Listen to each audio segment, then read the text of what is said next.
something, Peggy? Huh? Hear what?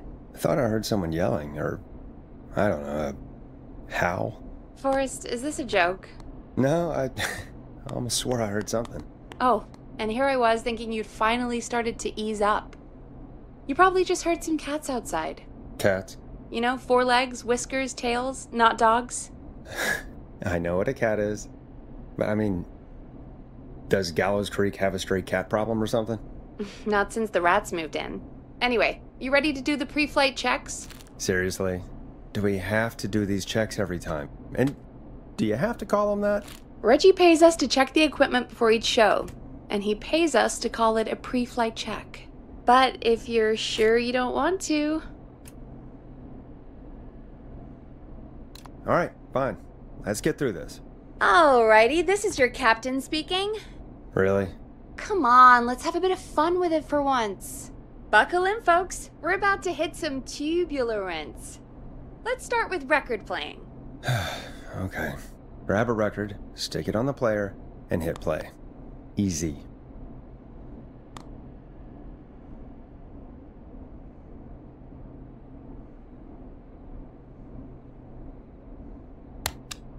Forrest, you need to grab a record and stick it on the turntable. Got it. Great! Now turn it off. Alright, up next, phone line buttons. Your captain will be waiting to take your call on line 1. All right, Peggy. Ready for you on line 1. Who's Peggy? This is Captain Donald Key calling. Call me Don. You get it? Yeah, it's a riot. Great, and button 2 works just the same. So, let's move to the Peggy button. You mean the producer line? Like I said, the Peggy button. Press it when you need my help during the show. Is there a Peggy mute button? They haven't invented it yet. Now come on. The Peggy button is the 3rd one on the phone line. I labeled it for you. Press for Peggy. This is your brain, Forrest. Sorry I made you such an unfun turkey. I'm a turkey now, am I? Okay. Are we almost done? Sound Blaster next. That's an easy one.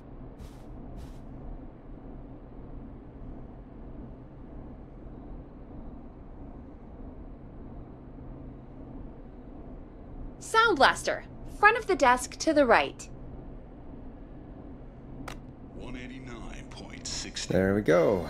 Always good for a cheap laugh. Alright, we're almost done. Just the volume sliders left. These should let you affect pretty much everything. But let's test it with a record. Play a record and change the volume with the music slider. All right. Seems to be all working. We done, Captain? We sure are. Coming in for landing. Local time? Should not encourage you. I knew you had a fun side. It's my fun side that gets me in trouble. Now, let's get the show started. After your introduction, our first segment is Guess That Scream. I thought that was a joke. Nope, and don't blame me for this one. It's Reggie all the way, and he demands we do it tonight. Okay, Forrest, shut the music off.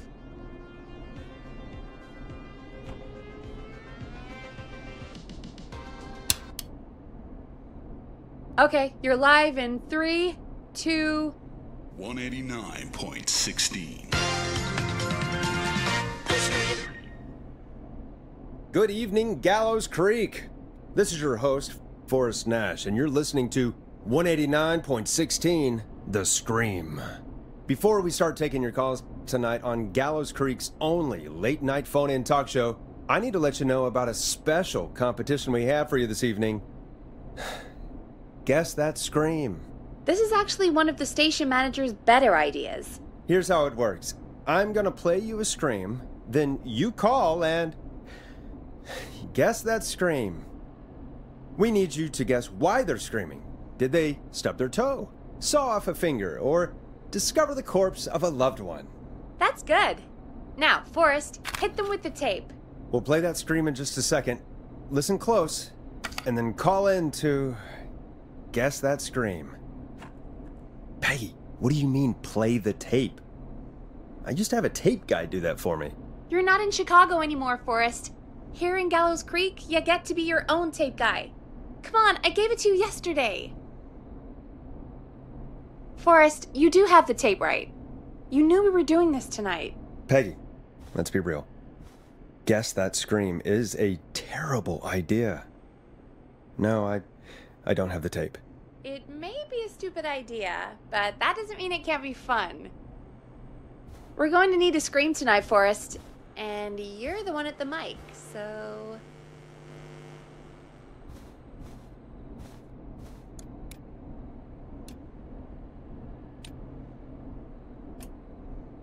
I used to go out all across America, and now I'm just screaming into a mic in a backwater town. Jesus. Come on, Forrest, just do it. That's enough dead air already. Just think of a scream and let it rip. Oh, God. Sorry about that. I'm back. Had to step away there for a second. Listen close, and then call in to guess that scream.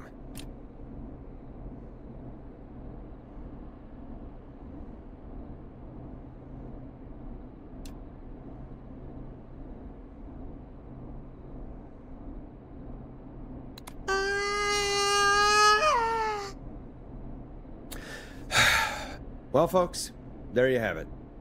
Call in with your guesses, and if you get it right, you could win 2 tickets to the amazing Maze Maze and 1 free fried dough. Fried dough? Just call in at 555-239-KFAM with your guess. Now, here's some music while you get dialing.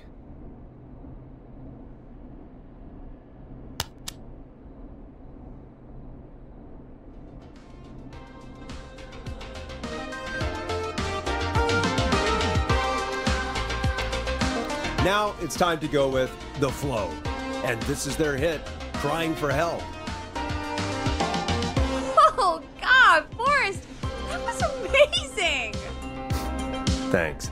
I can't wait to hear what people think that was. How the hell did I get into this mess? Lighten up, Forrest. That's going to be the highlight of my week.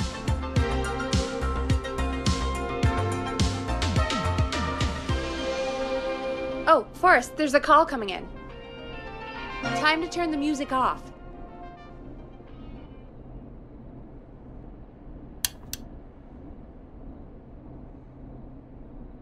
Welcome to 189.16, The Scream. Caller, you're talking to Forrest Nash. What's going on with you tonight? Forrest, thank God I made it through. My name is Leslie Harper. I'm the 911 operator and police dispatcher for Gallows Creek.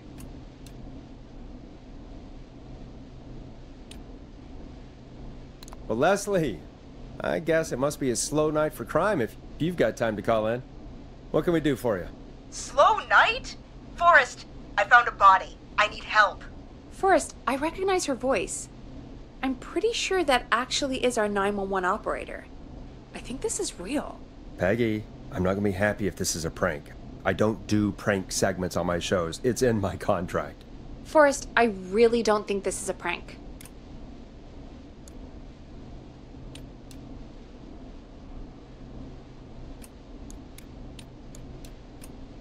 Leslie, I'll level with you. I find this hard to believe, but I'll hear you out. What exactly is going on? Sheriff Matthews is dead. What? Sheriff Matthews is dead? I couldn't get any response from the department. That's never happened before, so I came to the station and I found him. Oh, God, poor Sheriff Matthews. Do you know what happened to him? Someone got him. Someone got up very close and I really don't want to say what they did to him. Did he fight back? I don't know. I think he tried. He's surrounded by bullet casings. I think he tried to shoot at whoever it was, but...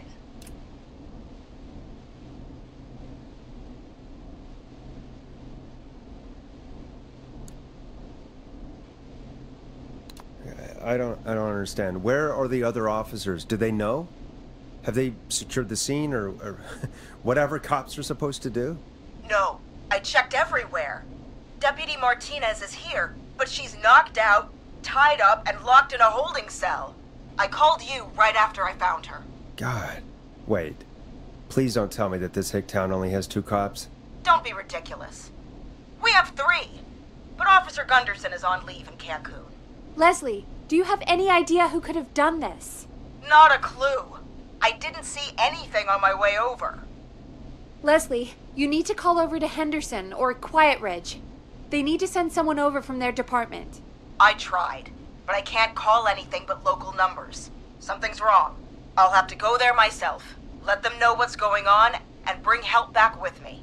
But if you leave while there's a murderer on the loose, who's gonna man the emergency line?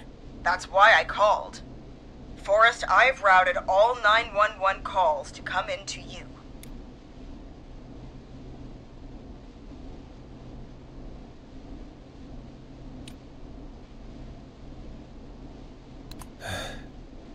You can count on me. I'll do what I can. Thank you, Forrest. You're the only person with experience manning a phone line around here. You're the only person equipped for the job. Besides, there are lots of transferable skills between the two. It's like an interview. You ask questions to get information you can use. Keep people talking, you know? Guide the conversation and know when to jump in. You do know that I'm so good at interviews, they sent me from Chicago to Gallows Creek, right? So I've heard. But that doesn't matter. And besides, there are 2 of you. You can talk to each other, discuss ideas, work together. Hell, let's have some on-the-job training right now. I have an emergency. I need to get an unconscious Deputy Martinez out of that holding cell. It looks like whoever attacked her threw the keys into the cell after they locked the door. Is there any way you can reach the keys? No. There aren't any bars to the cell, and the door itself only has a food tray slot. And that's too narrow for me to reach through. There's gotta be another way in.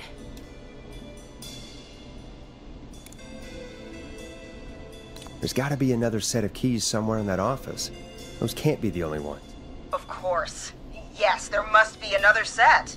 Where might another set be? Have you looked around the officers' desks? That's the first place I'd check. That was the first place I checked, too. I couldn't find anything useful, though. Maybe Sheriff Matthews had a set of keys on him when he... you know. I couldn't see any at a glance, but I didn't really look up close. 1 second. Oh, I think I might be sick. Sorry, Sheriff. I'm just gonna turn you over and... Oh. Please don't stare at me. Oh, wait. That might be them. I think I got the cell keys. Looks like Sheriff Matthews might have saved his deputy. Do the keys work? They do! Give me a minute to untie Deputy Martinez. I'll be right back. So far, so good, I suppose. How are you feeling, Forrest?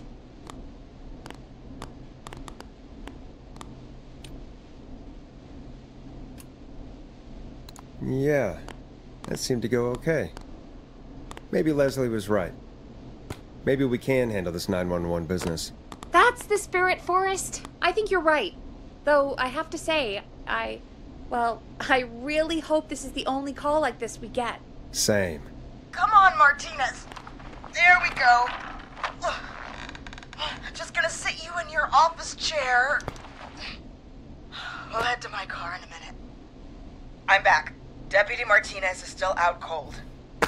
I'm taking her in the car with me to get help in Henderson. If the killer came back now, Martinez would be a sitting duck.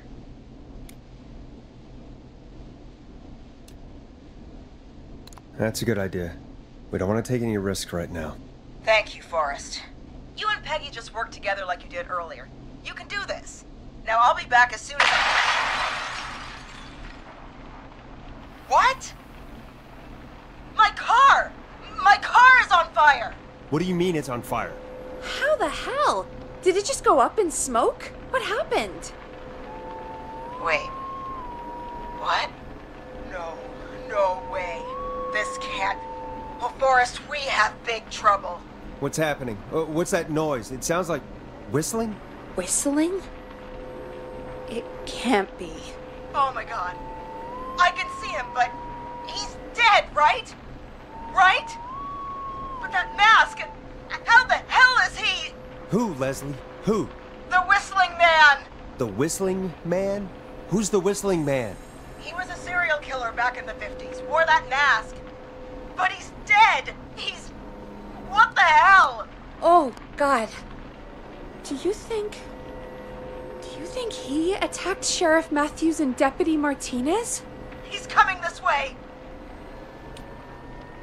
Leslie, stay inside and lock the doors. Right. Shit, we need a new plan. My car's torched, we need to think! There should be police cruisers at the sheriff's office, right? Like, you should take one of those. Yeah, that could work. Let me check if Martinez has any... I'll just reach into your pocket there, Deputy, and... Yes, got him. Keys for Squad Car 3. I saw that parked out front when I got here. Nice one, Forrest. Good thinking. But...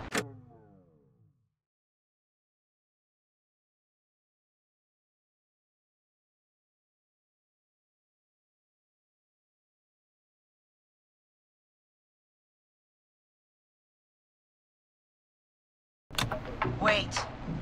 How am I supposed to get us to the car? The Whistling Man is right there.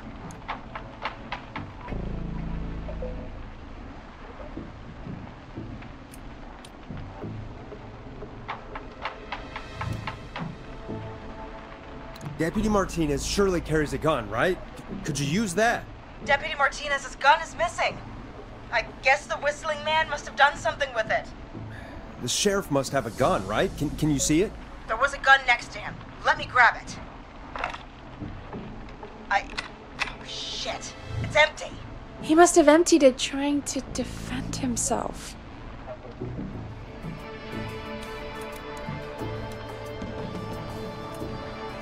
There must be a weapon lockup in the station, right? Could you grab something from there? I saw it earlier, but as you might have guessed, it was locked. But maybe one of these keys I got earlier will help. Let me see. No. No. No! Shit! None of the keys work. Are there any other weapons lying around that you could use? I didn't see anything earlier. Let me check Deputy Martinez's belt.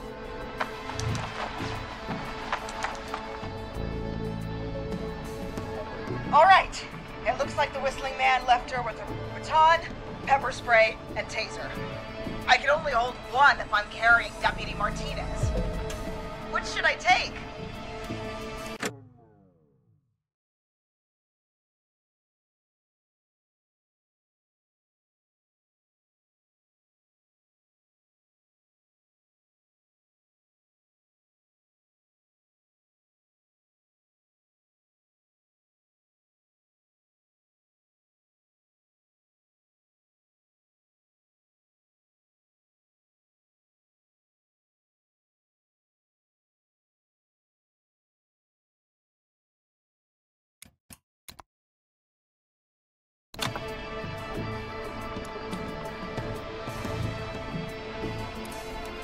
I mean, it's gotta be the taser, right?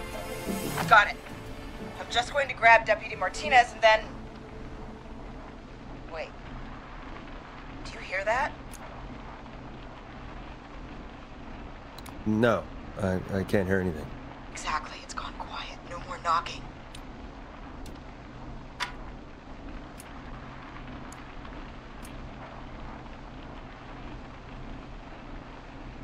You said you could see the Whistling Man earlier. Can you still see him? Let me take a look. No. I don't see him anywhere. But I can see the car. Squad Car 3. It's right there. Okay. Deputy Martinez, if you can hear me, it's time to move. Just lean on me. Yep. There you go. Are you sure about this, Leslie? No time like the present, right? So, here we go. Again, you're hooked into dispatch now. so I should be able to radio you when I reach the car. If I reach it. Speak to you soon. Good luck, Leslie. That's one brave woman. God, I hope she makes it through this. You know, I've got to say, this really wasn't what I expected when I came into work today. Well, they always say you have to be ready for everything in live radio. Oh, I think we've got Leslie back on the line. I'm putting the call through. Hello? Forrest? Peggy? This is Leslie. Are you there? Over. That's a big 10-4 there, good buddy. I'm guessing you made it to the car then? Sorry about the CB chat. Old habit. But yes, we made it to the car. Deputy Martinez is in the passenger seat, still out cold. I don't see the Whistling Man anywhere, and I don't plan to wait for him. So I'm going to get us moving. Jesus!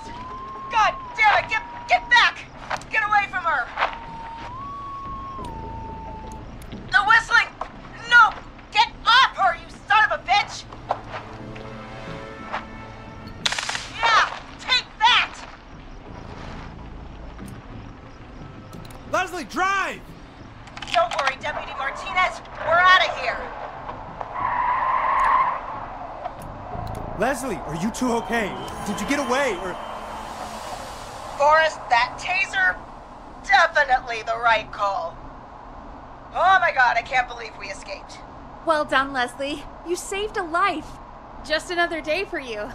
Oh my god, yeah. But let me tell you, I prefer doing it from your side of the phone. Leslie, how long do you think it's going to take to get help? Gallows Creek isn't Nowheresville, but it's pretty damn close.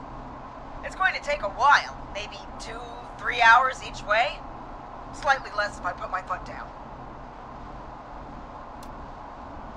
We'll do our best to keep everyone safe until then. Thank you. Just do what you did just now, and Gallows Creek is going to be okay. Anyway, once I'm in... Oh, I think Deputy Martinez is starting to stir. Forrest, Peggy, I've got to go. I'll be out of range soon, but I'll radio back as soon as I can once I got the cavalry. Take care, Leslie. Be safe out there. Good luck, Leslie. Feel better soon, Deputy Martinez.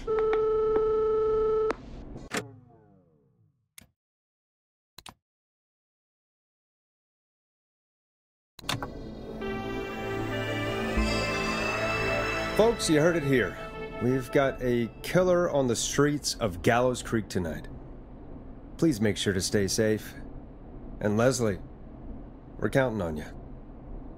We're going to get back to the show meanwhile. If you have anything on your mind or have any information about this Whistling Man character, then give us a call. We'll talk here on 189.16, The Scream. For now, here's another hit record for you all to enjoy.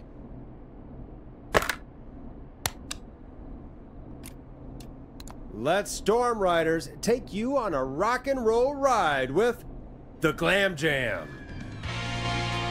This is not what I signed up for, Peggy. This is actually insane. Did she really say it's going to take her 4 hours? This guy's going to kill half the town in 4 hours. Forrest, that's not helpful. I know, I just... Who is this Whistling Man character anyway? He was a serial killer back in the 50s. Edward Marshall Mooney. Went around in a freaky mask, whistling, and killed about a dozen folks in Gallows Creek. No reason for it. No motive. He just did.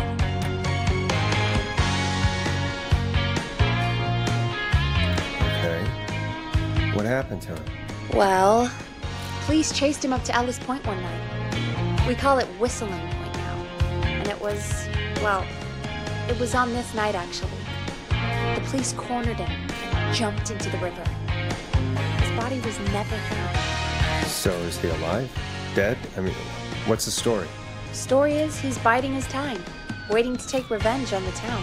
All right, that's the story. What's the truth? Other than we have a whistling killer on our hands tonight, I don't know.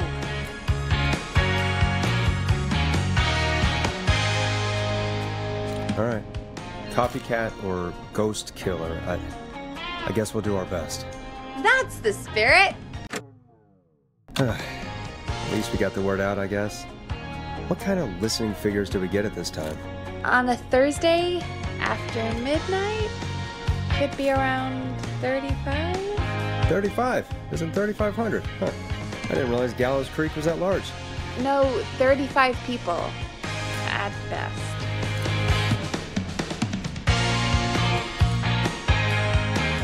$35 at best. 35, yeah. It's a school night. And what's the population of Gallows Creek? I don't know exactly. A little over 1,000? Oh. How many did you get before? You know. Before my career exploded and I ended up on a midnight hour talk show in the town of 1,000 people? Yeah, before that. Around 5 for most shows on the low end. Big gas could pump that up to 10, 15, easy. 5,000 on the low end?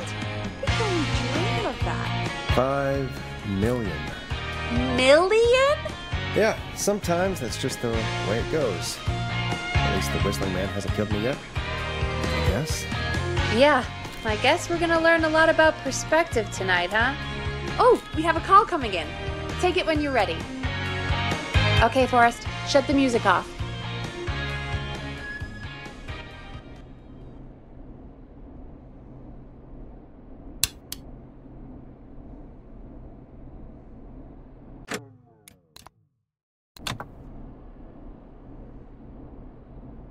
Hello, caller. You're live on 189.16, The Scream.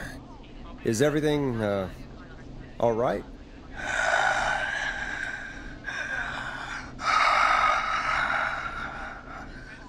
Okay, who is this? Are you, hello? Hello?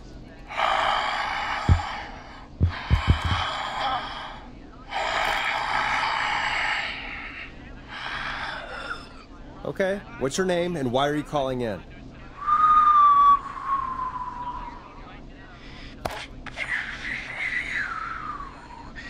You know my name. I've come back from the dead to kill again. No one's safe.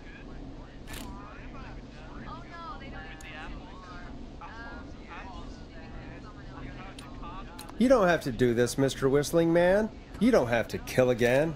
Oh, but I do. You must make a sacrifice to us. A sacrifice? To us? I mean, me.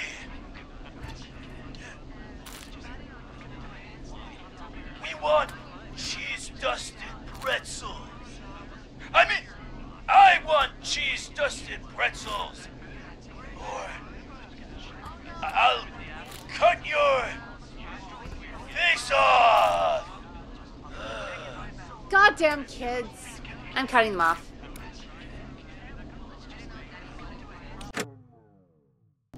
Yeah, cut him off.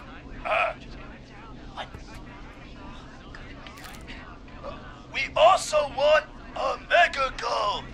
For anyone just tuning in, we do, in fact, have an actual killer out on the streets tonight. Anyway, this next one's dedicated to all of you staying inside with your doors and windows locked.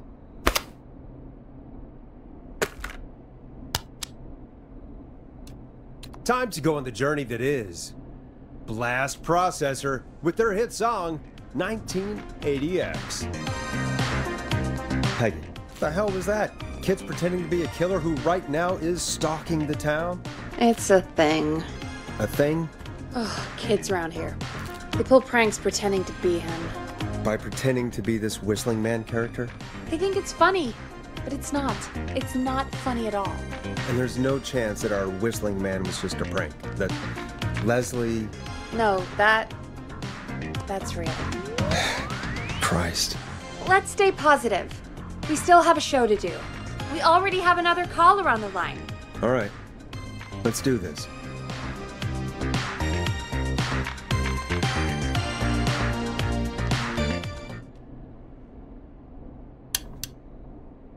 We have a call waiting.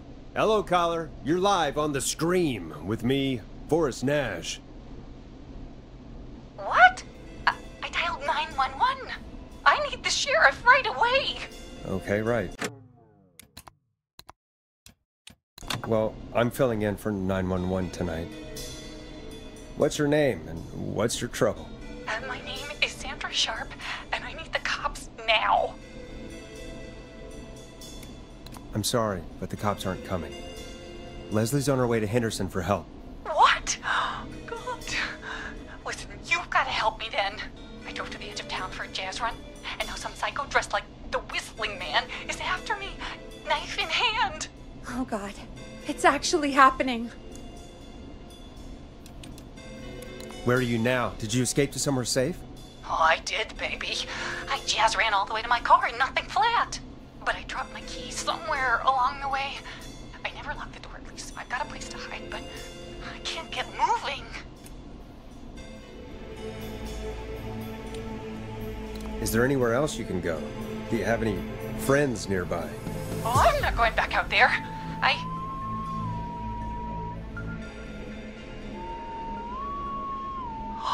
Oh, shoot. Oh, he's back. Look, I don't know anything about cars, but I gotta start this engine without the keys. And you're gonna have to help me. Wait, I don't... If it helps, I've got a toolkit buried beneath my spare sweatbands. I'll call you back when I find it.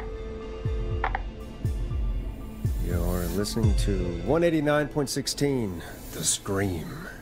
Hosted by me, Forrest Nash, your friendly neighborhood radio host, mechanic, and savior. Sit tight while the record spins, folks. This one goes out to you, Sandra.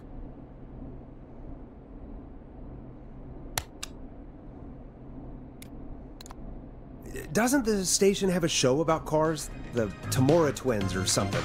Timberline twins talk motors. Yeah. You know they're not even brothers. Really? They look the same, though. I know, but they're not even related. It's weird. I asked them about it once, and they got really sweaty and defensive. Anyway, go see what you can find. The offices are out the door and down the hall.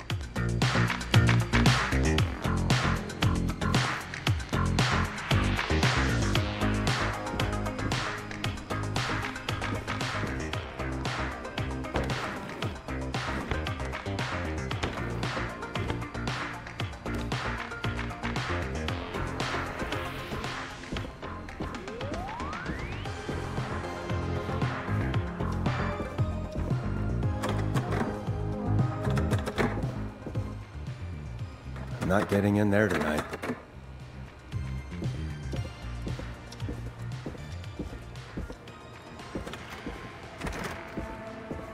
So many locked doors, so few keys.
This looks useful.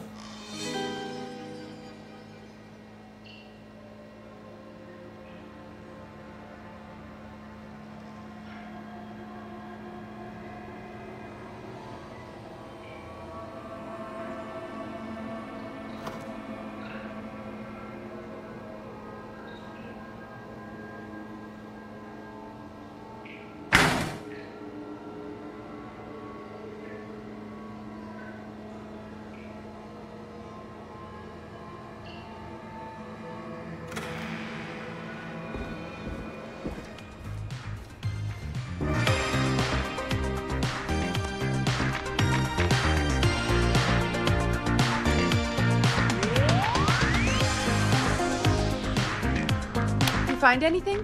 Yeah, I found a magazine about hot wiring cars. Well, that sounds perfect. When you're ready, shut the music off.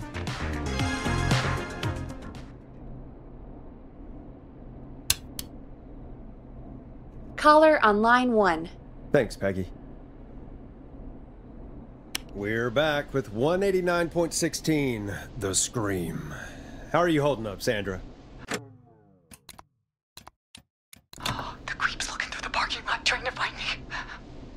But I've got my tools, and I'm ready to get this hunk of junk moving. How do we start this baby?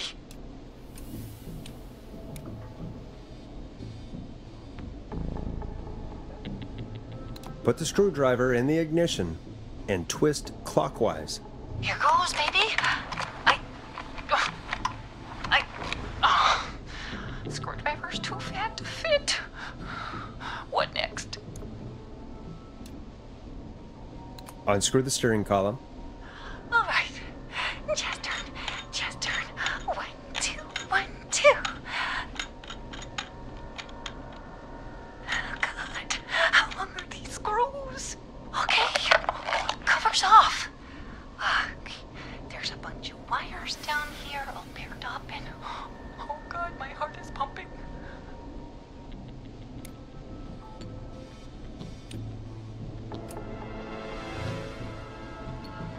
Tell me exactly what you see. Okay, I can do this. There's a red wire, a blue wire, a yellow wire, a green wire, and a brown wire.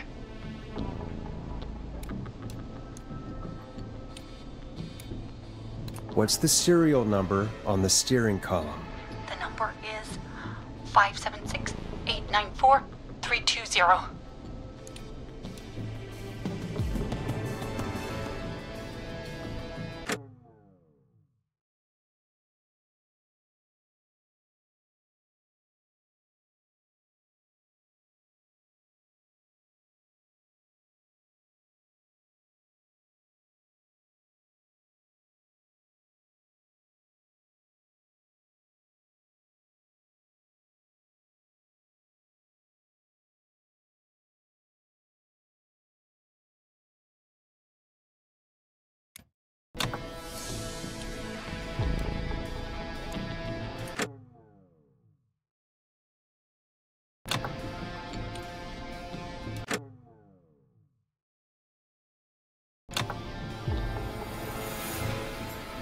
Strip and twist together the red and yellow wires.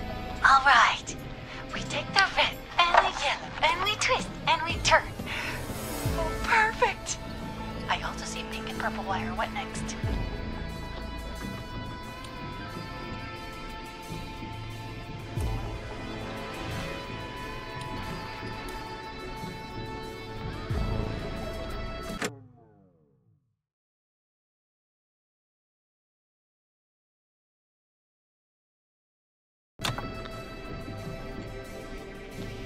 Strip the purple wire and brush against the twisted wires. Okay. We strip and we brush and... Energize your body! Fantastic work, baby! Anytime you want to come down to the jazz studio, you get in for free!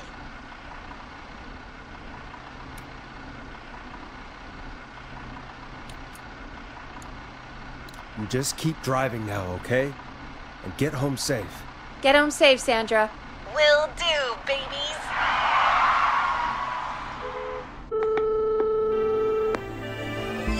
We did it, Forrest!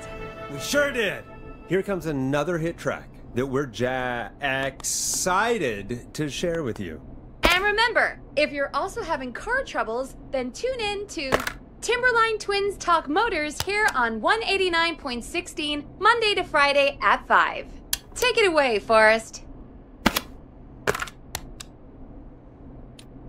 It's funky, it's groovy, it's Stab in the Twilight by Knife and Easy. I still can't believe this is happening. Right? Like Gallows Creek didn't already have enough to worry about? What do you mean? Gallows Creek is a miserable place to live.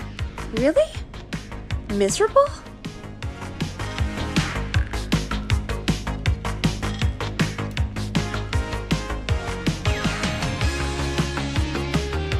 It's nothing personal, Peggy, but it's not Chicago. Or, hell, it's not really anywhere. Well, I like it here. People are polite and, friendly, usually, if you get to know them. Come on, there must be something you like about this place. I guess some folks have been okay. You're not terrible, after a while. Not terrible after a while? High praise coming from Forrest Nash. You know what I mean, Peggy. I do. It's Forrest Nash for I think you're swell. Anyway, I hope the killer is done for the night, and that Leslie gets back soon. Me too. Can we at least call off that stupid Guess the Scream contest now? Yeah, that'd probably be a good idea.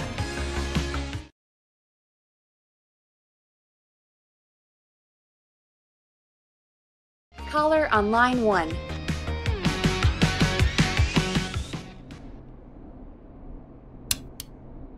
Evening, caller. This is Forrest Nash, host of 189.16, The Scream, and tonight's 911 stand-in.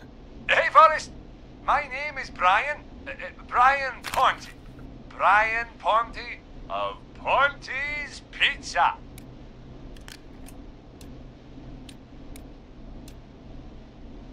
Hello, Brian Ponte of Ponte's Pizza. What have you got to say about what's happening? I'm so happy that Deputy Martinez survived. I've seen her a lot over the years down here at Ponte's Pizza. Oh, you did a really great job. And as a thanks for all you did there, I just wanted to tell you that I'm sending you some coupons for free pizza here at Ponte's Pizza. Wow, Brian. That's really good of you. But you really don't have to, though. Oh, it's the least I can do. And if you like it, well, you're in luck, because we're always running great deals that'll have you eating for pennies. Sounds great, bro. And let me tell you, the pizza we have is to die for. Oh, no. Poor choice of words tonight, I guess. Yeah, that didn't come out great. I'm sorry, Forrest. Well, I just hope I didn't put you or anyone else off coming on down to Ponte's Pizza. We've got a great special this weekend. Our famous beer and pizza deal. Wait a minute. Come on down to Ponte's Pizza this weekend. You've just got to pay for one slice to get yourself. God damn it, you're just calling in to advertise your shop. Peggy, hang up on him. Done. Oh, real quick, before I forget, it's probably time we played a paid ad. Now, a word from our sponsors. You know how to play an ad, right? Sure.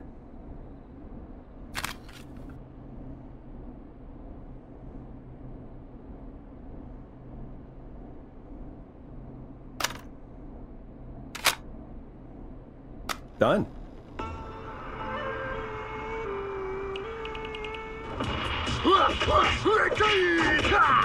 Do you seek ancient wisdom? Do you want to double your power? Are you ready to unlock your inner warrior for only $24.99? Then step into Master Robbie's deadly dojo of Kung Ra-Te and receive direct by video warrior instruction from me, Master Robbie.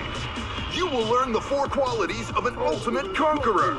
The power of the alligator, the discipline of the tarantula, the speed of the tuna, the poise of the scorpion, and the wisdom of the bullfrog.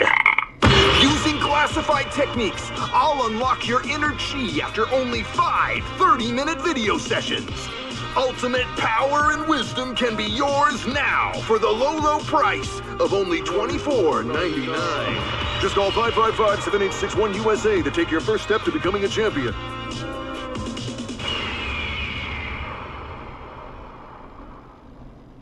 Never forget the element of surprise! If you buy today, you'll receive 2 additional VHS tapes. The Tornado Technique and Karate Lovemaking. Call today! Do people really buy this kind of thing? Don't pretend like you're not interested. I mean, I wouldn't buy them, but I might watch them, I guess. Yeah, I bet karate lovemaking sure is something. Is Forrest Nash at a loss for words? Let's just get to the show. Wow, what a deal. Only $24.99. And I'm not just saying that because they're paying for the airtime. But unless they pay us more, then it's time to get the show moving along with our next caller. Welcome to The Scream with me, Forrest Nash. Yeah, Leslie. This is Maurice Russell from the Gallows Reporter.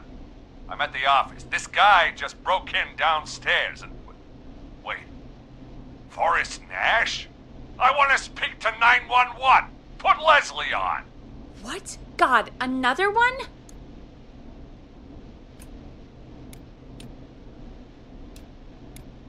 I am 911, at least for tonight, anyway. Damn it, son. I don't care who you are. Just put me on with Sheriff Matthews. Sheriff Matthews is dead. Dead? What happened? Did you witness the incident? Are you willing to do an interview for the reporter? I can cite you as an anonymous source, if that's a concern.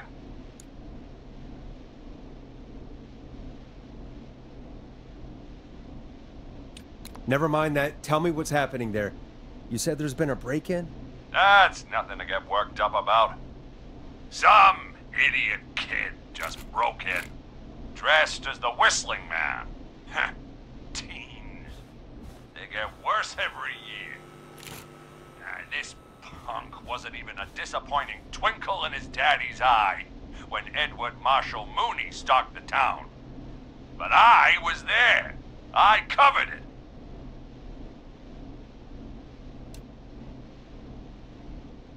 You don't understand. That's not a prankster. That's the Whistling Man. Of course it's not. It's a stupid kid. Every year this happens. They think it's funny. Not a big deal, old man. But they didn't live through the terror 30 years ago. Anyway, I know for a fact. Edward Marshall Mooney is dead. I don't know who I'm looking at on the security monitor. But if he killed Sheriff Matthews... Where are you now? I'm in the boardroom, upstairs. We got security cameras all around the building. You can watch them on any TV set here. And there's a set in the boardroom.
Maurice, is there any way you can get out of there?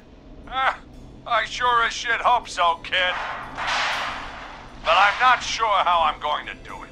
That crash you heard was him tipping over my filing cabinets.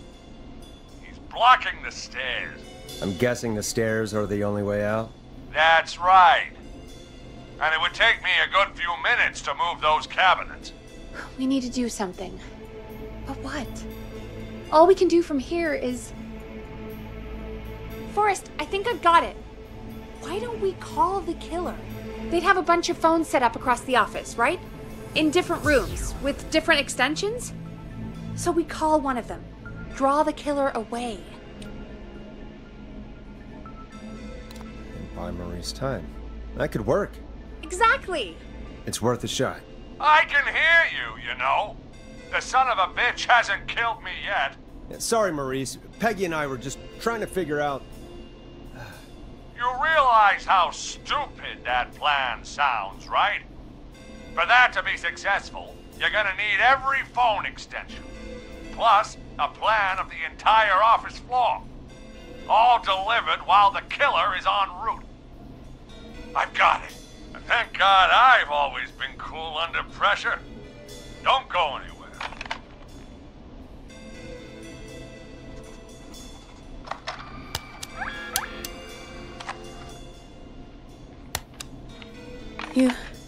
You don't think the killer got him, do you?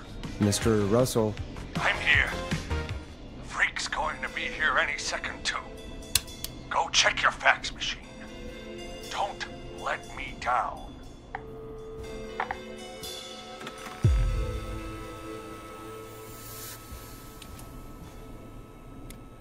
I'll go pick up that map then. Go, Forrest! The fax machine's in the office on the other side of the hall. Thanks, Peggy. Be right back. Okay, go to the office on the other end of the hall. Grab the fax from the machine. Easy. This must be it.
Hey, did you get the fax?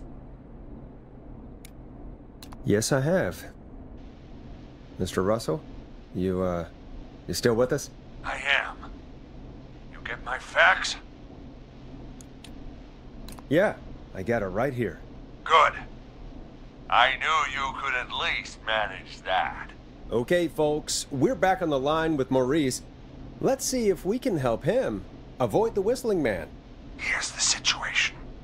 The Whistling Man searched every room in the hall leading up to the boardroom. And now, he's in the office next door. It's now or never. This plan of yours better work. I'm ready on my end, Forrest. Again, we want to draw the killer away by dialing an extension number, and then move Maurice somewhere safe. So, what extension should I call?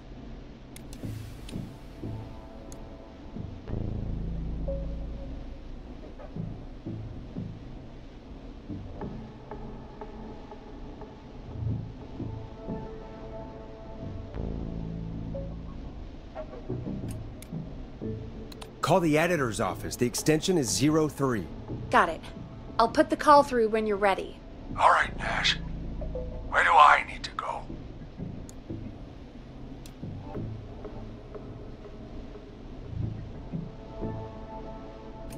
you're moving to the kitchen.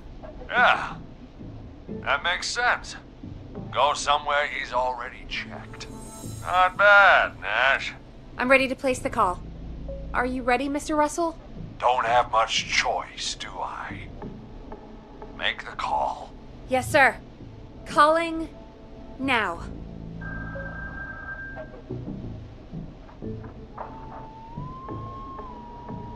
I can't believe it. He's actually heading to my office. It was all Peggy's idea. Credit goes to her. Don't mention it. The coast is clear. I'm shutting off the TV so he won't see me on the security cameras. Then, making my move.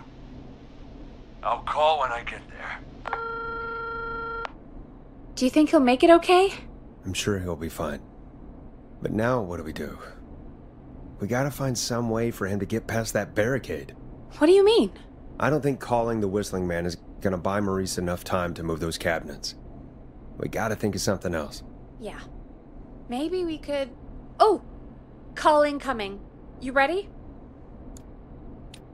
Ready as I'll ever be. Put him through. Alrighty. Mr. Russell, are you there? I am. I don't think he saw me.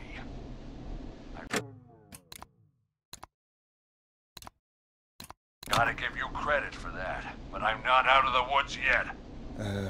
Right. Let's review where we are. So, the only way out is by the stairs, which the Whistling Man has blocked with furniture. Exactly. I can move the furniture out of the way, but not quickly or quietly. Could you lock him in a room? That'd probably buy you time enough, right? Maybe. But the damn fire regulations say every door in the office has to unlock from the inside. He'd be able to get out just as soon as... Wait, no. I got it. The secret archive through my office, where we keep our most sensitive records. Ooh, a secret archive? Reggie would love that. What have you got back there? Juicy secrets about outer space?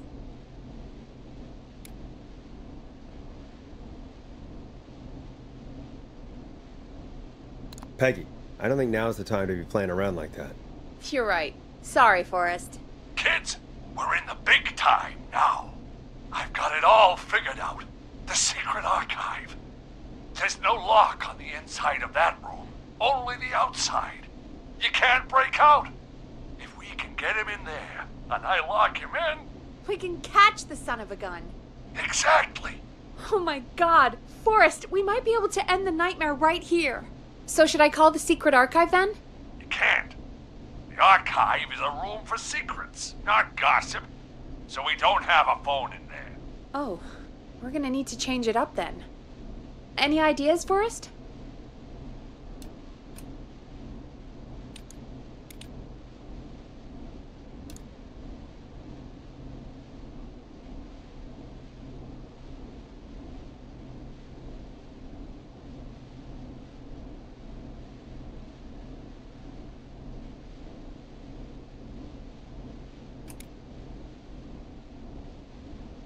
Is there a TV in that room? Maybe that could draw him in. Ah, of course. I turn it up, he comes in, and I get my head chopped off. Think of something else. Maybe we could use a radio. There's no radio in the secret archives. Are there no radios at your offices? I don't have one in my office, but... What is it? Our sports reporter, Hopkins. He has a little portable radio he never turns off when he's here.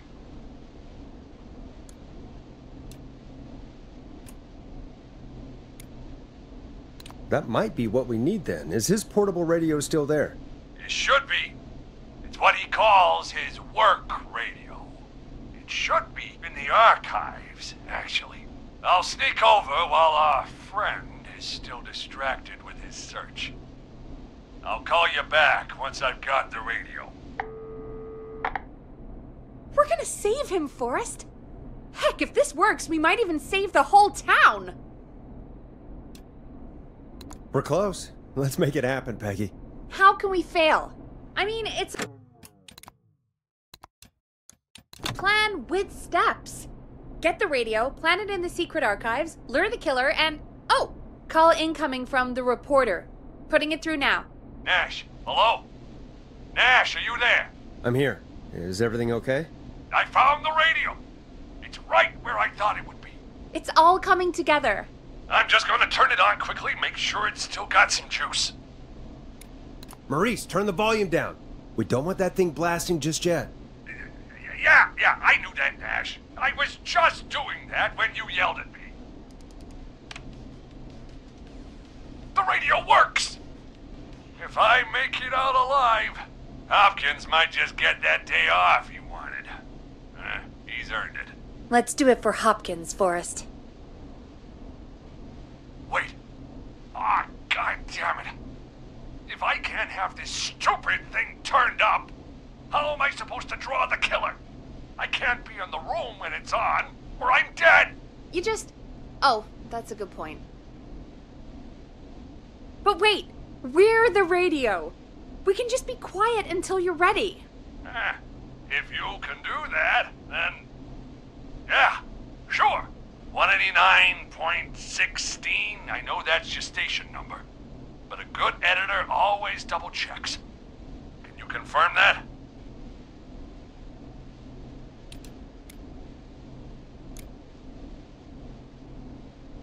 You got it. 189.16.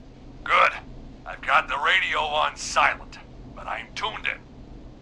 Now, I just need to get to my office. Sounds like we need to make another call, Forrest. Where should we send the killer?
Call the boardroom. The extension is 04. That might work. The boardroom is fairly close to the editor's office, but we haven't seen the killer go there yet. Are you sure?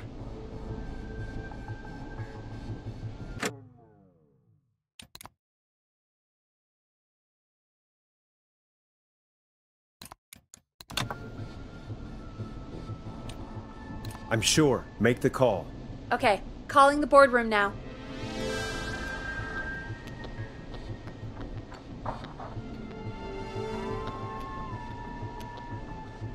He's on the move. I'll call you guys from my office in a second. Looks like we're almost through this nightmare. Any idea what you'll say to draw the killer in?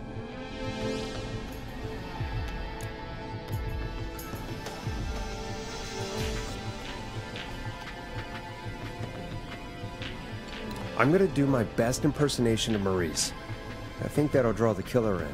What's your Mr. Russell impression? I think I gave that masked freak the slip.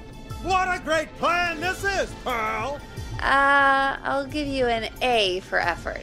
Ooh, call coming in. Here we go. I'm here. The radio's set up in the secret archive. Just give me the signal, and I'll turn it all the way up. Where will you hide in the meantime? Good question. It's under my desk, but you can see under it. I've got a big cabinet, but that'll take me a second to get into. Anywhere else? Not really. There's the secret archive itself, but that's where the killer's going. I could try the cubicles, but they're pretty far away. Your judgment has kept me alive so far, Nash. What do you reckon?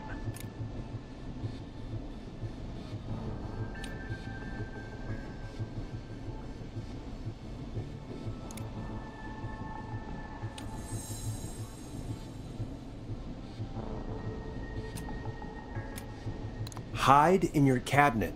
All right. Well, this is it. I'm going to go turn the radio up to full blast now. Don't say anything until I've had time to hide. You got it? We know the plan. You can trust us. Here we go.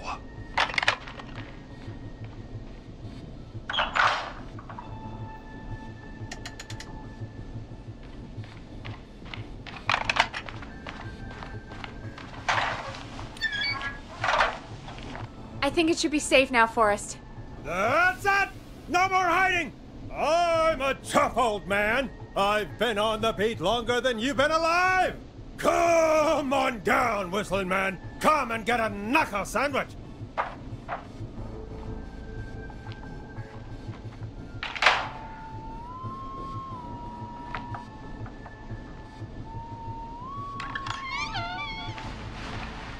Listeners, this is Forrest Nash of 189.16, The Scream. And if you've just tuned in, See you in hell, kid! we've just locked up the Whistling Man. Forrest, you beautiful bastard! I can't believe that actually worked! If I'm being honest, I can't believe it either. Thank God it's over. I'll be off now. Gotta get out of here. Write up a few notes. Call a few friends. I'd feel safer waiting for the cops to come grab this freak with some company. Hey, maybe you and me could do an interview tomorrow for the Gallows Reporter. I'll think about it. Let's see what tomorrow brings. I'll take that as a yes. Talk to you soon. There we are, folks. The Whistling Man is locked up. Let's all take a deep breath. And play some killer tunes.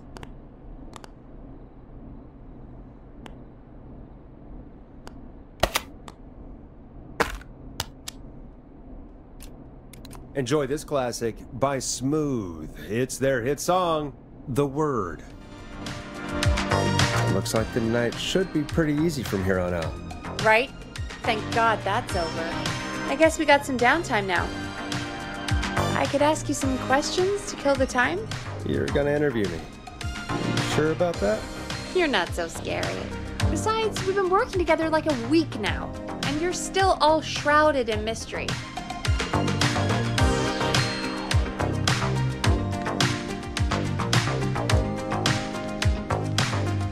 All right, shoot. What do you want to know? Question 1. Tell me about your family. What? Come on, Peggy. That's too general. Okay. Did anyone move with you to Gallows Creek? Nope. Now that's too specific. Too specific? Do you have any siblings? I don't. I'm an only child, and my folks are dead. Oh, I'm sorry, Forrest. That's okay, Peggy. That's how it goes. Anyway, what about you? Any siblings? Your mom and pop still around? I thought I was asking the questions. You are. I'm just making conversation now. Oh. Well, my folks went the same way as yours. Oh. What happened there? My dad walked out when I was about 13. He'd been a wreck for a while. Then he got himself into a wreck. That was Dad. Mom didn't take it well. She remarried pretty quick after that. She wanted to forget Dad so bad, she even made me take my stepdad's last name. So I'm Peggy Weaver now. Anyway, Mr. Weaver got sick one day, and my mom didn't last long after he went. I'm sorry to hear that, Peg. Don't call me Peg. Yeah, sorry. I was just trying to be... It's okay, I know. I'm sorry. I'm defensive about that name. Any siblings? Funny you mention that now. No. Not anymore. I had a sister, but I haven't seen her since before my dad. Hold on. Someone just rang the door buzzer. What on earth could someone want at this hour? I don't know. Do you want to go check it out? Me? You sure you don't want to go? I can't leave the booth while we're on air. One of Reggie's KFAM regulations. I'll pass you the key to the stairs. Gee, thanks, Peggy. The buzzer's on the front door. See you in a bit.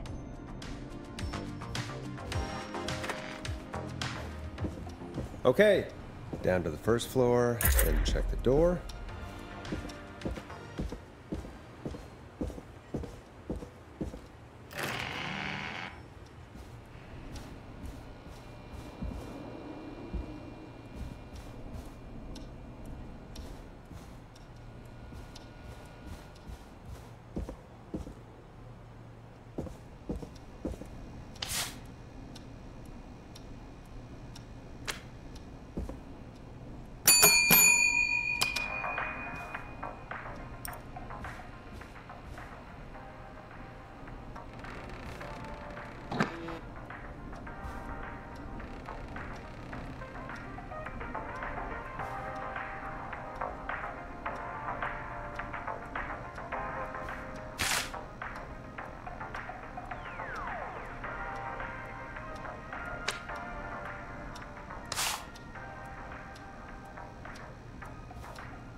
Nice. New music to play.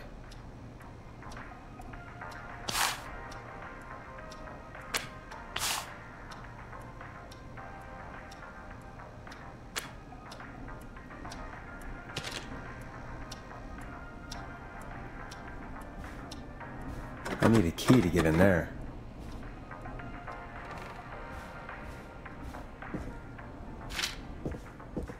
A tape. Play on air.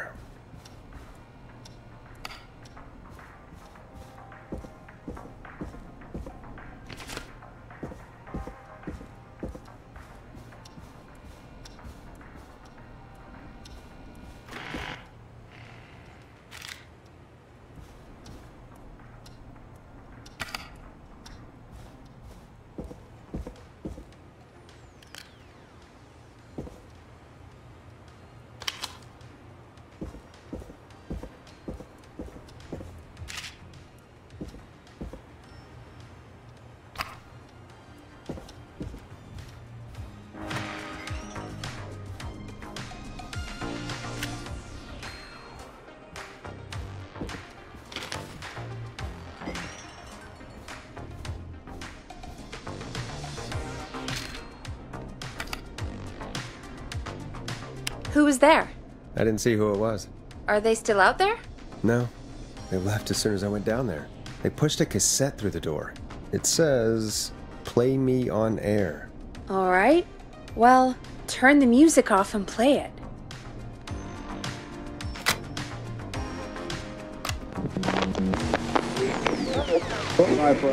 Hello, Gallows Creek. Time to... Okay, Forrest, shut the music off. Time to... Pay for lives. Time to... Sit there. I will punish you. I'm going to enjoy this. I did not enjoy that. What the hell was that? Oh, Forrest, we're still on air. Say something.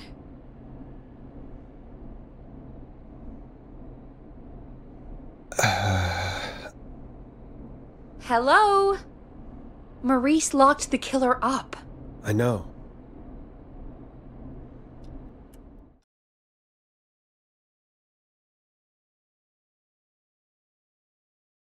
Hey, we had a call come in. Caller, you're on 189.16 The Scream with... Ash! Shut up and listen to me! Mr. Russell? What's wrong? Are you okay? I said listen! He's gone! The Whistling Man is gone!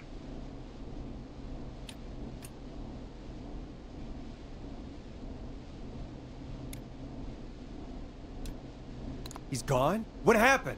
Well, after our call, I cleared the stairs and went home. I phoned some buddies, and we came back here to keep watch. Then what happened? I'm getting to that. we came back here. Door was shut, just as I left it. We had a couple of drinks, and, well, there was a bunch of us, and we were all armed. They thought we could teach the freak a lesson before the cops got him. I don't blame you. I would have been tempted to do the same. Have you both got a screw loose? You know what the Whistling Man's done tonight. This was not my idea. The guys just grabbed their weapons and unlocked the door. I braced myself and... Then? Then nothing. The room was empty. The door was still locked. How the hell did he get out? Are you sure it was still locked? I'm telling you, it was locked. No way out of there. None. Maybe. I mean, I know it's crazy, but if he's back from the dead, then...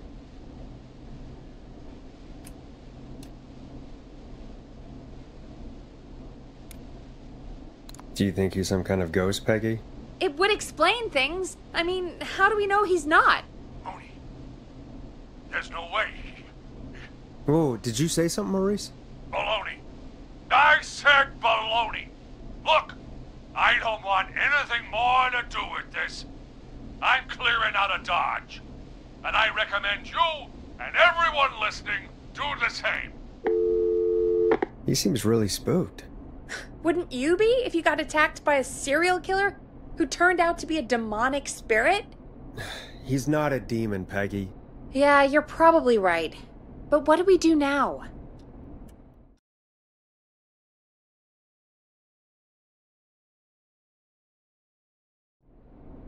Thank you again, Mrs. Mackenzie, for the helpful tip. The bagger at the grocery store cannot whistle. We'll remove her from the suspect list. Let's go to a break. I need you for a second. All right, folks. We need to take a quick break. This one's for all those folks out there keeping the hatches battened.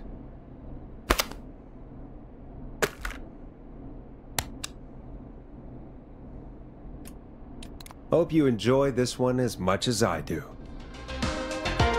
All right, Peggy, what's up? I pushed a cassette under my door. Go play it.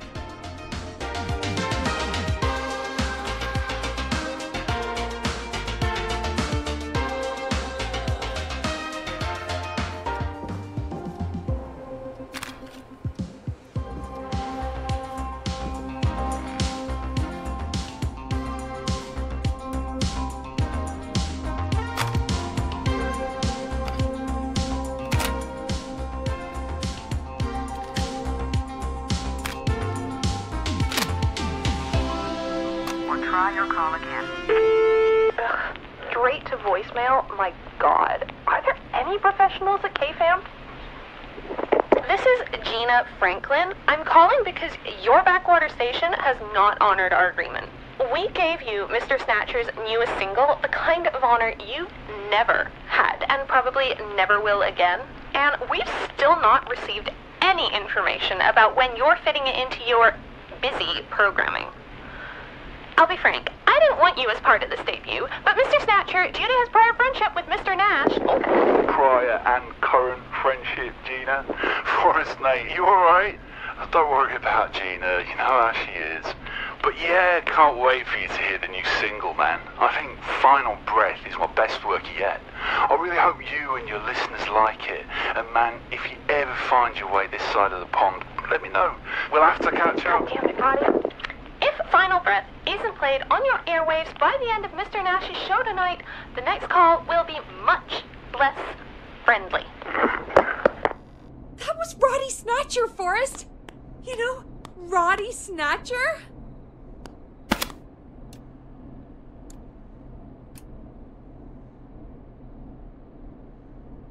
Are you a big fan of Roddy? I love Roddy!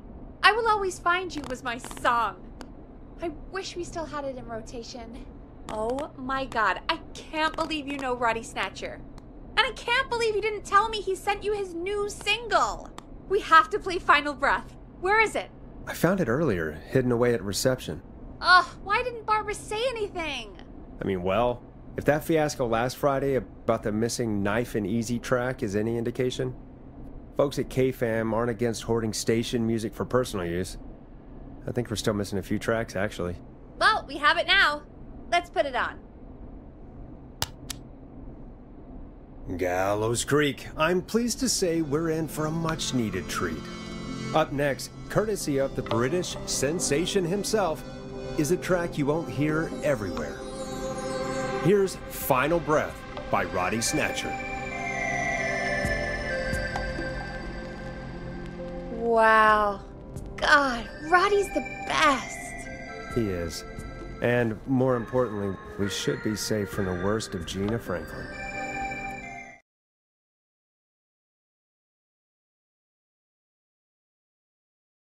And I think that's every time I've seen him live. Peggy, you just talked through the whole song.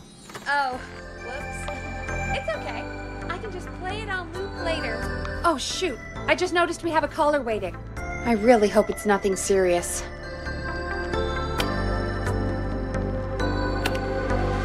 Time to turn the music off.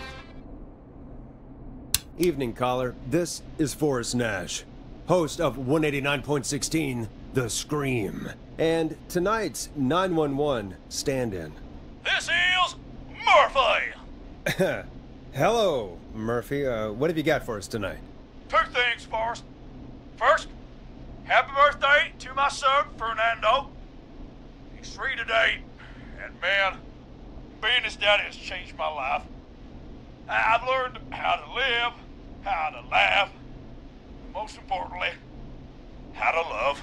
Aw, happy birthday, Fernando. Happy birthday, Fernando. Thanks. And now, my other thing. I'm putting the word out to this so-called killer. You think you're tough, huh? Big man with a big knife, huh? Prove it. Come face me, a true warrior, at the Gallows Waste Disposal Plant. And guess what? This is a bad idea, Murphy. I got all the tapes in Master Robbie's Dojo series. So get ready, Whistling Man. You just let loose the junkyard dog.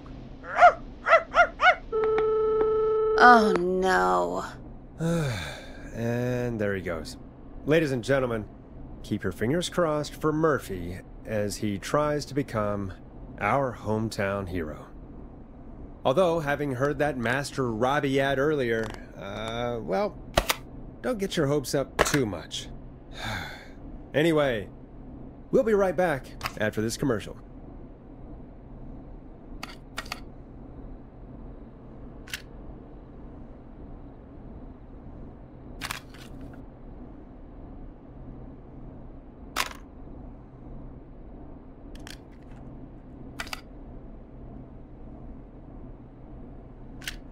Time to play a commercial.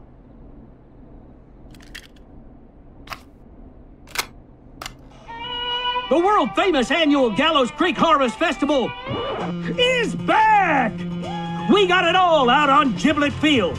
We got the Little Miss Harvest Pageant, Princess Harvest Pageant, Harvest Queen Pageant, Cotton Candy, Corn Dogs, Cornhole, Corn on the Cob, Crokinole, Country Music, Can Jam, Jams, Jellies, Jamborees, Juggling, Roller Rickies, Roller Disco Lessons, Praying.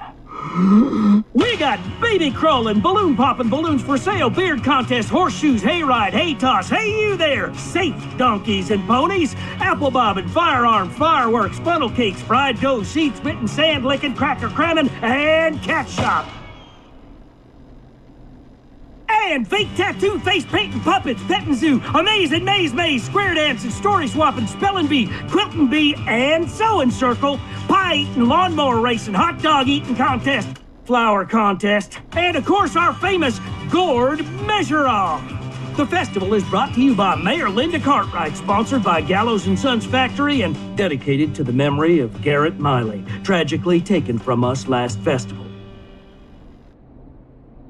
I can see why it's world famous.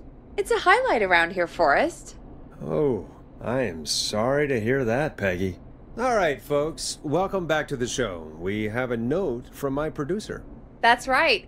Come find me at the Harvest Festival tomorrow to grab Your choice of a KFAM mug, sticker set, or poster. Let's see what our next caller would choose. We got a caller. You know what to do. Hello, caller. You're live on the stream with me, Forrest Nash.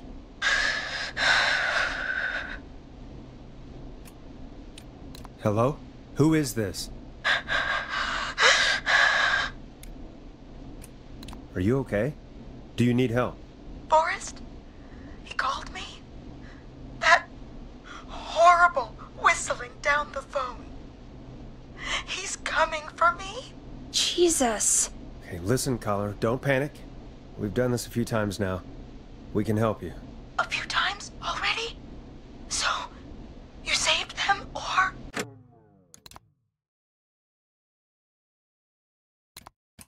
We sure did. You're in safe hands. Okay. Okay. We're gonna help you. Can you tell me your name, caller? I'm Dr. Sullivan. Virginia. Sorry. Take some deep breaths, Virginia. You're gonna be okay. Please don't let me die. I won't. Just calm down. Tell me where you are right now. What's your address? Oh, God.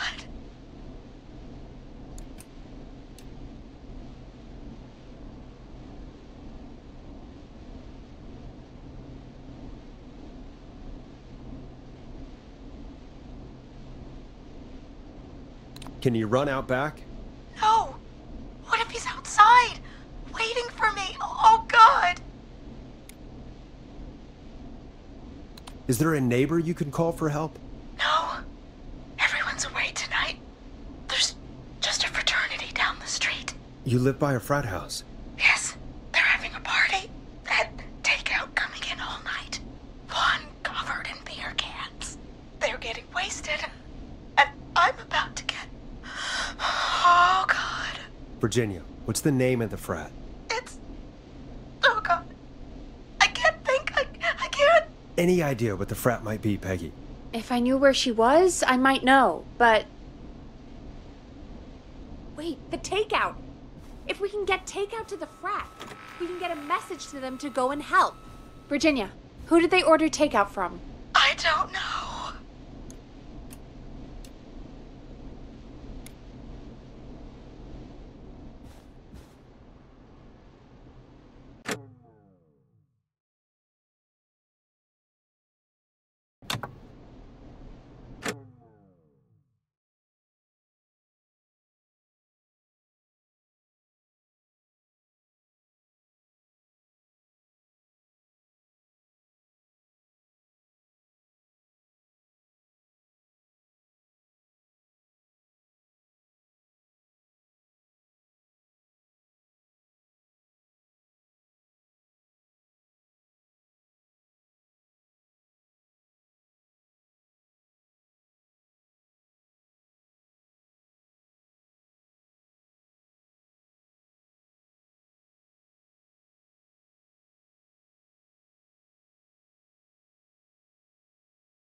Come on, Virginia.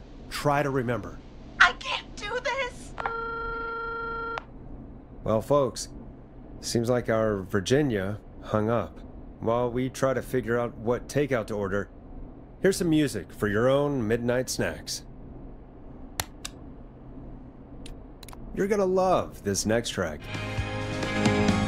Peggy, what places do takeout in Gallows Creek? Off the top of my head?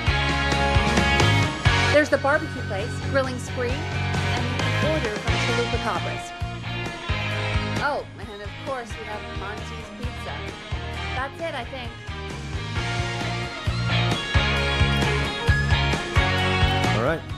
We'll call each place and ask who they deliver to tonight. That's not going to work. Takeout client privilege. What? There was a lot of competition back in the day. Things got ugly. It's a long story. But what we can do is this. We figure out where the frat boys ordered from, call the takeout pretending to be from the frat, place an order, and include a note asking them to call the station. There's no other way, is there? Not that I can see. Well, let's not waste any time then. That's the spirit. Got any suggestions on where to look? Check the offices for anything food related. And maybe the kitchen downstairs. You'll need a key for that. I'll just slide it under my door now. Thanks, Peggy. God, where to start? What would make me order from somewhere if I were a partying frat boy? That's not opening. We have a food critic, right? Chad or Brad or... I'll just have to look around.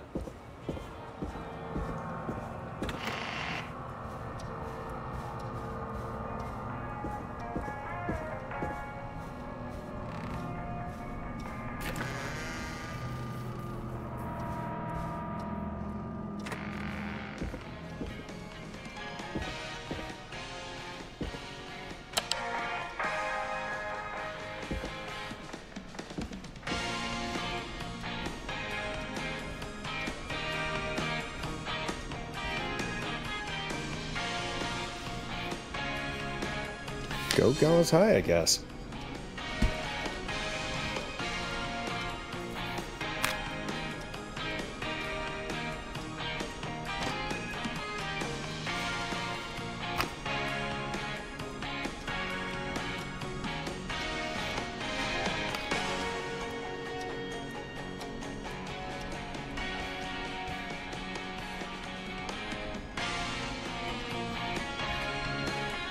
Nice. New music to play.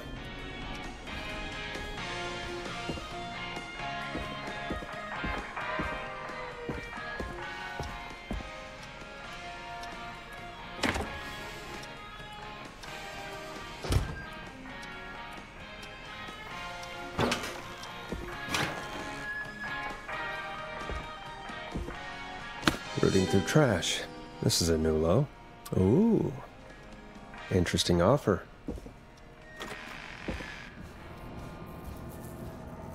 Needs a key.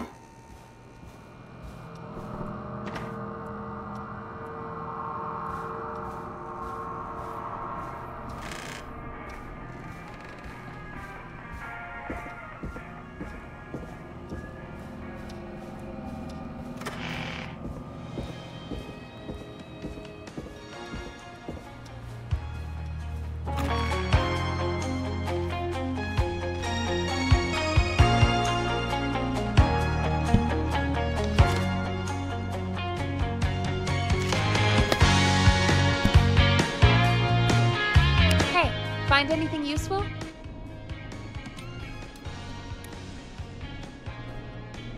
Yes, I have. That's great! Are you ready to get back on the line? Let's make the call. Okay, Forrest. Shut the music off.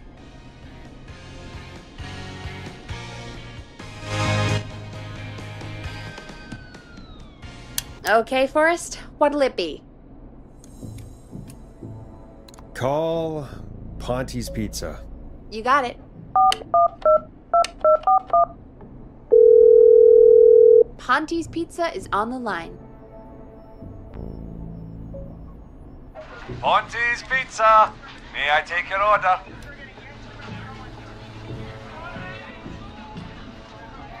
Fratman calling. We're in major need of foods for dudes.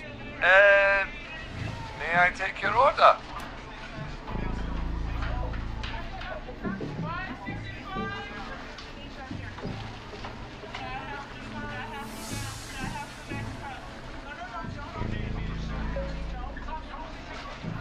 I need some garlic bread. I need the bread. Can do. Where do you want that delivered? Same place as before, you know. The frat house.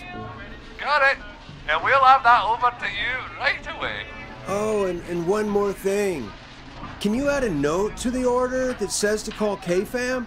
K-Fam? Oh, consider it done. The folks at K-Fam are huge fans of Ponty's Pizza, you know. I should really call them and let them know. And now we wait. We should put a song on. Agreed. This one goes out to our delivery workers.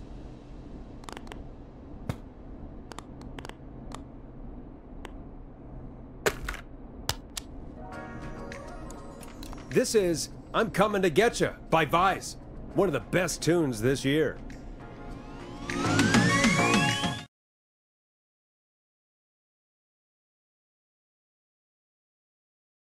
Which of the takeout places would you order from? To save Virginia? No, where would you actually eat? Oh, I mean, they're all pretty equal. Sure, but if you had to pick one. All right. Not Ponty. He's not Ponty. Right, so between Grilling Spree and Chalupa Cobbers. It depends. Do I want a plate full of meat? Or do I want really, really good nachos? It can change depending on the day, you know? Yeah, fair enough. Maybe I... Hold that thought, Forrest. We've got a call coming in.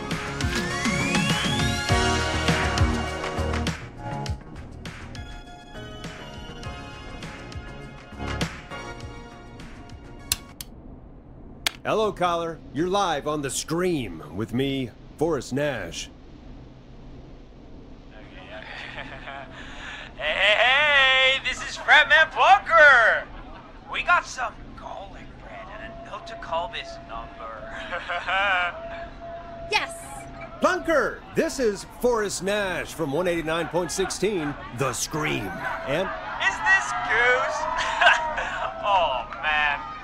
It's totally you, isn't it, Goose? This is such a Goose prank.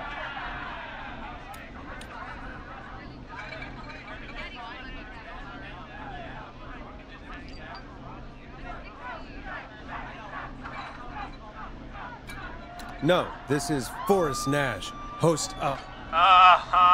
Sure thing, Goose. Listen, I need you to... Goose, come get beer. Your brothers are waiting for you. I'm not Goose! How can I prove this to you? Oh, let me get a second opinion on this. Norman the Barbarian! What do you think? Great idea. Norman the Barbarian says only the Radio Man can control it. So, play us the flow. Wait, really? What? The flow? Norman the Barbarian demands it. Okay. I'll play the damn song.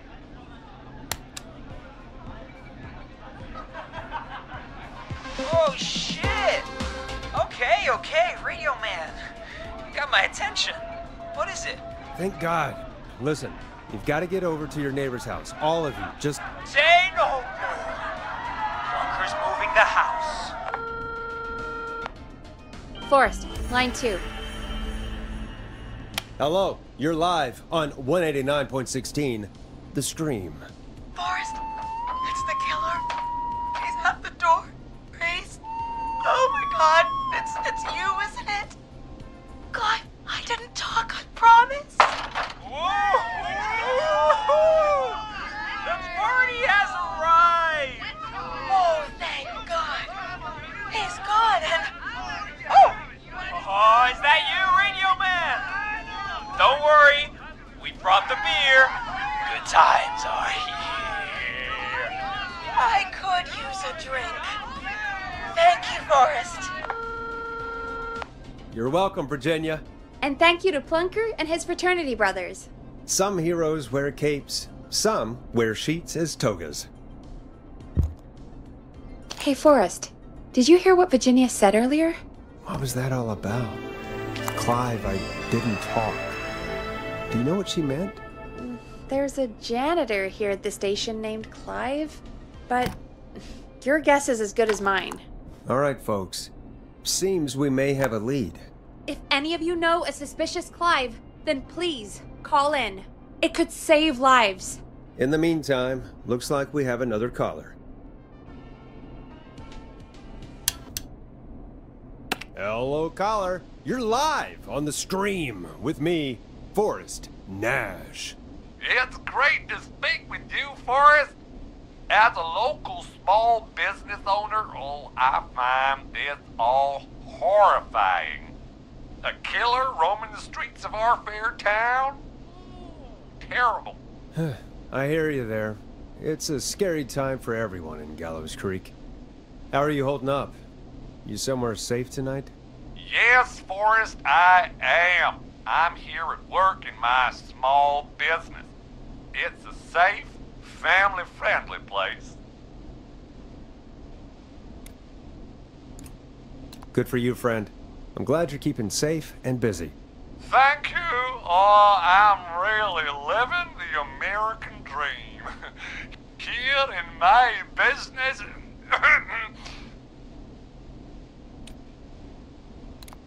What is your business anyway? Oh, well, I'm not really big on promotion, but since you ask, it's Ponty's Pizza! The best and only pizza place in town! Come on down and get yourself a cracking deal on our 2-for-1. God damn it, Ponty, no! No free ads!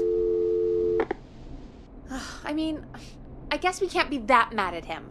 Calling Ponty's did save Virginia. I can be mad, Peggy. That sort of thing just... I can be mad. Look, he's gone now. We already have somebody else on the line. Just take a deep breath and let's keep going. Evening, caller. This is Forrest Nash, host of 189.16, The Scream, and tonight's 911 stand-in. Hi. Hello? Am I on air? Sure are, caller. What's your name, and what have you got for us tonight? Name's Eugene Stein, and I've got a heart full of love, Forrest. I'm hanging out in the middle of the maze, listening to your show, looking up at the stars and waiting for her. You got a special lady coming out to see you. Yeah. Molly. We planned to get lost in the maze tonight. To take our first journey together into the love labyrinth. That's why I'm calling, actually. I thought she'd be here an hour ago. And since I've listened all night to how cool you play it, I thought you were the perfect guy to ask. Should I call her up and ask if she's coming, or wait and see? For real, kid? If you've been listening all night, do you really need to ask me? Yes, that's why I'm calling. Eugene, you really need to go home to your parents. My parents are dead, actually. But, Oh, jeez. yeah, I guess it's not the night. Hang on. I hear some rustling. I guess she came after all. Molly! I'm in the middle! It'll take a little while to get here, but, thanks again, Forrest. It's been good talking. Oh, wait a second. Molly can't whistle. No, this is supposed to be the best night of my life! Not the worst. Eugene, do you know the way out? It wouldn't be the maze if he could just remember the way, Forrest. She's right! Listen, Eugene, breathe, hide, and call back in a minute. We'll get you out. I'll do it for Molly. But please, hurry! Well, listeners, while Peggy and I deliberate, here's a track for all you lovers out there.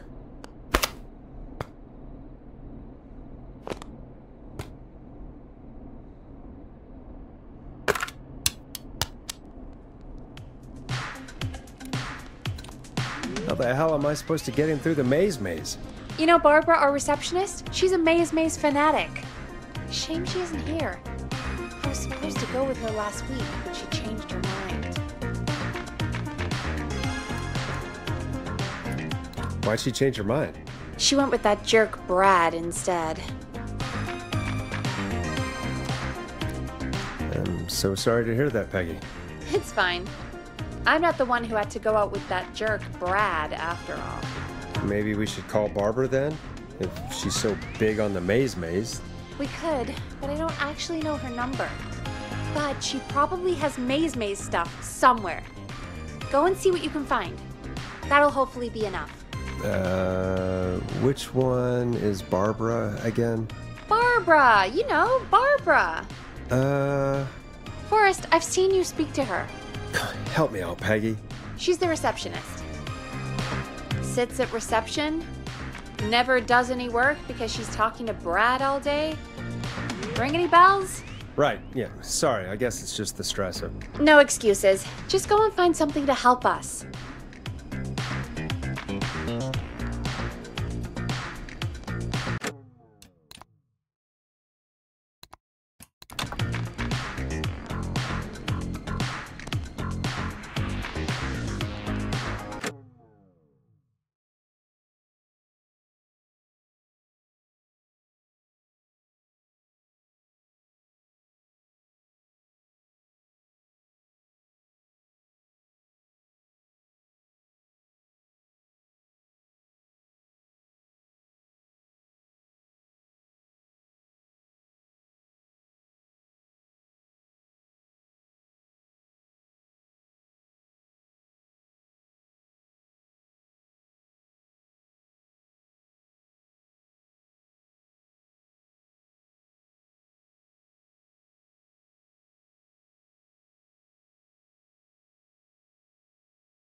Any luck? No, I'm not having much luck. Any ideas? Bingo. Here's what I was looking for. Did you try around reception? I think Barbara is honestly our best bet here. There must be something around there. Any luck? Yeah, I found a map for the maze in the trash. Why was it in the trash? Never mind. It doesn't matter right now. That's a question for Barbara later. Eugene called while you were away. He's on line 1.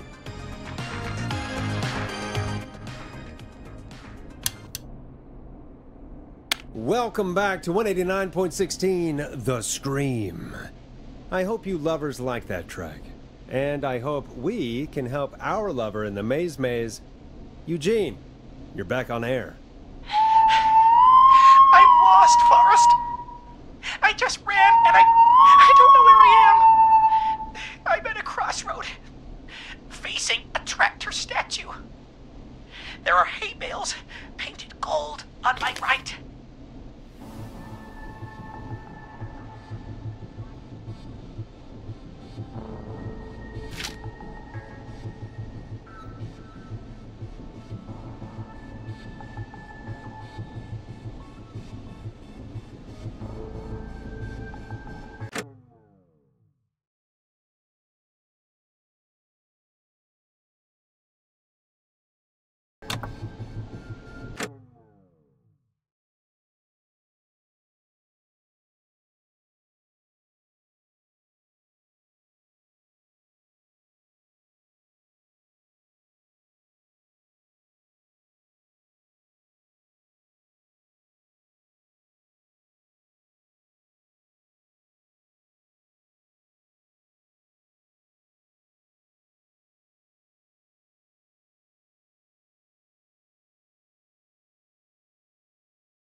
Go left.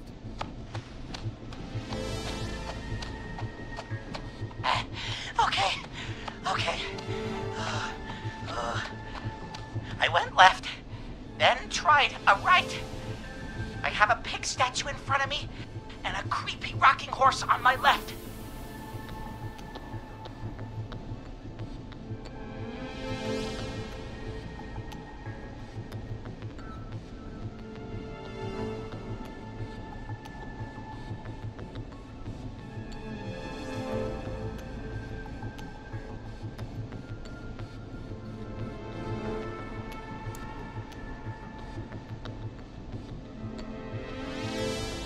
Go backwards.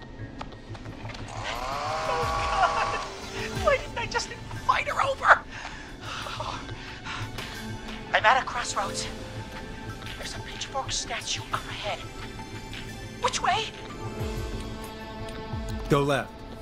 Oh, this wasn't how tonight was meant to go. I just wanted some love. There's a tiny barn in front of me and a scarecrow behind me. Nothing to my sides.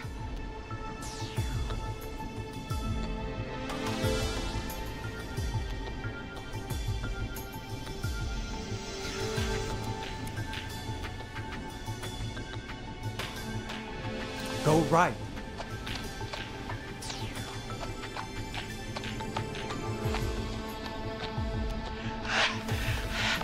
I can't run much more. I just passed a cordon silo. Didn't see anything else.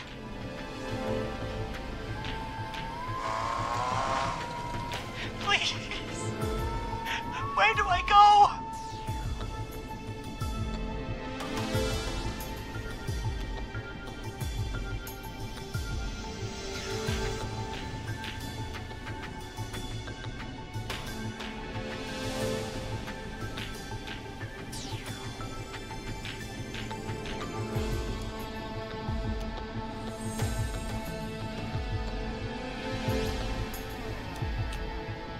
Go forward. Okay, here I go. This, doesn't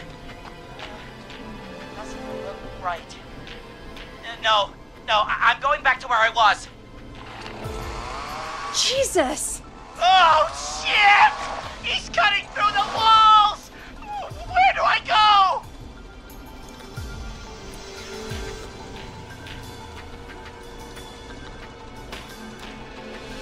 Go right!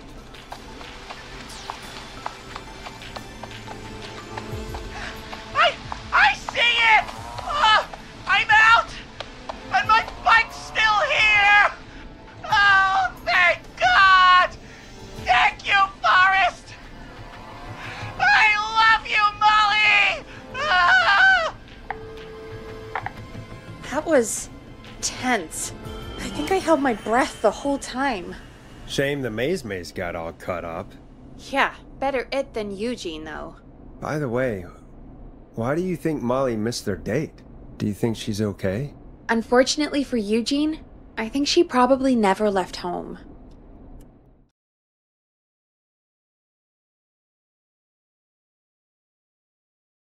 And thank you for calling in, Mr. Walton. We'll make sure to add the town librarian to our list of suspicious Clives. Remember, report a Clive to stay alive. Next caller is up, Forrest, so take it away. Caller, you're through to Forrest Nash on 189.16, The Scream. Hey, wonderful show tonight, Forrest. I don't know about wonderful, but, thanks. What's your name, caller? You can call me Dawn. Could you play my tune, Forrest? Your tune. Sure. Long Ride Home. That old song. Sure, we got it.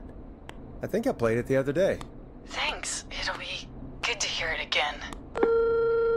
All right, folks. Coming up is that old classic. Forrest, I don't think you're gonna find that song. What do you mean? I played it a few nights ago. I know, but, we don't have it anymore. What are you talking about? I threw it away. You threw it in the trash? No, I threw it out the window earlier today.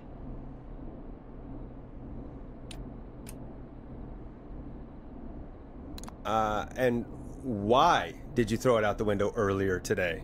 Brad was annoying me all afternoon. He played it on repeat because he knows I don't like it. So I grabbed it and threw it right out of one of the office windows. Not my finest hour, but I can only take so much.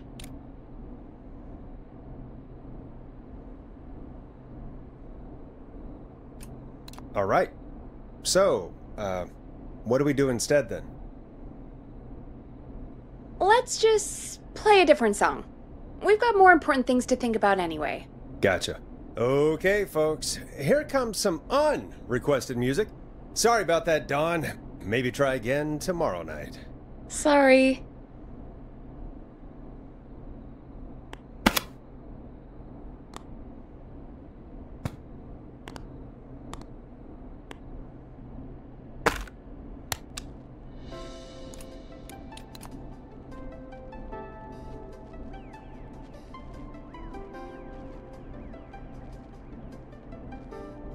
Of all the songs to request, why'd it have to be that one? Gee, Peggy, what did the barn finds ever do to you? Wrote that song, for one. It gets real old when you're forced to listen to it on repeat for years.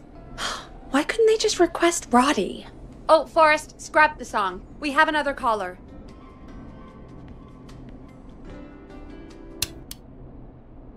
Sorry to cut the music short, folks. Callers take priority tonight. Welcome to 189.16 The Scream. This is Forrest Nat. Forrest? Oh, thank God. It's me again. Murphy. Hey, what brings you back? Oh, the killer got me, man. Why did I ever trust a guy named Master Robin? I warned you not to. Hindsight is 20/20, okay? Forrest, we need to do something. Goddamn piece of... He came to the Gallows Waste Disposal plant. Beat on me, man. Carried me inside and locked me in a dumpster. I got a flashlight, but... Oh, goddamn. I smell smoke. I think he started a fire. Hold on, Murphy. We'll call for help right now. You gotta hurry, man. I need someone here now or I'm gonna die. Peggy, get the fire department on the line. On it. All right. Now just... Come on, pick up. Hi. Yes, I'd like to report a fire over at the Gallows Waste Disposal Plant. It's an emergency. What do you mean it's not operational? Why is there no backup vehicle? Oh, god damn it! Forrest, that evil son of a bitch slashed the tires on the town's only fire engine. They can't do anything. But I have a few friends who live nearby. Maybe one of them can save Murphy. Where do they live? My friend Alex lives on the corner of Haddonfield and Romero Street, and Catherine lives on the west end of Myers Lane. And there's Jericho on the east end of Myers Lane. But he's old. Really old. Okay, I'll check the map, see who would be best to do this.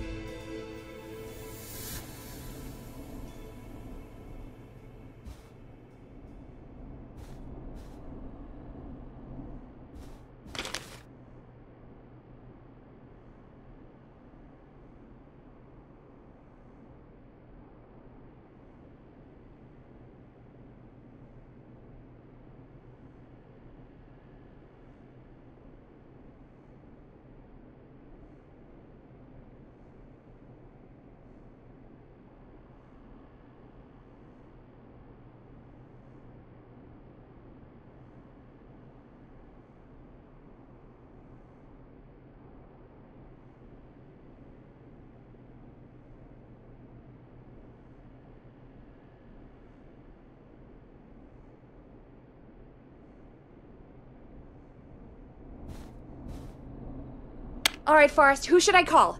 Who can help Murphy?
Call Alex. Alright, give me a second.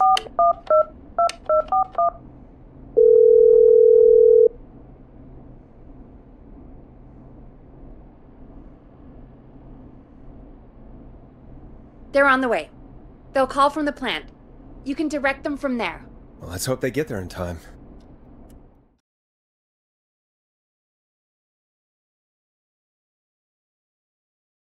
Forrest, I'm getting a call.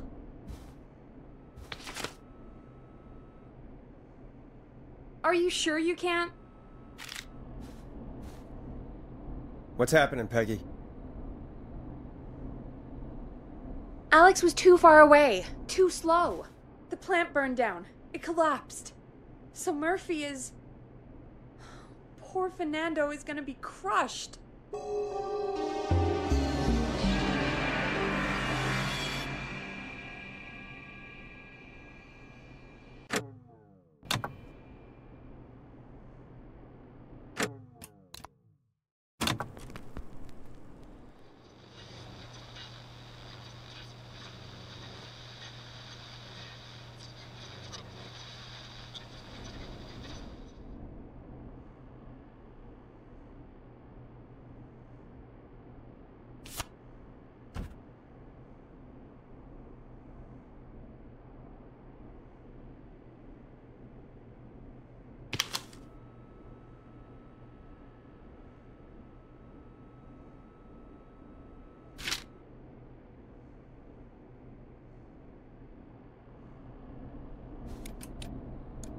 Call Jericho. Alright, give me a second.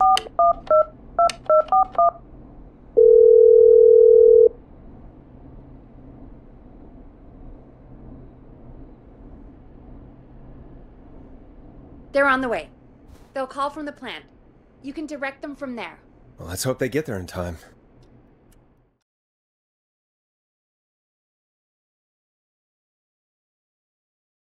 Forrest, I'm getting a call.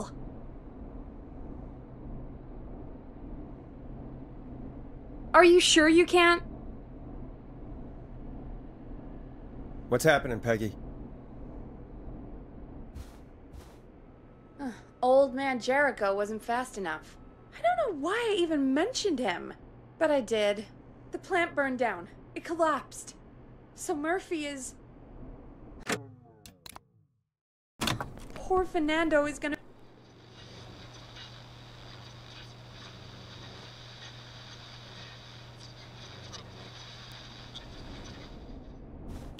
Where is Murphy again? Forrest, really? He just told us he's at the Gallows Waste Disposal Plant. Okay, sorry, I forgot.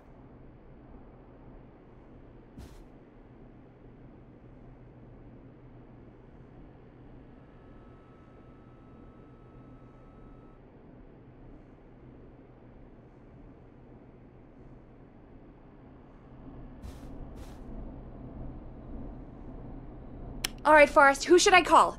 Who can help Murphy? Call Catherine. All right, give me a second.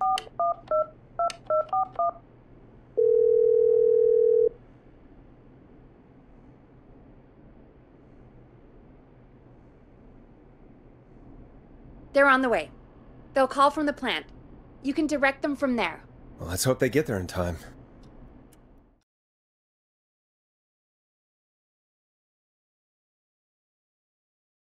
Call coming in. It's Catherine. She and Murphy are now both on the line.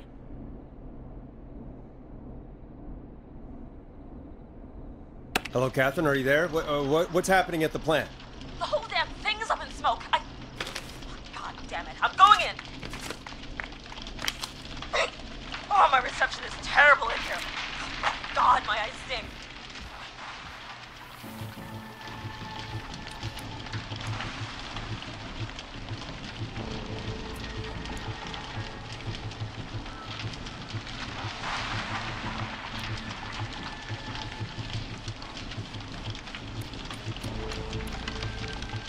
Go to waste disposal. Got it. Okay, I'm here. Oh, Forrest? It's coming down! I gotta go! Forrest! Listen!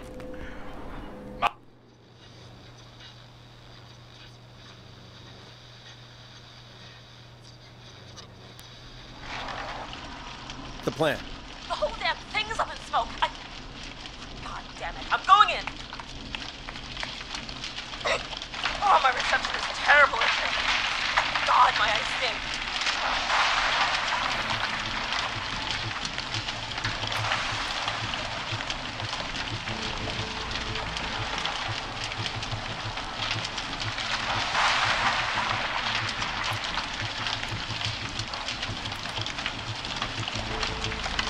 Go to recycling. Recycle. Got it. Come on, Catherine. The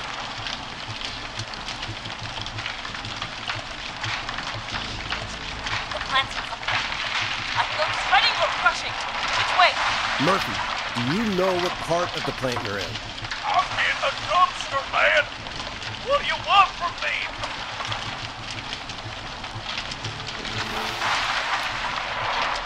Catherine, go to the crusher.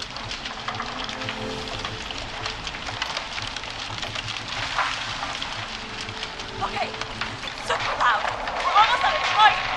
There are 3 dumpsters here, 1 from Gallows Creek Council, Henderson Disposal, and Quiet Ridge Municipal. What can you see? Yeah, I got a new flashlight. Looks like old cans, bottles, and newspapers.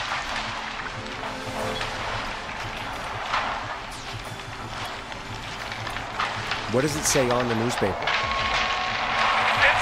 Henderson headline. I have no time. Which dumpster? Open the Henderson container.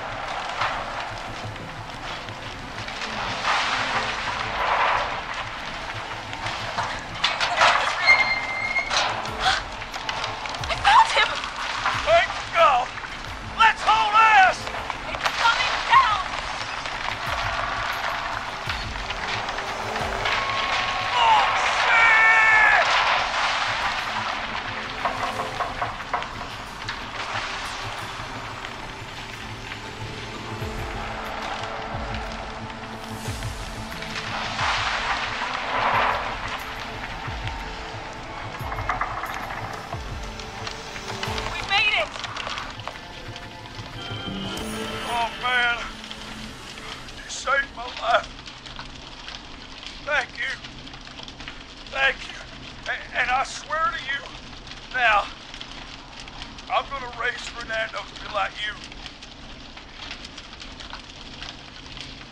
I'm getting my money back from Master Robbie. Hey, you just get home to your son, okay? Will do, Forrest. Well, folks, Gallows Creek has two folk heroes tonight, Murphy and Catherine. I'm sure their deeds won't soon be forgotten. Great job, Forrest. No time to celebrate, though. We got a caller. You know what to do. All right, folks. Another of our good citizens is on the line. Let's see what they have to say. Welcome to 189.16 The Scream, with me, your host, Forrest Nash. Forrest, Teddy Gallows Jr. here. I just want to say that my thoughts and prayers are with my Gallows Creek neighbors during this awful time. Oh, it's mayoral candidate and scion of the town founders, Mr. Gallows. Are you in danger?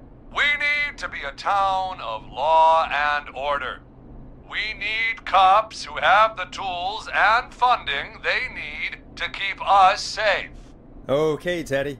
I know you're an outsider to our little town here, Forrest.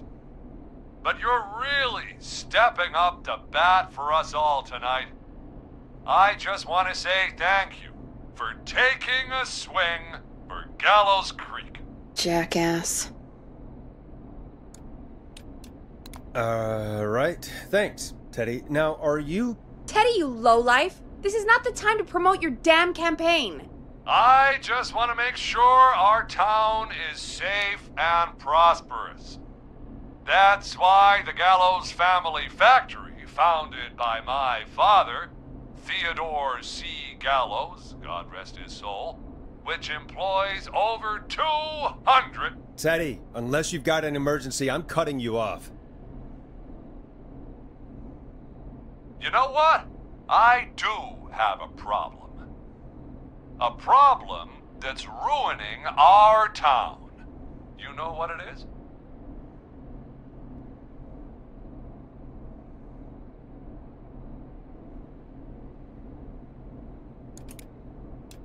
Yeah, how about the goddamn serial killer? The problem is that woman, our current mayor, Linda Cartwright. Oh, here we go. She just isn't one of us. Linda Cartwright is un-American, unstable, and... You're not better than anyone, Teddy.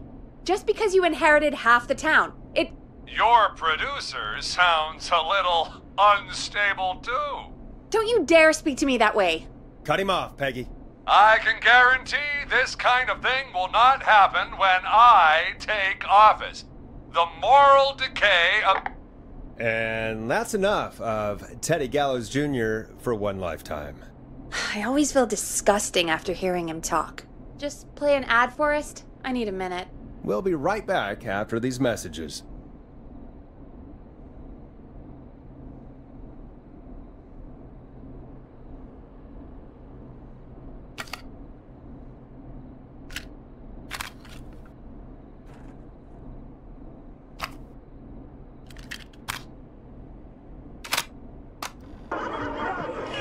Hey, great party, man.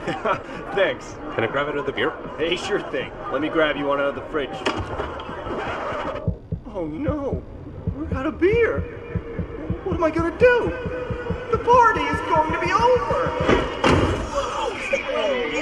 Fear not. A Grilling Spree will give you a free 6-pack of beer if Gallows High wins this Tuesday. Say what? That's right. Order a meal deal from us and you'll get a free 6-pack of beer if Gallows High wins. A free 6-pack?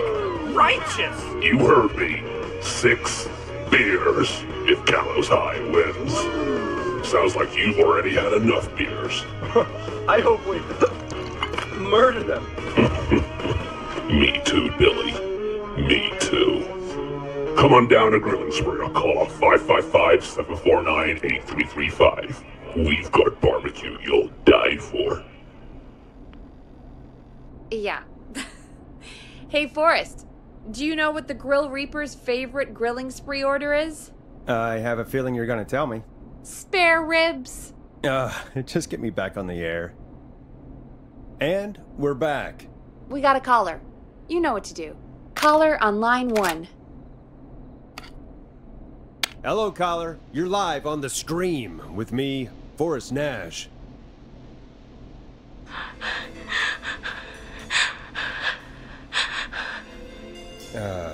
Hello. Caller. Who is this? I need the police. I'm Forrest Nash. I'm standing in for 911 tonight. What's wrong? There's a guy hunting me and my friends. I think he's killed some of them already. That's him. He's just outside. I can see him from up here. God damn it. She's just a kid. Where are you? Are you somewhere safe? Oh my god. Oh my god. Stay with me, kid. Focus. I can't do this. Yes, you can. Focus. Tell me, what's your name?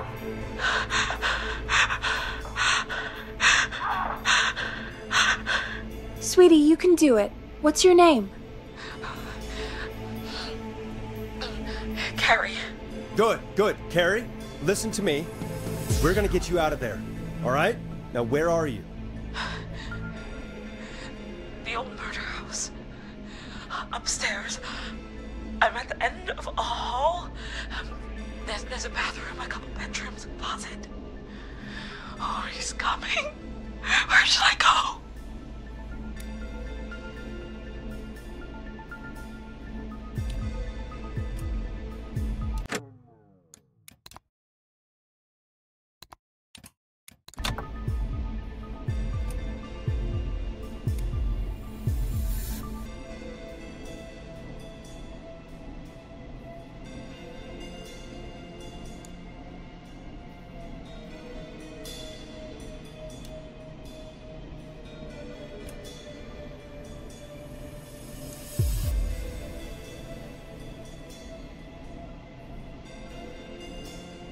Go to the bedroom.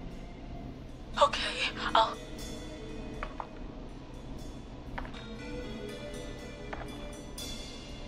He's here. He's here. He's gonna kill me. Forrest, I don't think we can... Run!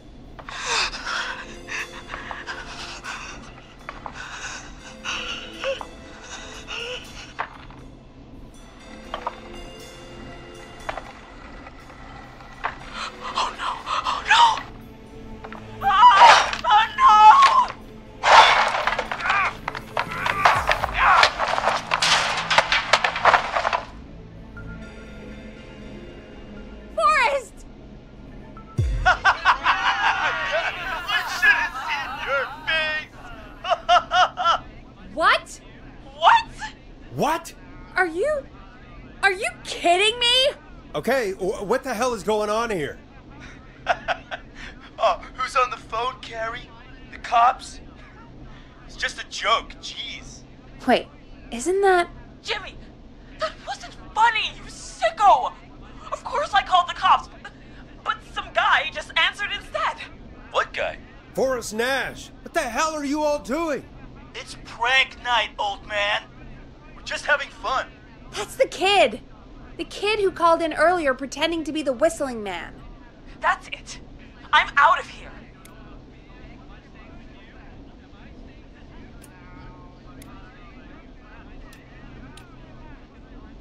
You know he's really out there tonight, Jimmy, right? Yeah, right. It's just whistling night, man. That little idiot. Whistling night? It's a stupid tradition. Especially stupid since that one kid died back in... Would you take off that stupid mask if it's hard to breathe? Who's under there anyway? Is that you, Seth? Idiot! Seth is right next to you. That's, wait. Oh no. Who are you? Oh no, man!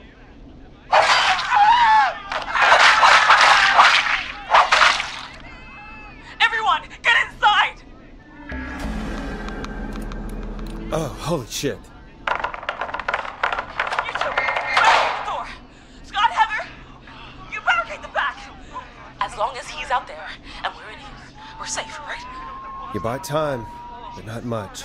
Forrest, we have to... Heather, I already called the cops. Forrest picked up. He's the best we're gonna get. Who is with you, Carrie? My friend, we drove out to the old murder house and... Oh, of course! The van! Who's got the keys? Jimmy had them. Jimmy. Oh.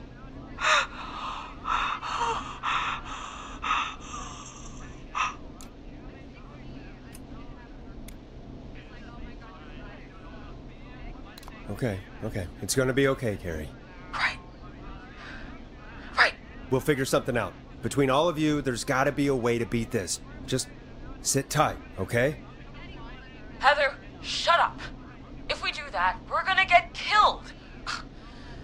If only Jeannie were here. Jeannie? Jeannie McPherson? Our intern Jeannie? Yes. She's my best friend and the smartest one out of all of us. She stayed in tonight. Forrest, listen. We'll see what we can come up with, and, What? Scott, you're not any good at... And... No, Chad. Out of all of us, you're not the one to... Oh. Everything okay? No. We're figuring out a plan, but everyone's volunteering to do things they're just bad at. I think we can figure out what to do, but I don't think we can agree on who should do what. I think you'll have to be the tiebreaker, or else these idiots are gonna get us killed. But I... Shut up, you... Forrest, I'll call you back.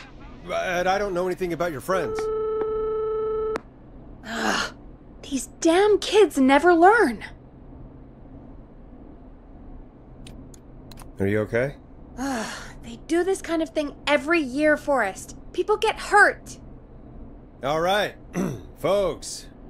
We're gonna work out a way to save Carrie and her friends. This next one goes out to all the trapped kids out there.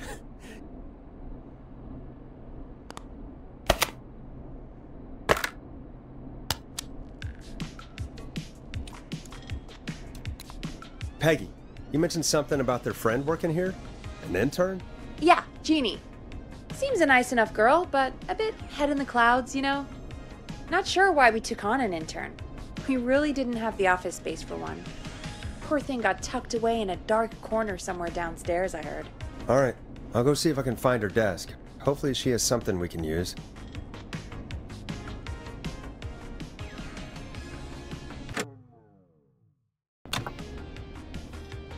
Peggy said her desk is downstairs.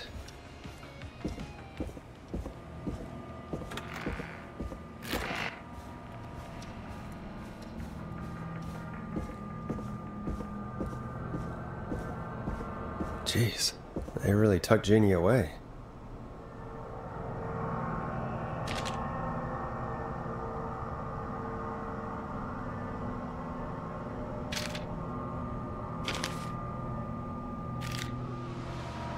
Friendship quiz.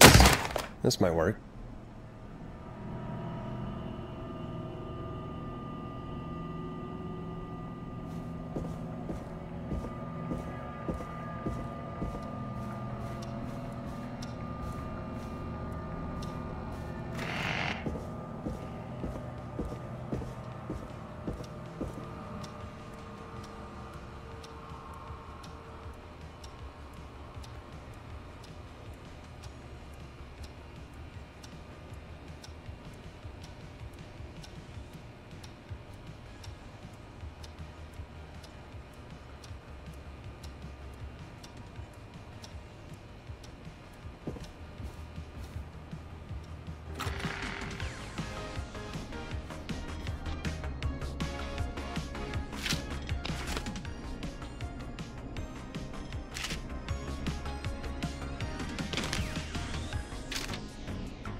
Hey, you find anything that'll help us out?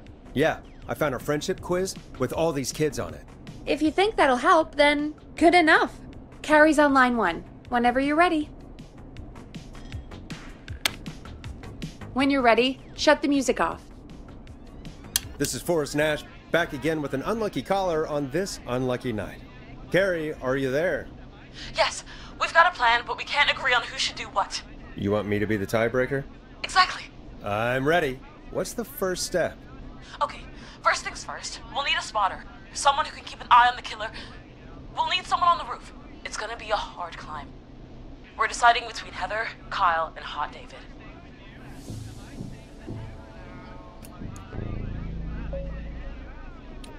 Heather's got this. Yes, Heather, he picked you. Now please, stop talking about all your cheerleading trophies. Part 2.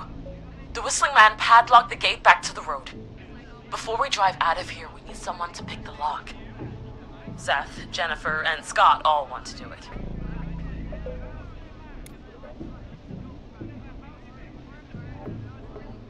Jennifer.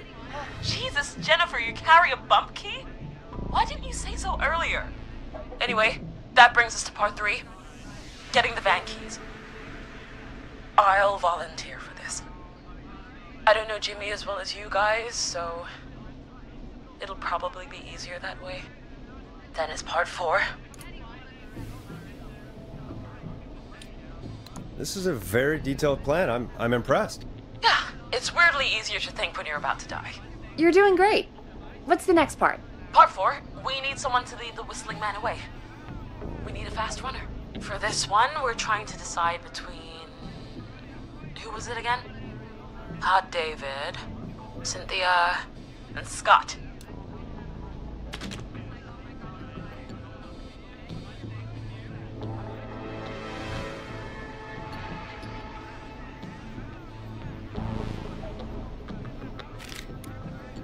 Hot David.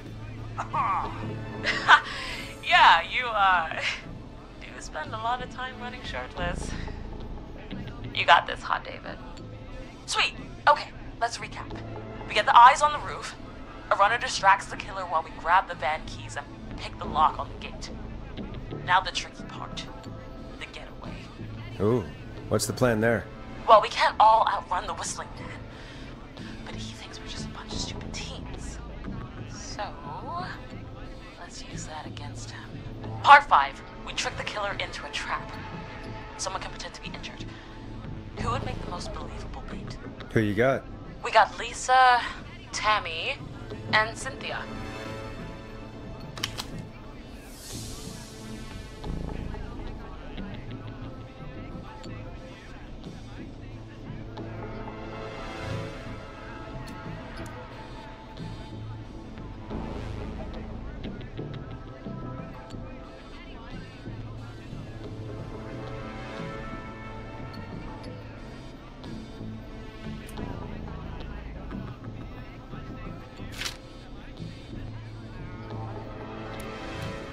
Lisa.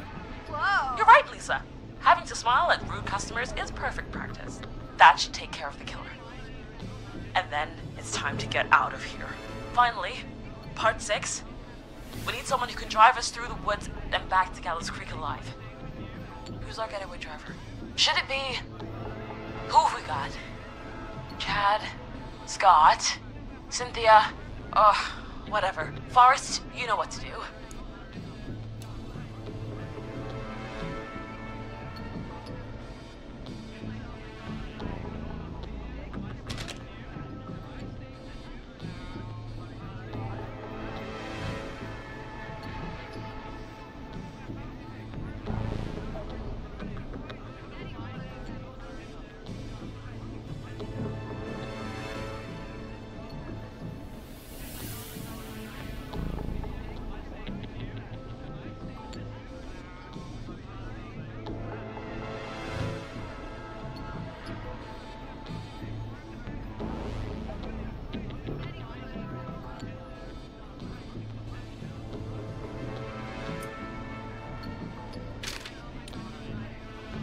Chad. Perfect. Your go-karting experience will be great, Chad. Thanks, Forrest. We'll just take a few seconds for ourselves, and then it's go time. Sounds good. Talk to you in a sec. Good luck, Carrie. That actually sounded like a pretty good plan. I hope you're right. Yeah, let's hope.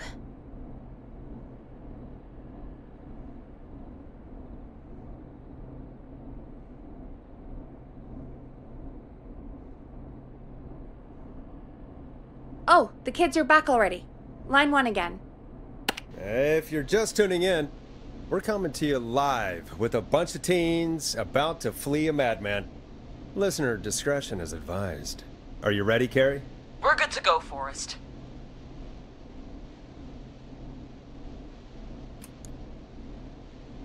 Good luck. And Godspeed. You got this. Here we go, everyone. Spotter, to the roof. Go, Heather. She's off and away. All right, Brenner. Get ready.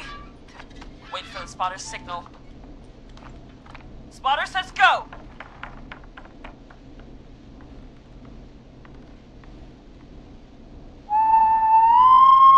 Wait. Lockpicker, go. I'll get the keys off Jimmy.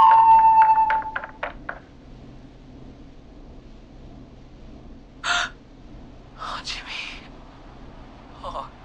Oh, his face is... The keys, Carrie. You need to get the van keys. His face is lying next to him, Forrest. He got cut.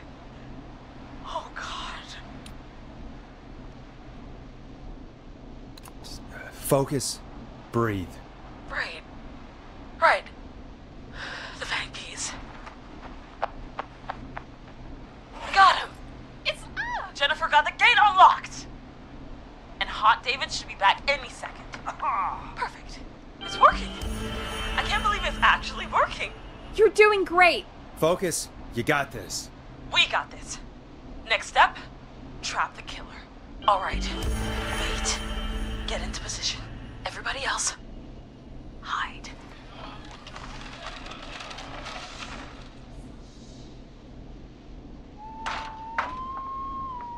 Okay, performer.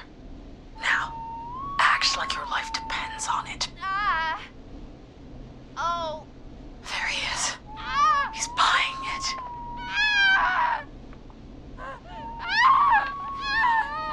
Now! Push the bookshelf over!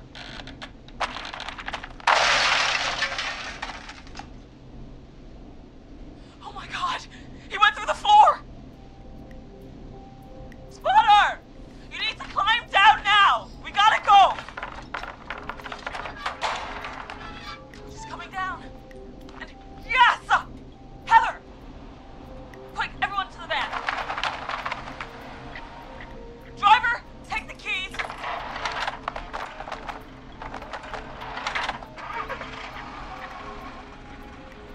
The damn gate swung shut.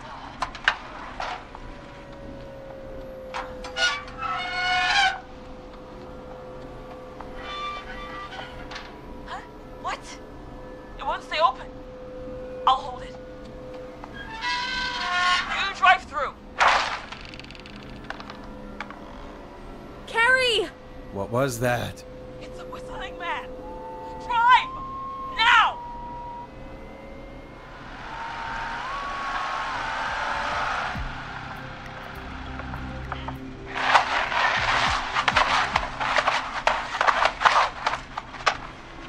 Let me go! Just go! Just drive! Oh my God. Please, no! No!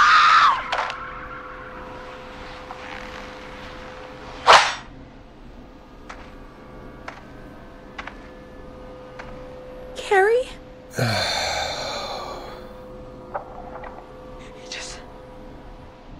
He just stared at me. Carrie! Carrie? Just stared at me. And walked into the woods. I don't understand. Thank God you're okay. Can you get somewhere safe? I can make it home. Thank you both for helping. If you hadn't, It was your plan, Carrie, and it was a great plan.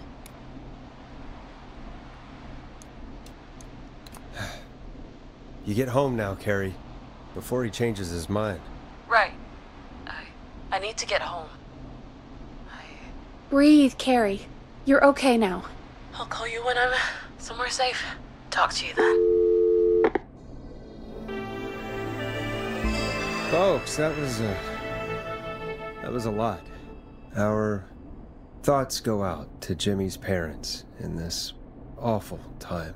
For any kids listening in, please stay inside and stay safe. And parents, hug your kids extra tight tonight. Here's a song for the girl walking home in the dark.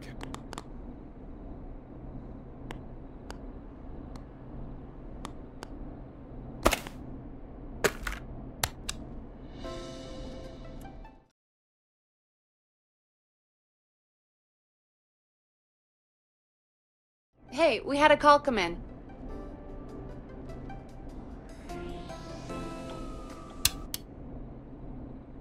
Forrest Nash here. Listeners, we've got another caller live on 189.16, The Scream. What's on your mind, caller? Hey, Forrest. I just wanted to phone in and say that I think I speak for everyone when I say that you're providing a real service for Gallows Creek tonight. It's cool what you're doing, man. Well, I'm just doing my job, friend. Anyway, tell me about yourself. What's your name? Are you keeping safe tonight? Yeah, man, I'm good, thanks. I'm at my roller rink, trying to get everything ready for the Harvest Festival tomorrow. I had a guy from Starling Security here earlier installing the Starling 4000 system, so I'm a little behind. As for my name, my friends call me Roller Ricky, and I now consider you a friend, my man. We're friends now, huh? Well, that's kind of you to say. Thanks. Yeah, man. Sounds like roller skate.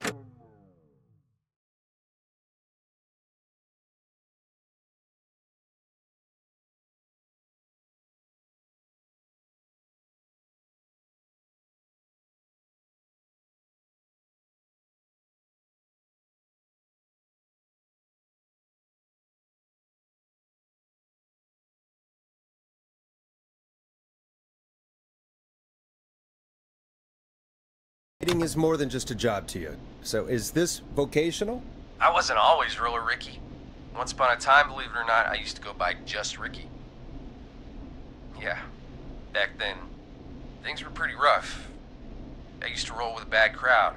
Not all bad, but there was one guy. Anyway, some bad stuff went down. I harbored a lot of guilt for a long time and turned to the bottle. I didn't really talk about it or even know how to talk. It's just how it was. That bottle took the best years of my life. Or so I thought. It's never too late, Roller Ricky. How did you turn things around? I joined a support group. I opened up about my problems, and sharing that burden just took so much weight off. It's a long story from there, but I found roller disco. I learned how to have fun again, cutting loose and making shapes. Now whenever I get down, I get down. I'm finally free from it all, man. It's important just to talk to somebody. That's the first step. Ain't that right, Max? Aw, hello, Max. Well, he certainly sounds like a good boy. Max is my emotional support dog. He's a rescue dog, but I always say he's the one that rescued me. He's the best dog a guy could ask for. Of course, the first thing I did was teach him how to skate. He's better than me now, a real pro. Max can skate? Yeah, man! At first they said it couldn't be done, and then they said it shouldn't be done. But Maxie loves the rink, man! Is that another train, Maxie? Maxie loves trains, man. He's even got that special how to greet them.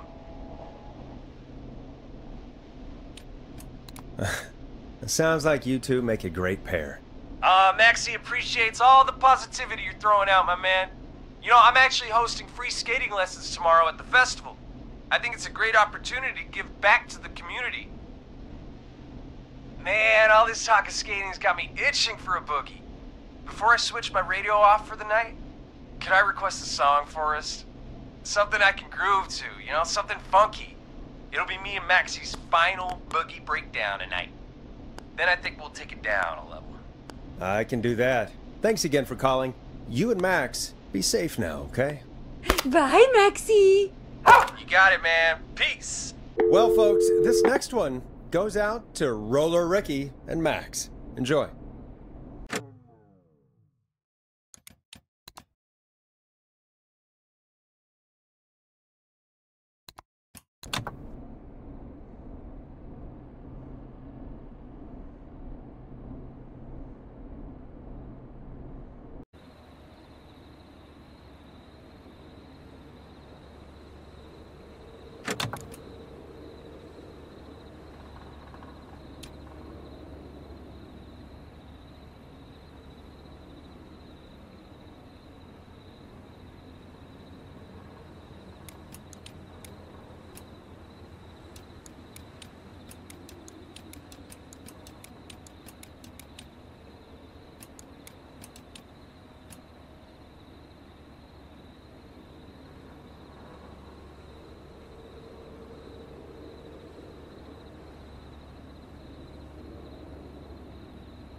Play a record, Forrest.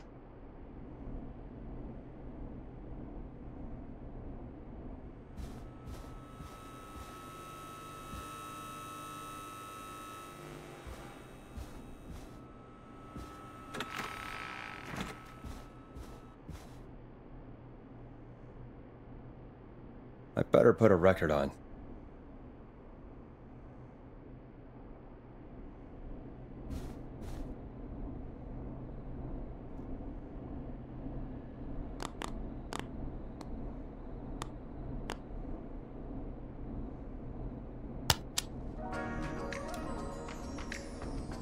Here comes one of my favorites.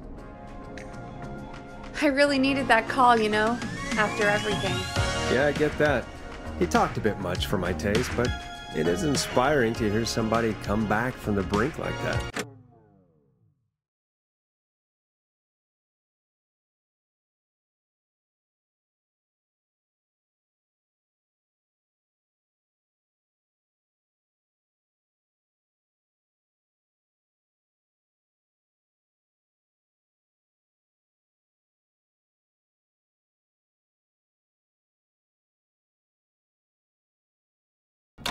Yeah, that's what I meant.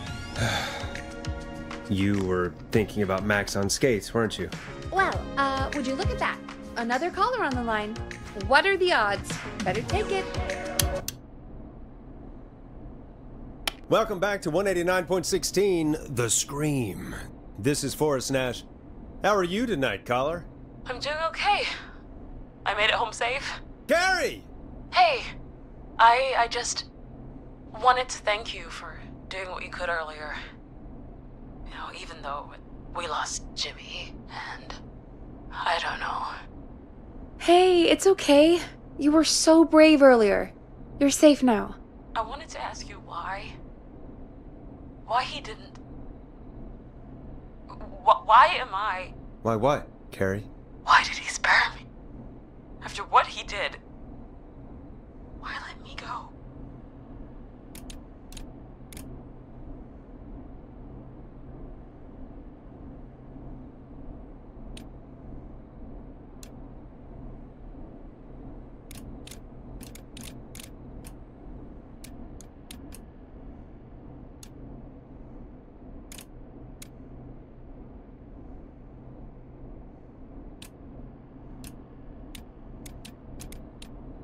Maybe he only wanted to hurt the pranksters. Maybe. Did he just think everyone was making fun of him? Did he always hate these hazing rituals? I mean, if he did, why wait all these years to... Why do this now? These stupid hazing nights have to stop. Carrie, you did so well tonight. Stay safe and rest. Help is coming to Gallows Creek. We just need to hold on. Thanks, Peggy. Hey, Forrest? Could I request a song? Of course, Carrie. What song? Any song by Blast Processor. And thank you. This next one goes out to Carrie.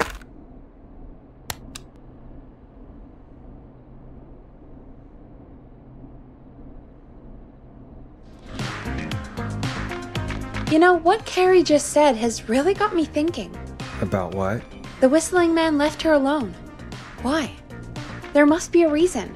When it comes to masked whistling killers, I don't think a reason is a key part of their process. Well, it's something to consider. I need to take a break.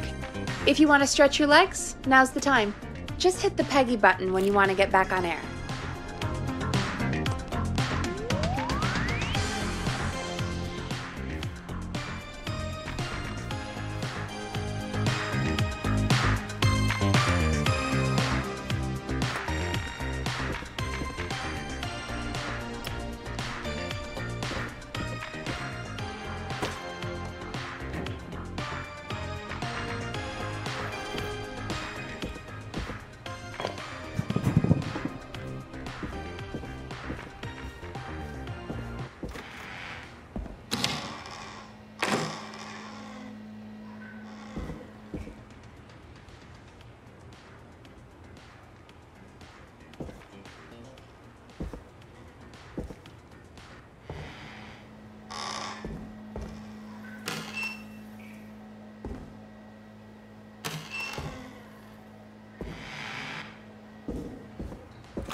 Locked.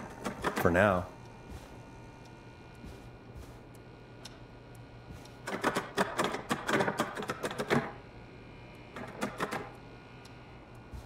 So many locked doors, so few keys.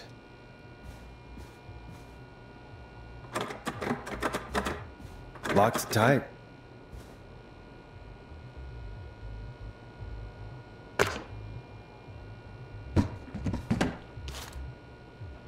Not getting in there tonight.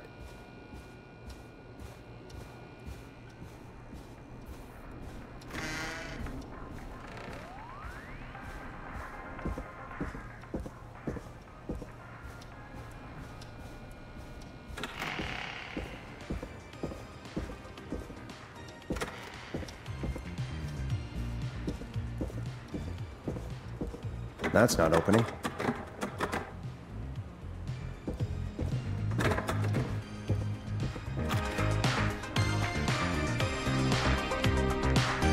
Let's get going, Peggy. Alrighty, we could run another segment or... Scratch that, Forrest. We have a caller.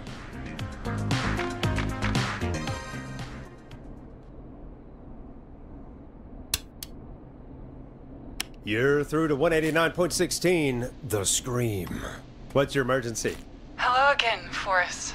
Oh, that call with the teens was awful. Those poor kids. Still, I'm glad the girl didn't get hurt. Thanks for your concern. Are you in trouble? What's on your mind? I wanted to ask you again to play my song, Forrest. You said you were gonna play it, but you didn't. Your name was Dawn, right? What, Peggy? Yes. Oh, well remembered. My name is Dawn, and I wanted to ask you again to play my tune, Forrest. Long Ride Home? You know, the one that Peggy said she threw outside the window?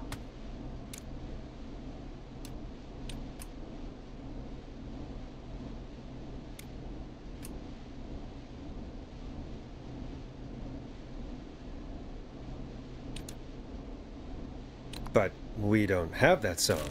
As you just said, Peggy threw it out the window. But, Forrest, you do have it. It's just outside the window. There's a serial killer on the loose. I can't just go outside hunting for a record. I'm really sorry, Dawn, but we just can't get it right now. But wasn't the Whistling Man just at the old murder house? That's miles from the station. It won't take you a second to grab it.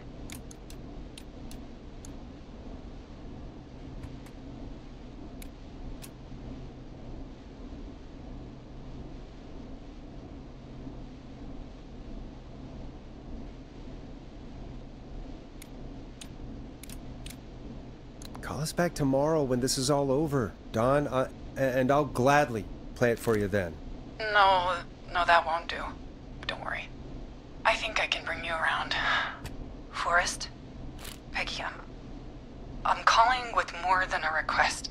I know something. I think I know who's gonna be next. What? Are you serious? Play my song, Forrest, and you'll find out. Well, folks, here's some music for you while I think things over.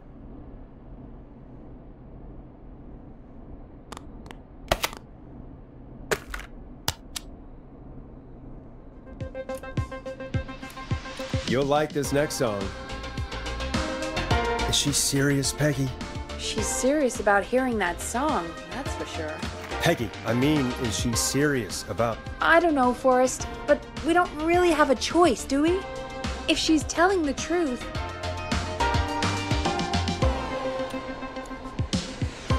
All right, I'll do it. You're a good man, Forrest. I'll slide you the key to the fire door. Wait, our fire door has to be unlocked? Yeah, it... You know, I never thought about it, but yeah. We should talk to Reggie about that later. Anyway, I'll hold the fort down while you're out. Maybe I'll even get a caller. That could be exciting. 189.16, The Scream. With me, Peggy.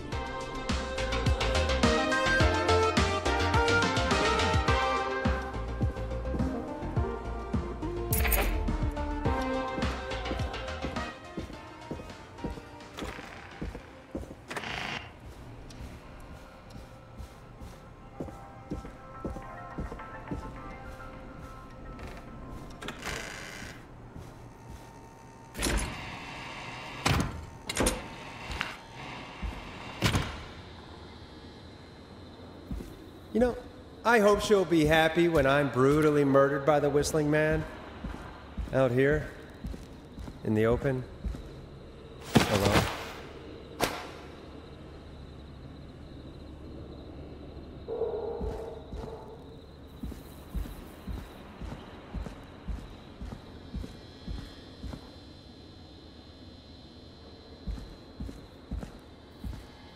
Of course, it locks behind me.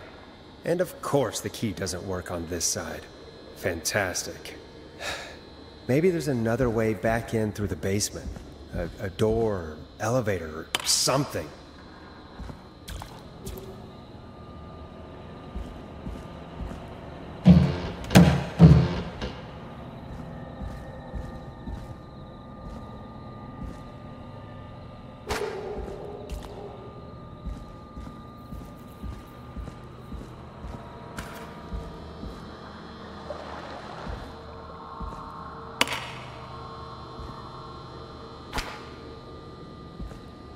Alright, which window would she have thrown it out of?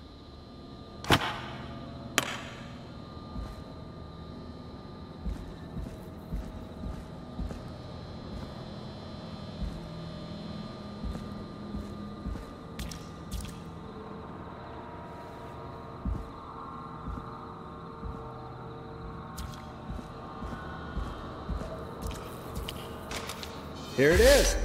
Long ride home. Looks like I'm gonna have to hunt around for some new fuses.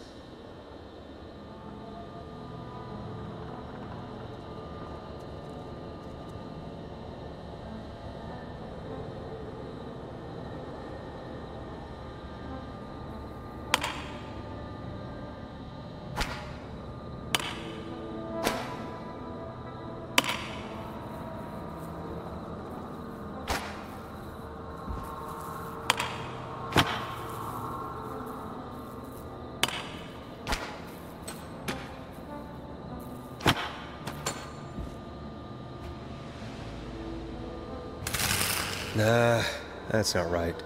Do the fuses add up properly?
Bingo!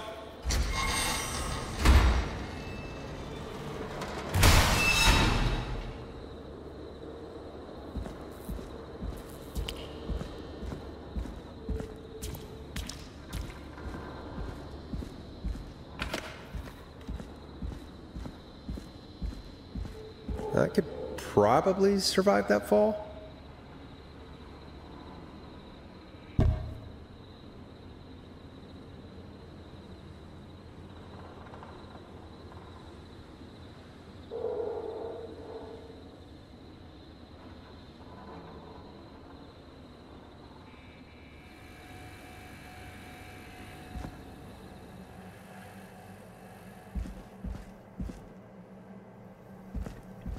Looks like the janitor's closet. What did Peggy say his name was? Clive?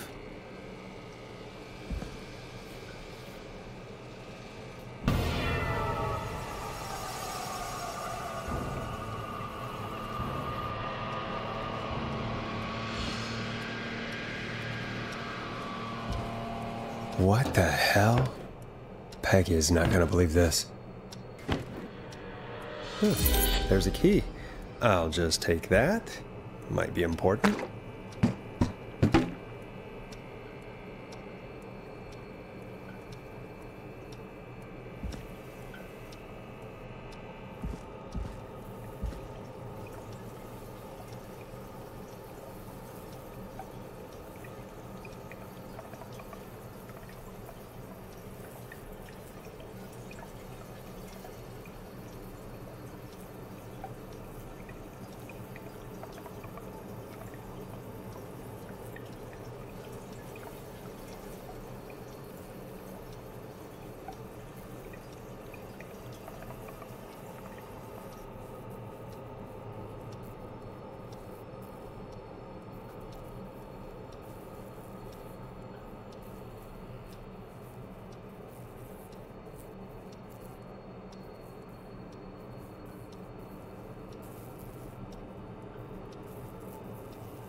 I wonder how the show's going.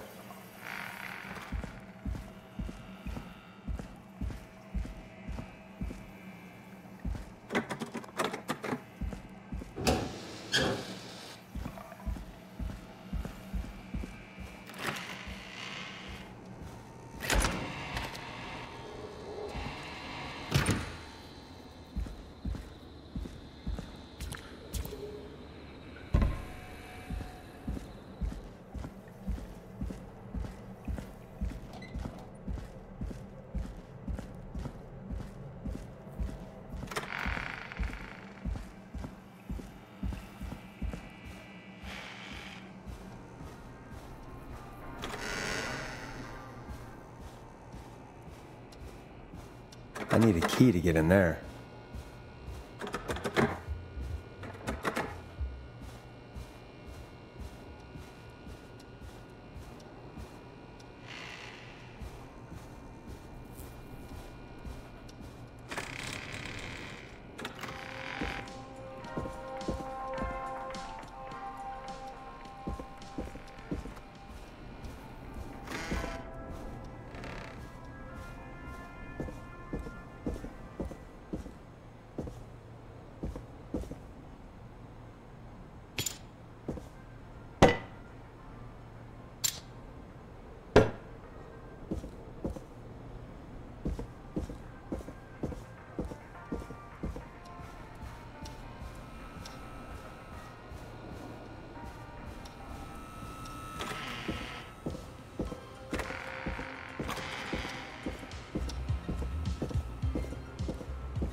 Locked tight.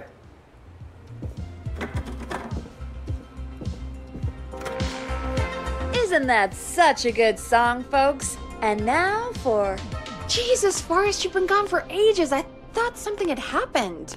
Something did happen. Clive the janitor might be Clive the murderer. What?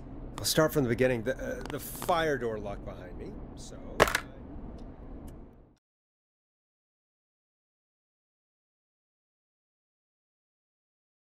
Why did you heave that thing all the way up here? Because the basement's creepy as hell, and I don't like standing around down there. Fair. Alright, let's run through this again. We have a creepy board you found in a creepy basement, made by our creepy janitor, who you think is the creepy whistling man. Yep. And on the creepy board are the names Chuck Brody, Kim Walker, Rebecca Allen, and Aunt Williams. Correct. And you think one of these people will be the whistling man's, Clive's, next target. That's right. And we've got to find them.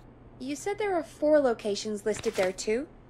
The hospital, the power station, the gas station, and the trailer park. Clive must think the target is at one of those locations. Forrest, you're gonna have to figure out if any of the potential targets are at one of these locations tonight. Hit the button if you need any help.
How's it going? I'm ready, Peggy. Are you sure? We've only got one shot at this. I'm sure. Let's do this. Okay, name first.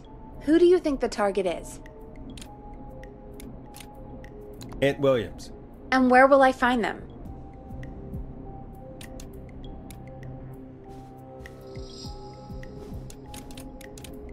The power station. Okay, I'm dialing. One moment.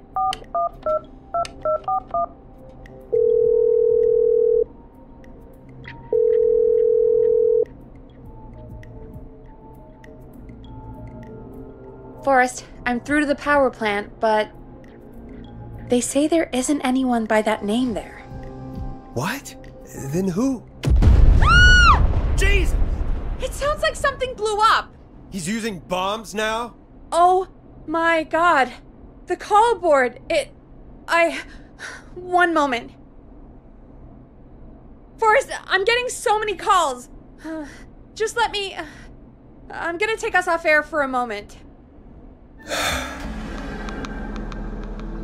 Peggy, what's happening in there?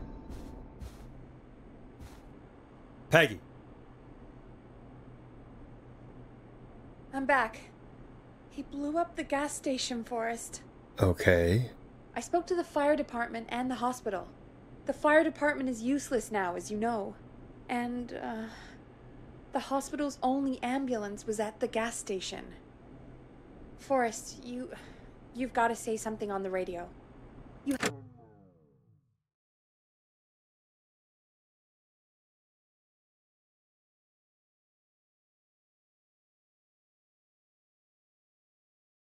have to tell the town. I'm putting us back on air.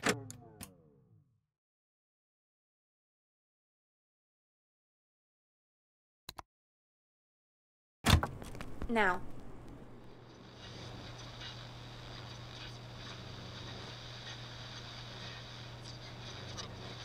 This.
I'm sure. Let's do this. Okay, name first. Who do you think the target is? Chuck Brody. And where will I find them? The gas station. Okay, I'm dialing. One moment.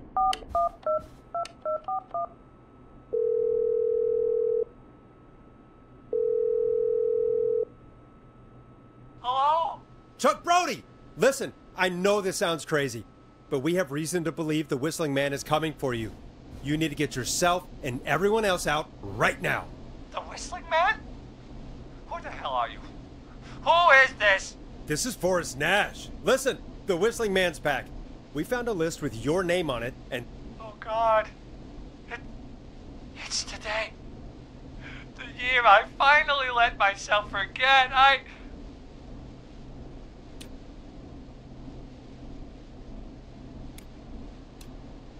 Quit talking and run! I think he ran off. Well, fingers crossed that Chuck... Jesus! It sounds like something blew up! He's using bombs now? Is Chuck? I don't know. Hang on. We're getting a call. Hello? Chuck? Chuck! Forrest! The whole goddamn gas station's gone up. Is anyone hurt? I don't think so. I got everyone to follow me out. The town's only ambulance was blown to hell, though. Yeah. Damn it, that fireball threw me. I've got to get to the hospital. I'm not feeling great. Forrest, man, I can't thank you enough, but... Damn, I gotta go. Wait, Damn it. We lost him. What was that about today? Oh, Forrest, the call board is lighting up. Get us into some music while I deal with this.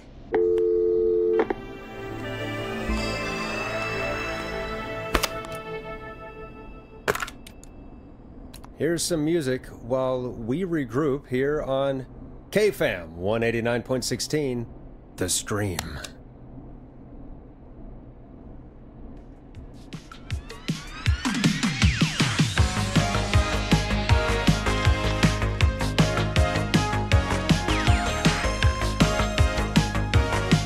There's gotta be more in the basement to show us who Clive is targeting.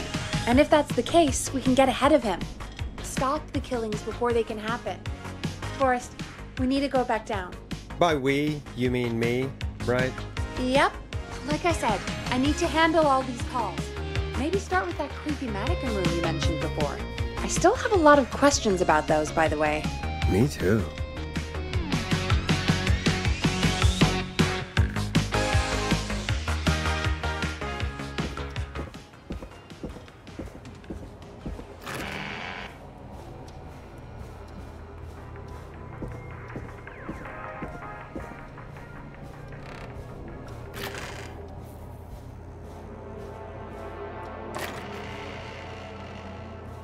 Needs a key.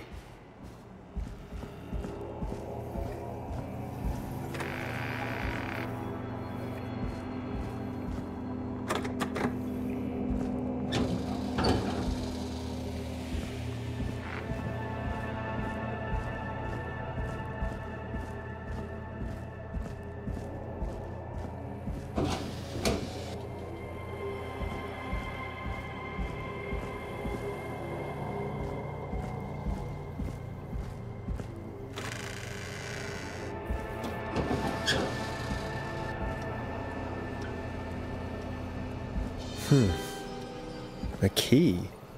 Was this always here? I must have missed it when I brought everything upstairs.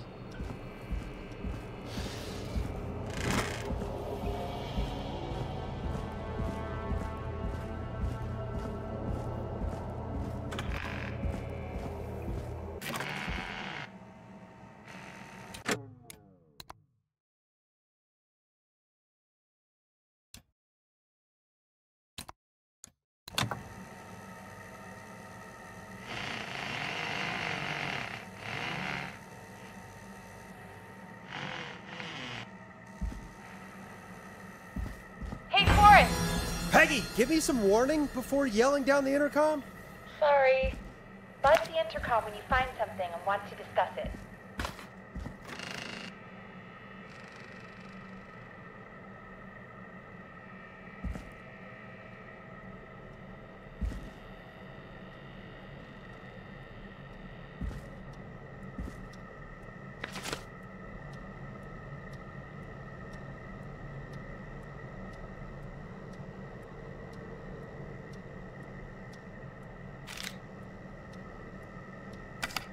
Peggy, I've found a tape and a map down here.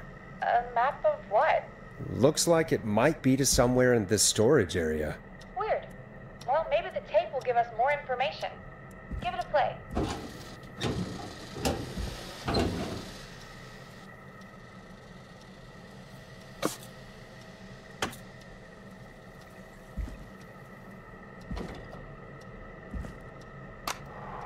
George Barrow, 1968. That's when this all began for me. Follow the maps, find the tapes. I'll be waiting.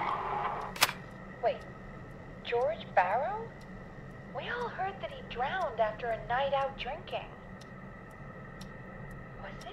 Actually, Clive? Has Clive really been the whistling man for that long? He says I need to follow the maps and find the tapes. I guess that's what this map is about. I think we need to see what else is hidden down here. Be careful, Forrest. Keep looking. Buzz the intercom when you found something.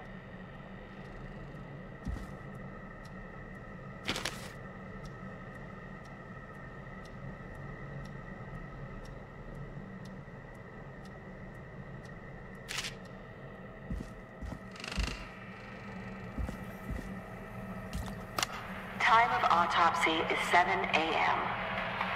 Cause of death is asphyxiation from drowning. The degree of rigor mortis indicates that the subject has been deceased for 5 hours. That puts the time of death.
Small lacerations to arms, legs, and face, typically obtained by running through foliage. Severe blistering to the feet, as though the deceased had been running without stopping. This looks useful.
Preliminary toxicology results shows no signs of inebriation. However, a high amount of cortisol was found, indicating elevated levels of stress in the immediate moments before death.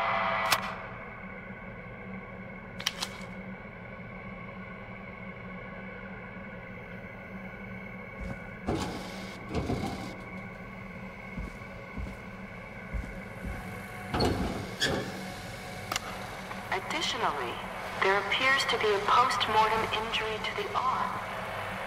It looks like it was trapped in a car door.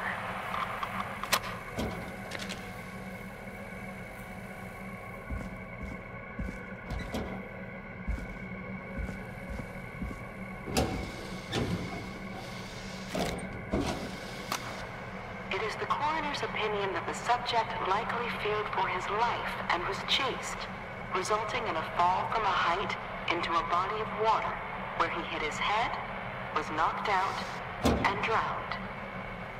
Following that, he was moved. Dr. Sullivan, we need to have a talk. Is that recording? Shut it off.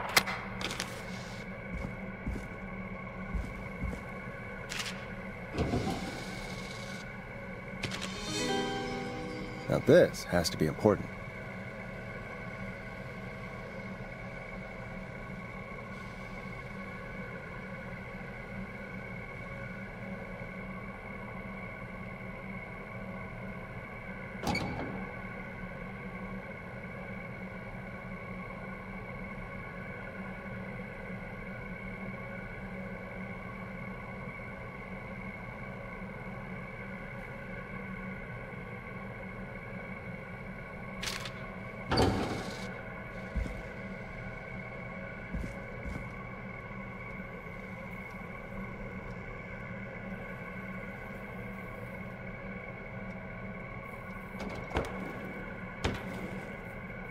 Ooh, a new vinyl for my collection.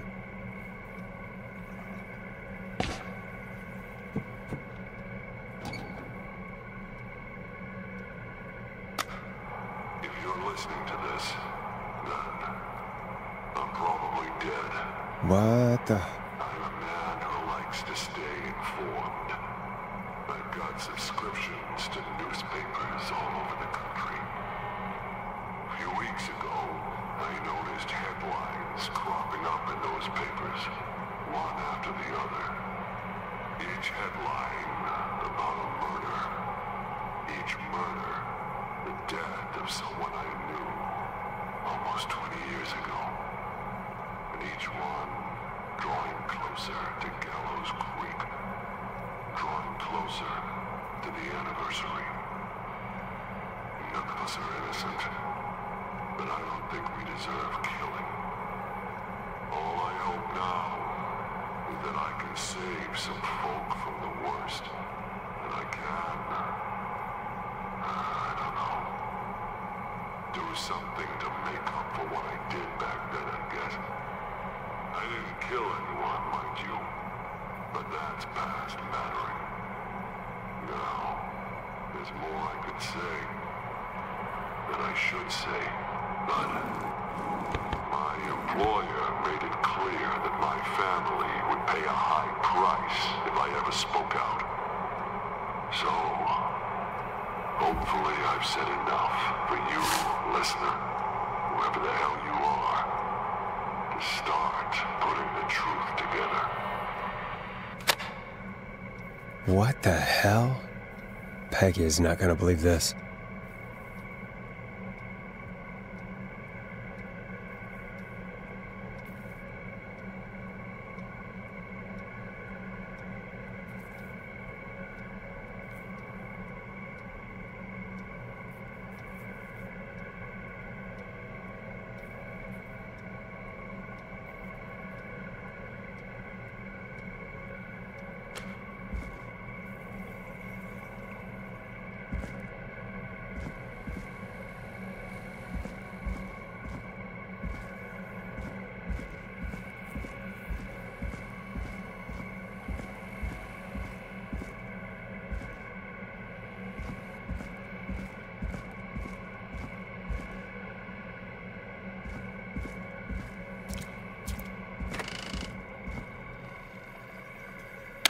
found, Forrest?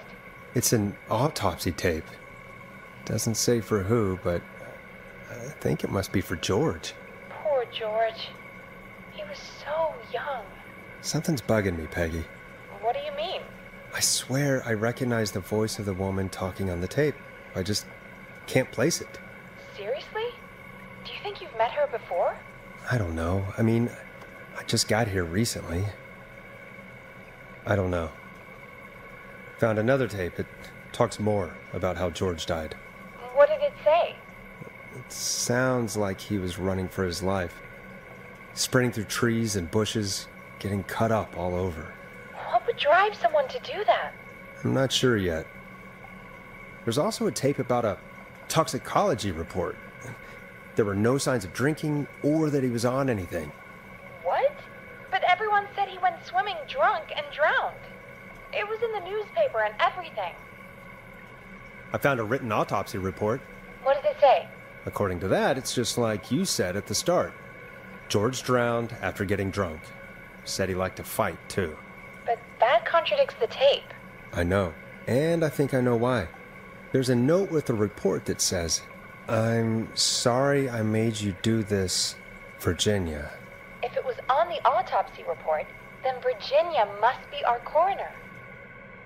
Wait, the caller from earlier, when we had to call the takeout restaurants, wasn't her name Virginia? We need to call her back once we finish down here. It looks like she might know something about what's going on. I found a tape that introduces a new detail to the story. Post-mortem injury. Apparently, his arm got caught in a car door. A car door? Yeah, after he died. How do you suppose they can tell? How can they tell? I'm a radio producer, not a coroner. The written report I found doesn't mention it at all. How did his arm get trapped in a car door after he died? Unless he got it when the police collected his body? I guess someone else must have moved him, after he was dead, to where he was eventually found. But the report, what is going on here? I found a police report. Mentions a friend from earlier, Sandra Sharp. Sandra? The jazz runner? That's right. She found George's body washed up at the reservoir. The reservoir? Yeah? What's strange about that? George got cuts from running through foliage, right? But there's no forest around there. Also, how did it wash up at the reservoir? What do you mean? Reservoirs don't have tides. But that's what the police report said. It's not possible, though. I did a school project on reservoirs and got an A. But, yeah, not important right now. The important thing is that it doesn't make sense. What are you suggesting, then? That the body was originally found somewhere other than what the report suggests? That the sheriff tried to cover it up, but accidentally let something slip? Something like that. I think. Well, Sheriff Matthews wrote the report. If he hadn't been eviscerated, we could have asked him. True. But Sandra is still alive? Once we're done down here, we should give her a call. In another tape, the coroner comes to the same conclusion as I did. George was running from something. Maybe an animal? Maybe, but then there's this next bit, where the coroner thinks he was moved post-death. So she agrees with us. At the end of the tape, someone burst in and demanded Virginia stop recording. I think it was Clive. This is starting to make sense now. This is a conspiracy to cover up what happened to George. I think I found Clive's last recording. I think Clive might be gone. Gone? I found a confession. Not for any killings, but for playing a part in covering up George's death. He left this behind in case he died. He hoped someone would find it. Do you think the Whistling Man already got him? Possibly. We've had a lot of callers tonight, but maybe not every victim made it to the phone, you know? We don't know how many there really are. Christ, Forrest, that's dark. I know, but Clive said he had read about other murders in other towns, and that the murders were all folks who knew about the incident. And the killings were getting closer to Gallows Creek. He said he wanted to do something good for once. The board in his office. He wasn't tracking people down to kill them. He was tracking them down to save them. Why didn't he just come out with all of this? He said his employer threatened his family if he spoke out about any of it. His employer? The one who orchestrated the cover-up? Oh, Clive. I'm sorry for thinking you'd killed all those people. Do you think you found everything? I think so. Forrest, what's going on here? Someone wanted that boy's death to seem like an accident. And they hired Clive to make it look that way. Come back upstairs when you're ready. We need to figure out our next step.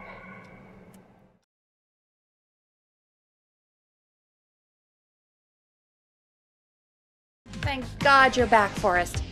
I've been running out of stuff to pad our airtime with. Peggy, you work in radio.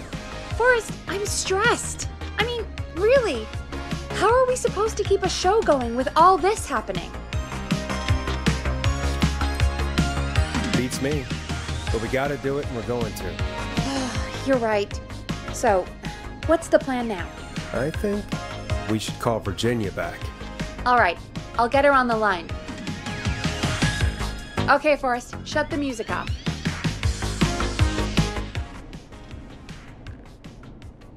Hello again, Gallows Creek. This is Forrest Nash. We're circling closer to the truth behind tonight's events. To this end, we're calling back one of our earlier callers, Virginia Sullivan.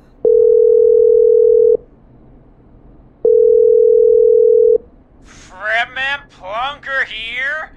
Who's this? Is it you? Goose?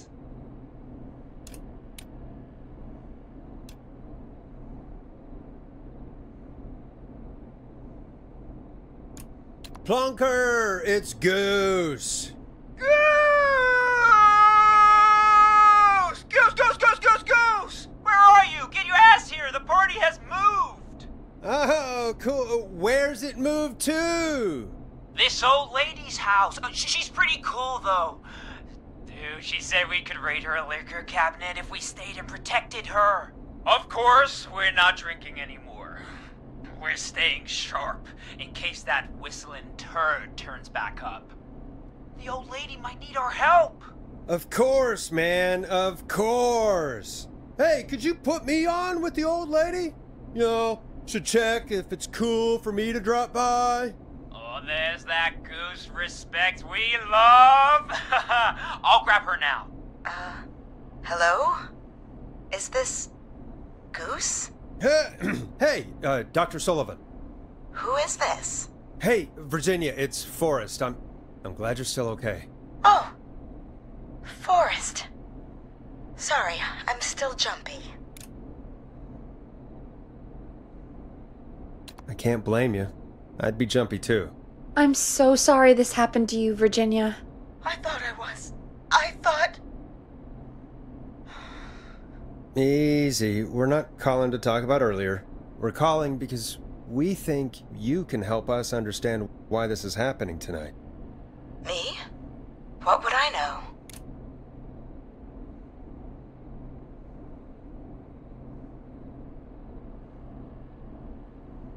Does the name Clive mean anything to you? Clive? No. I don't know that name. What are you asking about this for? You mentioned that name earlier when you called us the first time. I don't know what I said then.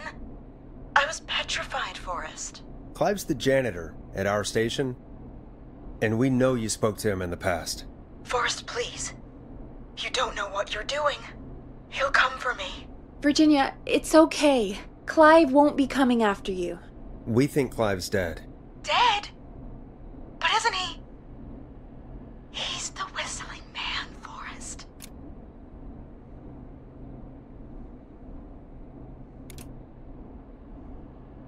We thought so too, but... You don't understand. All those years ago, he... It's okay, Virginia. He's gone. We found evidence to suggest he... well... And we found your autopsy reports for George Barrow. How? I saw him destroy destroy them. Well, he didn't. I don't know if he kept them or made copies or what, but we found them, and we know it's related to what's happening tonight, which is why we called you. Why did you write a false report? All right. One day, I came into work to find a boy on my slab.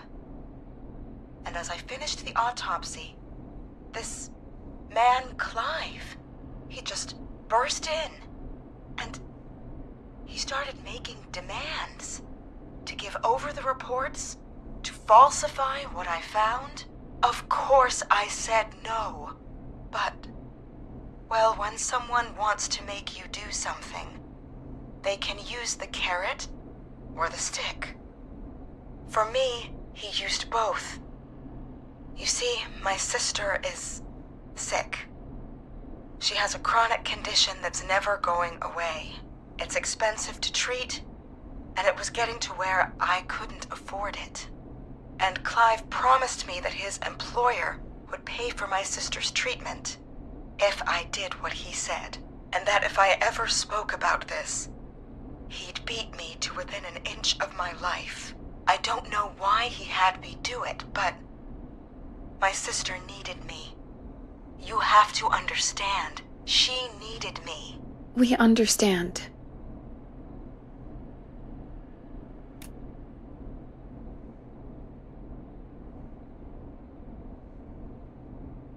Thank you, Virginia. That was brave. God, I just want this nightmare to end. This will help end it, Virginia. Thank you.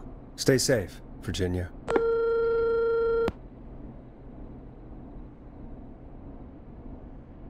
So, Virginia's tied up in all of this. Clive threatened her to keep quiet about George's death. But for who? Why cover up these details? Well, we know Sandra was involved in George's death. Do you want to call her? I do. Alright, but before we go asking questions, I think we should know what we want to ask. Is that fair? Yeah, we need to ask her about finding the body. She was the one who discovered it, but something just doesn't add up. 100%. She knows more than she's saying. I wonder what she's hiding. We'll hopefully find out soon. Anyway, just be careful when you're talking to her. Don't push too hard. We don't want her to hang up. I'll be careful. Alright, calling her now. Hopefully she's at her jazz studio.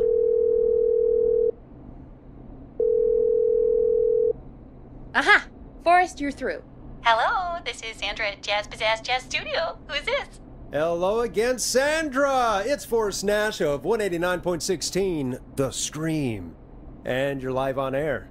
Oh, I always thought folks called into a radio show, not the other way around. How jazzy. What can I do for you? Well, we're trying to understand what's behind the attacks tonight. We had a few questions. Why, Forrest, of course. Heck, after the way you saved my life, I'd say yes to just about anything you asked.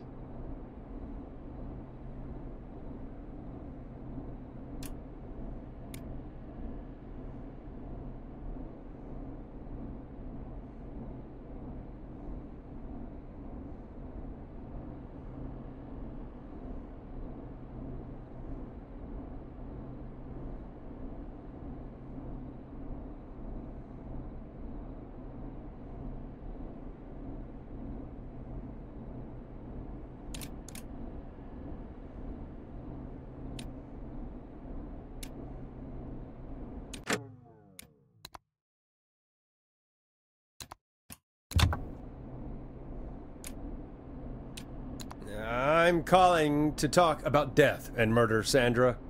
Be serious. Now you go right to it, huh? I don't know as much about that as I do jazz and jazz dancing, but I'll try. What do you want to ask me?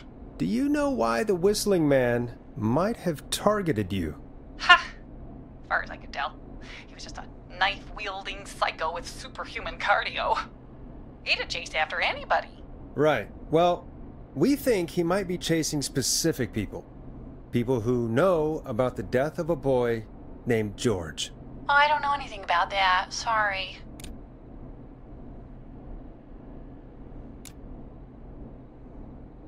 Sandra, we know you found George's body. We have the police report. I don't know what you mean. It's okay, Sandra. We know. You do? You know about? Yes. Of course. This studio is my life. After I found the body in the river, I couldn't lose my studio. Do you understand?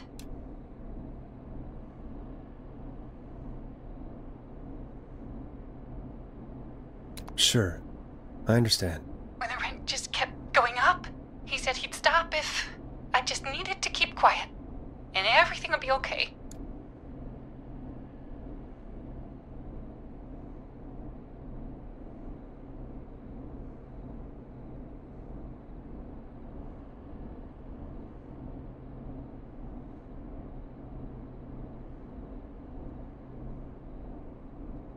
Of course.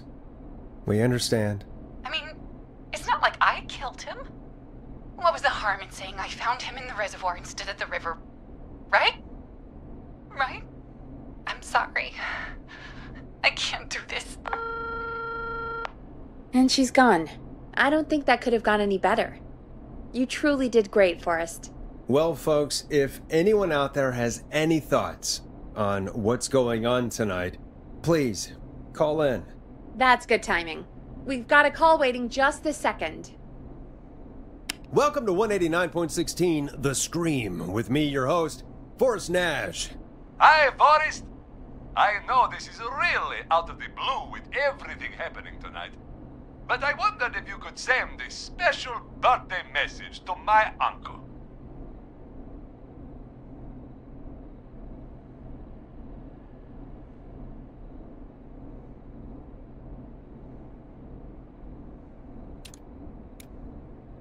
You want to do that now? Really? Why?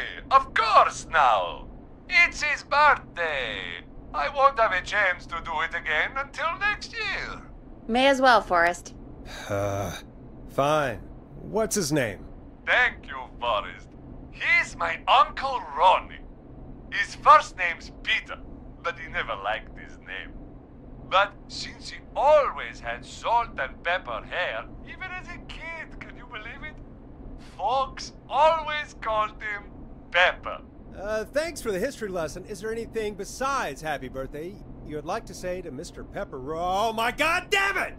Yes! Tell him he can get the best birthday deals and party packages here at Putney's Pizza. Starting at You son of a bitch! Stop calling us! God damn it, Peggy, this is your fault. My fault? I said I didn't want to do it. Don't blame me because Brian Ponte can't control himself. Ah. Don't worry, we've already got another caller on the line. Just pick it up, okay? This is 189.16 The Scream. I'm Forrest Nash. You're on the air, caller.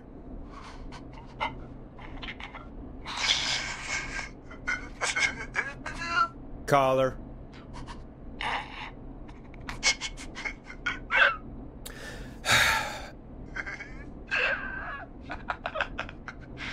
Ponte? Ponte's Pizza always delivers! Come rain or sleet or whistling man, we'll be there!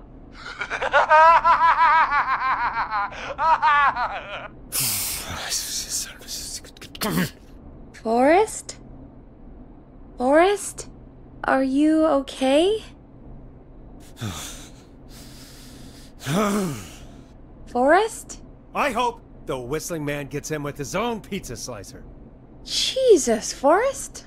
Sorry, that was too much. It's okay. It's been a high-stress night. Don't worry about him anymore, okay? Not for tonight, anyway. I think he's spent for now. We've got another call, whenever you're ready.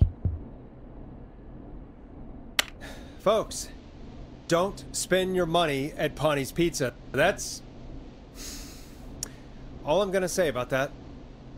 Moving along, I'd like to welcome another caller to 189.16 The Scream, with me, Forrest Nash. Who, may I say, is calling? Well, hello again, Forrest. Dawn. I bet I know why you're calling. I'm sorry I didn't play your song. There's a lot going on. But please? Never mind that now. First, I'm calling because I need your help. Are you in danger? I sure am. Do you mean... Yes, he's after me now. you? I think so. He must have heard me on the radio helping you.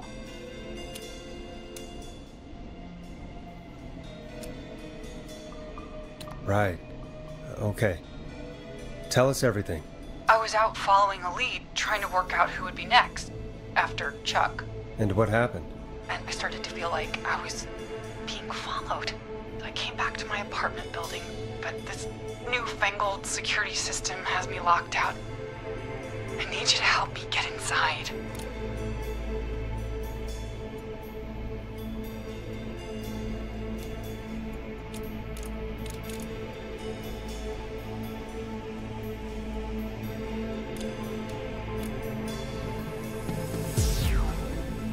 Can you go somewhere else? Home is the safest place I can be. Please, the front gate requires an entry code to open. I need that code to get inside. Which apartment block do you live in? Maybe one of our listeners lives there too. It's the new Woodside apartment building between the town hall and the trailer park, but I doubt any of your listeners live there. I don't have many neighbors. Sounds like a prime piece of real estate. The sound really carries at night. Shit.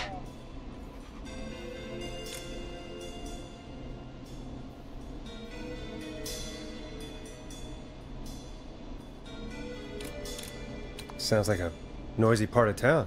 It is. Boy, I wish he'd muscle that thing in. Oh. And now he's blasting David Scopo out of his window. This night can't get any... Who is that man? He's coming down the street.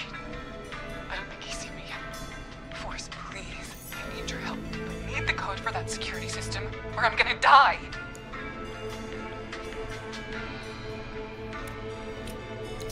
What's the name of the security system? There's a sticker on the box. It says Starling Security 4000. There's a keypad, and it looks like it wants a 6-digit number.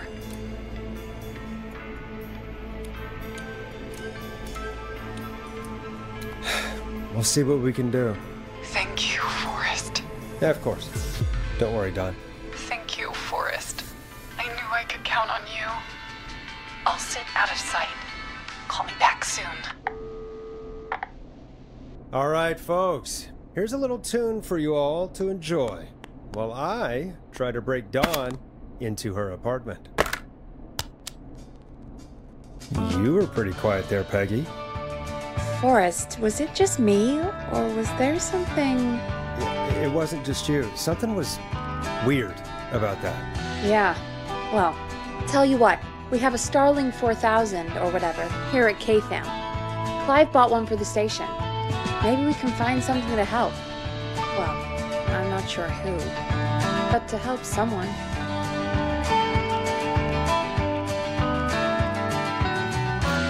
Okay, so she's locked out of the Woodside Apartments, and somewhere, Clive probably has the papers for the Starling 4000.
Starling 4000 user manual.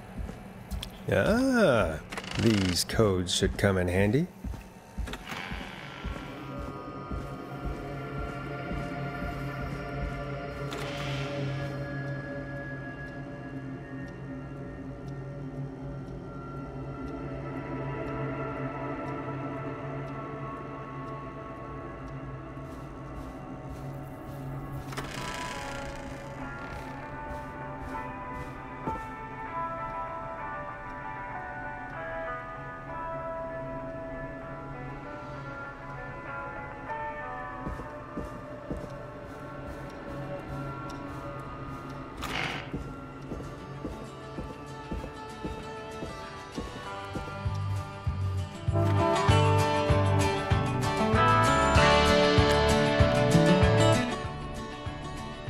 Welcome back, Forrest.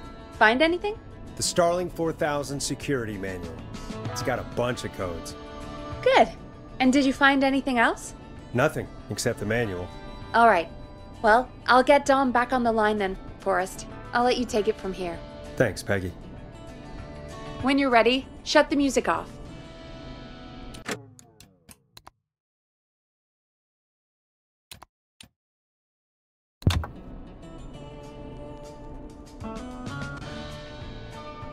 Line 1, whenever you're ready. Don, are you there? This is Forrest Nash from 189.16, The Scream. Oh, thank God you're back. I'm so afraid. What's the code to the gate?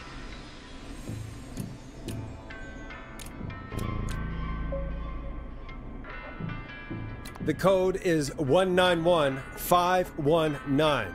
Thank you, Forrest.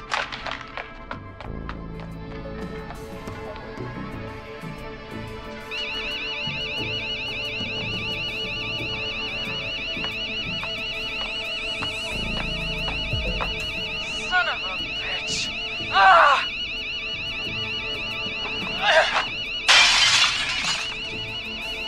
Is she?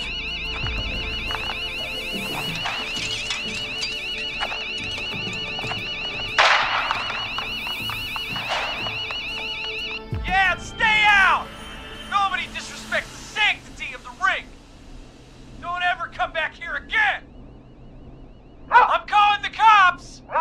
Thank God. Hello? Is someone there? Ricky, get back inside and turn on the radio. Whoever that was, she was trying to break into the ring. She? Forrest, man, you got no idea. That was him! That was the whistling man! The alarm gave me just enough time to get my rifle. I don't like hurting folk, but I can't let anything happen to Maxie. He's my best friend, you know? Listen, man, I'm heading back inside. Gonna barricade that window. My man, thank you. You and Peggy can skate for free whenever you want, forever. That's a done deal. Thanks, Ricky. Can't wait. You got it. Talk to you soon. Okay, Gallows Creek, here's some music while we process what just happened.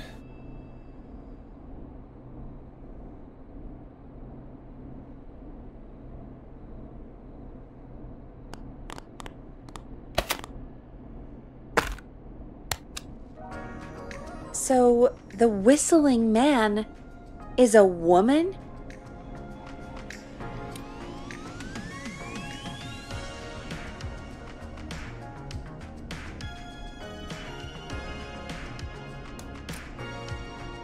I had my suspicions. Yeah, sure, Forrest. You just never mentioned it. She called up. You spoke to her multiple times.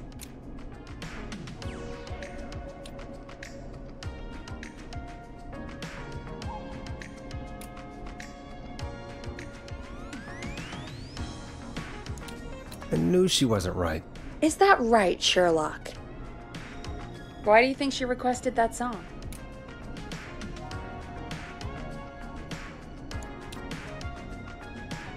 To get me outside? Maybe, but how? She didn't know the song was outside to start with. That's right. She never actually attacked me out there. So? What now? I guess I should make an announcement. We do have new info. Okay, kill the music and you can make the announcement. Okay, you're live in 3, 2... Hey folks, this is Forrest Nash here. I hope you're all safely locked inside. For those of you listening to that last call, you might be wondering what to make of it all. Here's our take. We now believe the killer is actually a woman. One who might manipulate you into letting her in before she attacks you.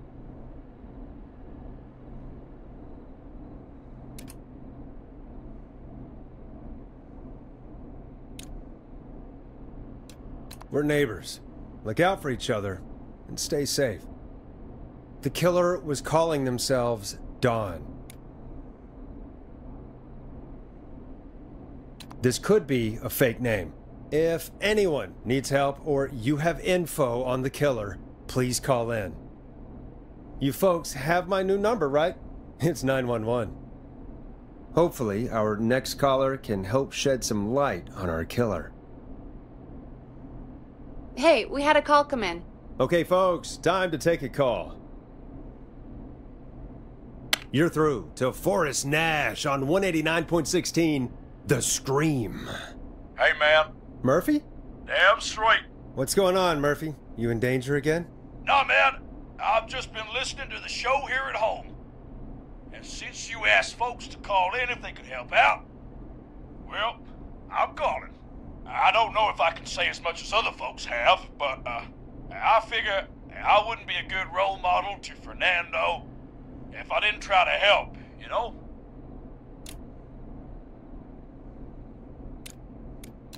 You're a good father, Murphy. Absolutely. Fernando's a lucky kid. Oh, thanks. So, what do you want to know? Well, what can you tell us? I don't know, really. All right. Well, do you know anything about the death of George Barrow? Absolutely nothing. Okay. What about the killer herself? Herself? Man, I didn't get my ass kicked by a lady. The man I went toe-to-toe with was a man. You heard the last call, right, Murphy? Yep. So you know it's a woman, and you were trained by a VHS, Murphy. I know, but... Man, how could it have been a woman under that mask? Let's just move on. Do you know anything about the history of the Whistling Man? No, sir. Tonight's the first time I ever heard of him. What? I moved here 3 years ago, man. What do you want from me? Hey, man, no worries. Just thank you for trying. Right. Sorry I couldn't help you all more, man. Now, if you'd have asked me about gators... Forrest, we have a call coming in. Sorry, Murphy. I think that's all we've got time for right now. All right. I'll catch y'all with the gator talk later. Night. Well, folks, that was a bust. But perhaps our next caller has more they can tell us. Let's find out. This is Forrest Nash, and you're listening. Please help me. My name is Casey Moore. I'm at 25 Nancy Drive. My best friend's been stabbed. He's bleeding everywhere. I don't know what to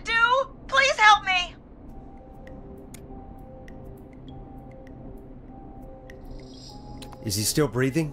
Yeah, but he's bleeding out fast. I really need help, please. Take a breath.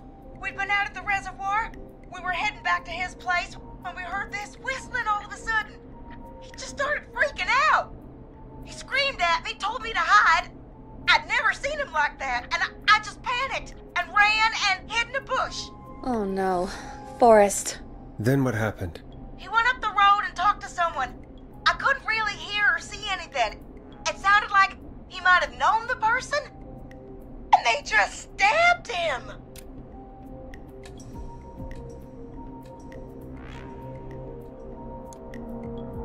Casey, was he talking to a woman?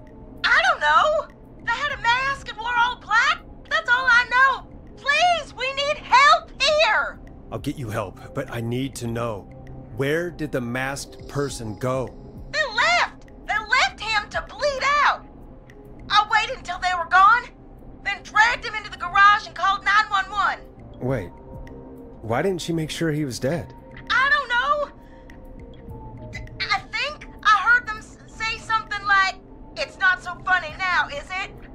before they left, but please, he needs to get to the hospital. I can't drive, so we need an ambulance. Forrest, the ambulance was destroyed in the explosion at the gas station. You should get all the info you can.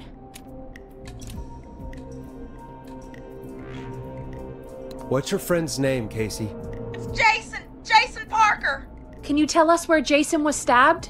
They stabbed him in the stomach, and then stabbed him again in his leg when he was on the ground, and it's... Oh, the knife is still there in his leg.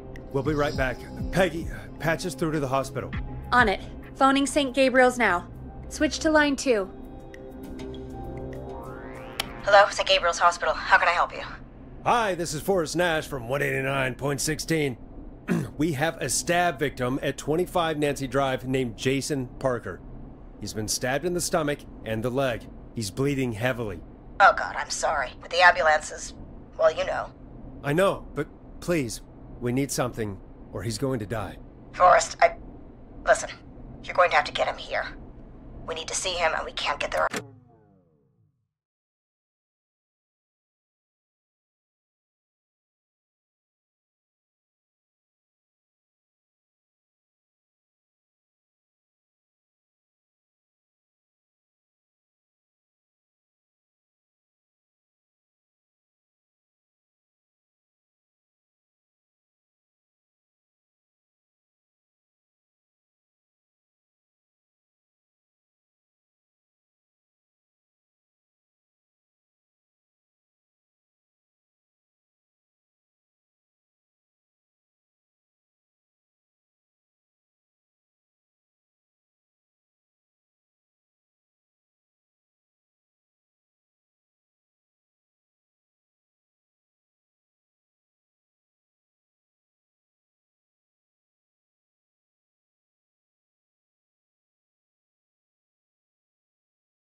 yourselves right now. We don't have any way to drive him right now. And even if we did, he's bleeding out fast. Alright, listen. We need to buy him time to get here. That means stopping the blood first, and then finding someone to stabilize him. To stabilize him, you really need someone with first aid training. Do either of you have any? No. Me neither. Damn it. I'm really sorry about this, but I have other patients who can't wait. All I can do is talk you through the procedure as quick as I can, and then leave the rest to you. You think you can handle that?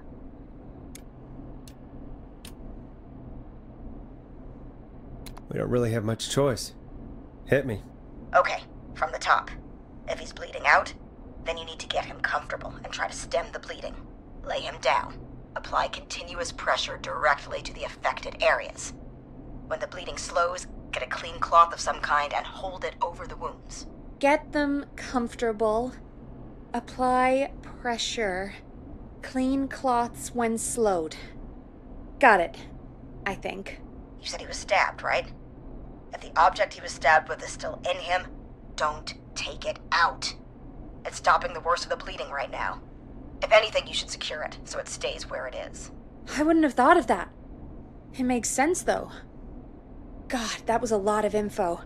But I think we can handle this. Glad you got it so far, because there's more to go.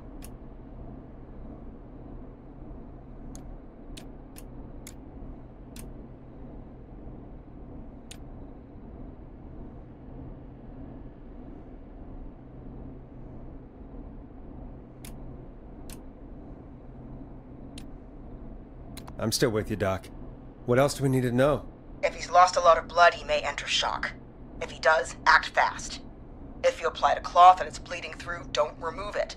Just apply another on top of it. If it's safe, elevate his legs to get blood circulating to his vital organs. Try to keep him warm. Get him to rest and reassure him. We need the patient to stay calm. All right, don't replace bandages. Elevate his legs. Keep him warm and calm. This is a lot. I'm really sorry. That's as much as I can give you right now. Try to stop the bleeding, find someone to get him stabilized, and get him here as quick as you can. Good luck. All right, Forrest. Casey's still on line 1. Hello? Hello? Forrest, are you there?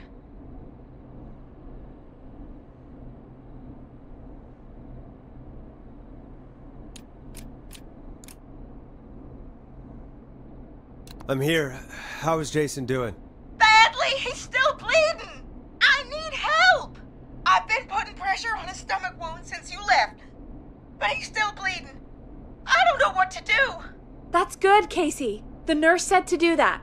What about the knife in his leg? It's gotta be hell. Should I pull it out? No, don't touch the knife. The bleeding will get worse if you pull it out. Are you sure?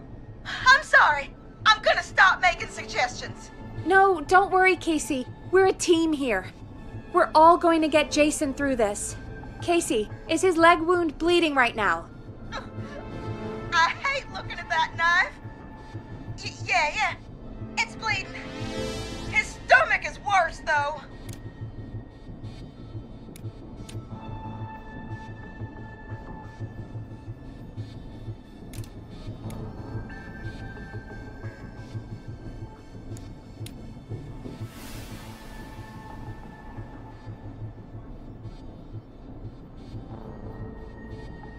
I think we need to secure the knife so it doesn't move around. Do you have anything you can tie around it? Yeah. There's some laundry piled up on top of the dryer, some cloths on the hood of the car, and what else? I guess I've got my jacket.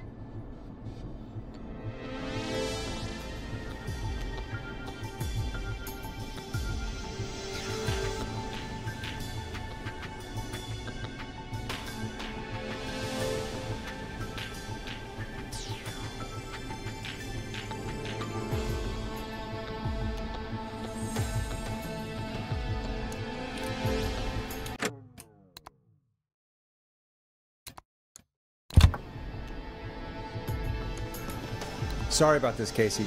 I think it's best we use your jacket. It's probably less likely to bleed through. It's just a jacket. Give me a second. Here we go. I'm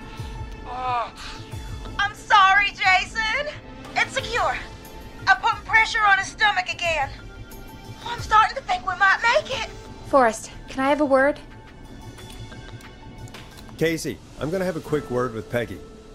Keep putting that pressure on, and let us know when the bleeding is under control. You're doing great. But what if something happens? We'll still be here. Just shout if you need anything, and we'll be there. I promise. Okay. I'll wait. Jason, please be okay. What's up, Peggy? We can't stay on the line with her all night. Dawn is still out there. What if other people need us? You're right. She's probably on her way to her next target right now. Exactly. And you heard the nurse. We need someone there with training who can stabilize him. He's got to get to the hospital somehow.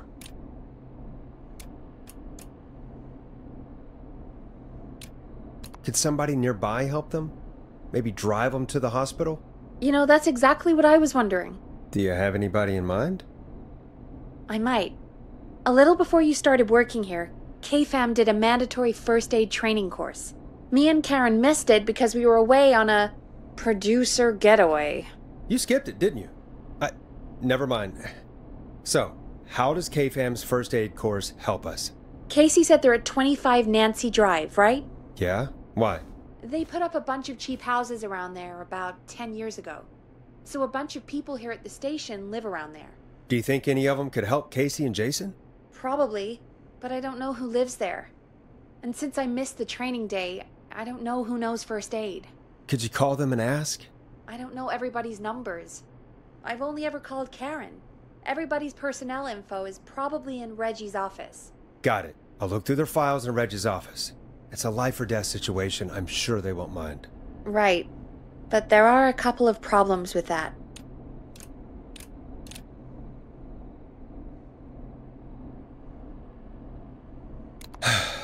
It's sensitive information, so Reggie probably locked it in his safe. Great. Great. Do you have any idea what the combo for the safe could be? Not a clue. Reggie's a serial note-taker, though. Maybe something in his office will give it away. Right. There is something else. I'm not gonna like this, am I? Have you ever heard, the future is floppy? Peggy, what the hell are you talking about? I'm talking about floppy disks. Floppy disks are like these futuristic things that have information on them. You put them in a computer and they do something. Peggy, I know what a floppy disk is. Anyway, Reggie decided that the future is floppy and started phasing out our physical records and replacing them with these floppy disks. I imagine it's the same for our personnel files. That's good to know. Since we haven't heard anything from Casey, I'm guessing Jason's okay for now. I'll check out Reggie's office and see what I can find. You'll need a key for that. I'll just slide it under my door now. Thanks, Peggy. I'll just have to look around.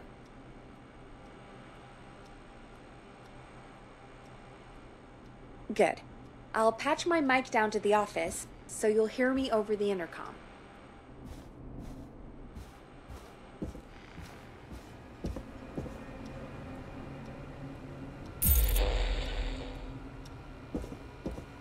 I'm not getting in there tonight.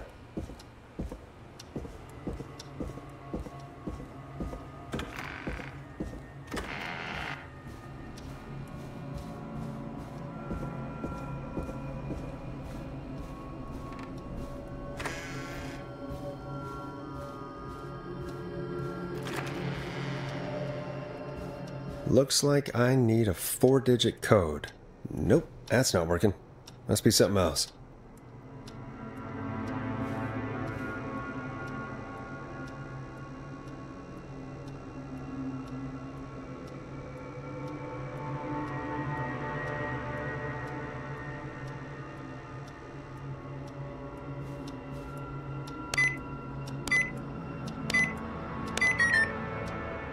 Nope, that's not working. Must be something else.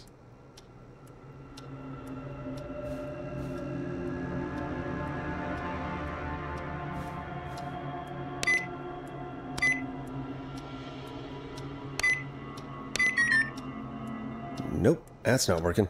Must be something else.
Nope, that's not working. Must be something else.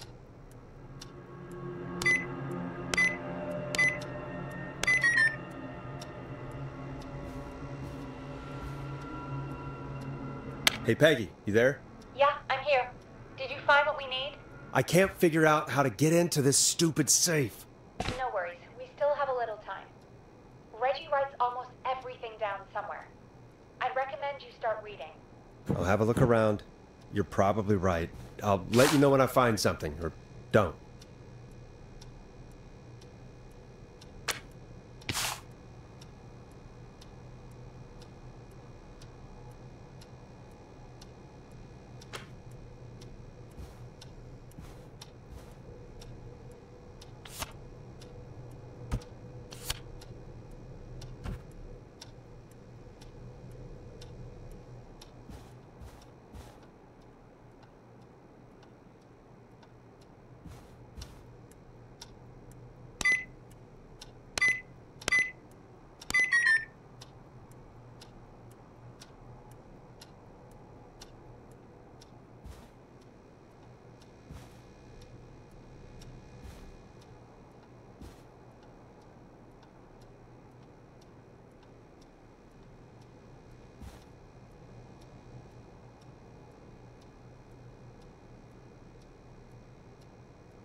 Could this be it?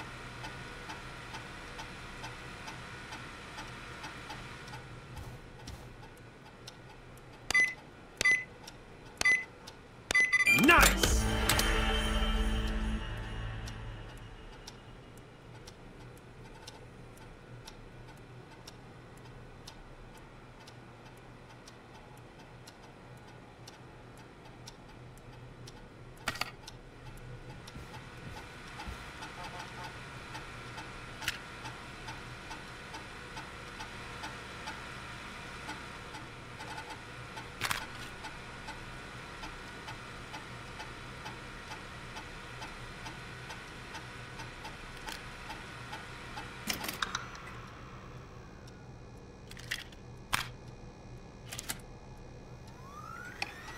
Get a load of this, Peggy. Apparently, I'm a lone wolf type. Forrest, what are you doing? We don't have time for this. We have a man literally dying on the line, and you're more interested in you. You're right, I'm sorry. I need to focus on possible candidates. I can read the rest of this later.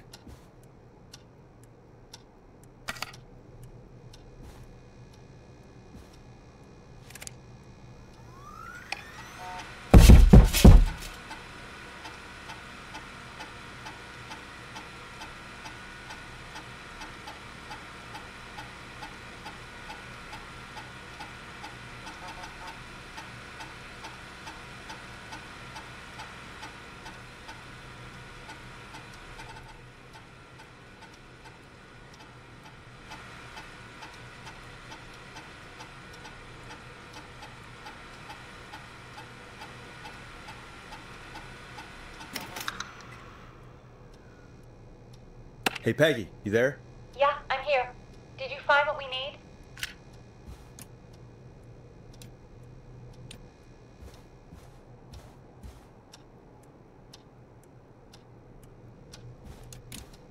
I think I know who our best bet is to help Casey and Jason. All right, good work. Who should I... Hello? Is anybody there? Please pick up.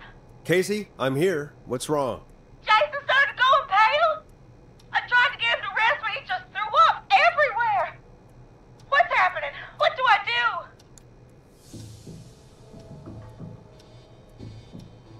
do? God, it's sounds like he's going into shock. Casey, just stay calm. It's going to be okay. But the bleeding seemed to slow down. Did I mess up? Jason, I'm sorry. Casey, calm down. You've done everything right. I need you to listen to me, okay? For Jason. What did the nurse say to do about shock?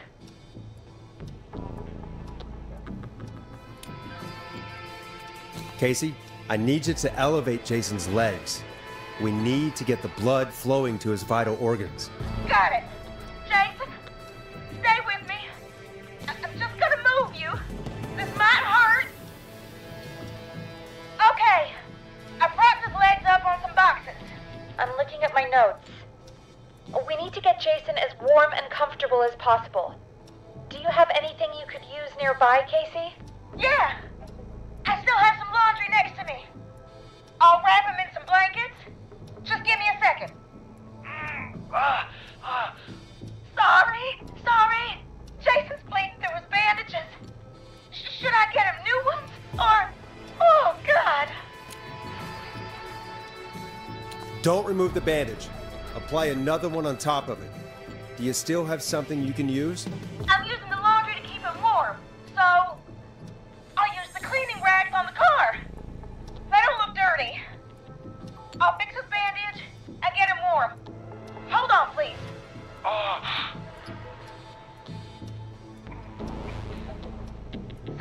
Sorry. I'm done. You're gonna be okay, Jason. Just relax now, okay? Sorry. I'm scared. He's not doing well. Is he gonna... Jason is going to be fine. Just make sure he knows he's going to be okay, okay? Okay. But please, I can't give him what he needs. Please, help. I can't lose him. All right, Forrest, we need to hurry. Jason doesn't sound like he's doing too well. You said you knew who to call earlier? Who was it?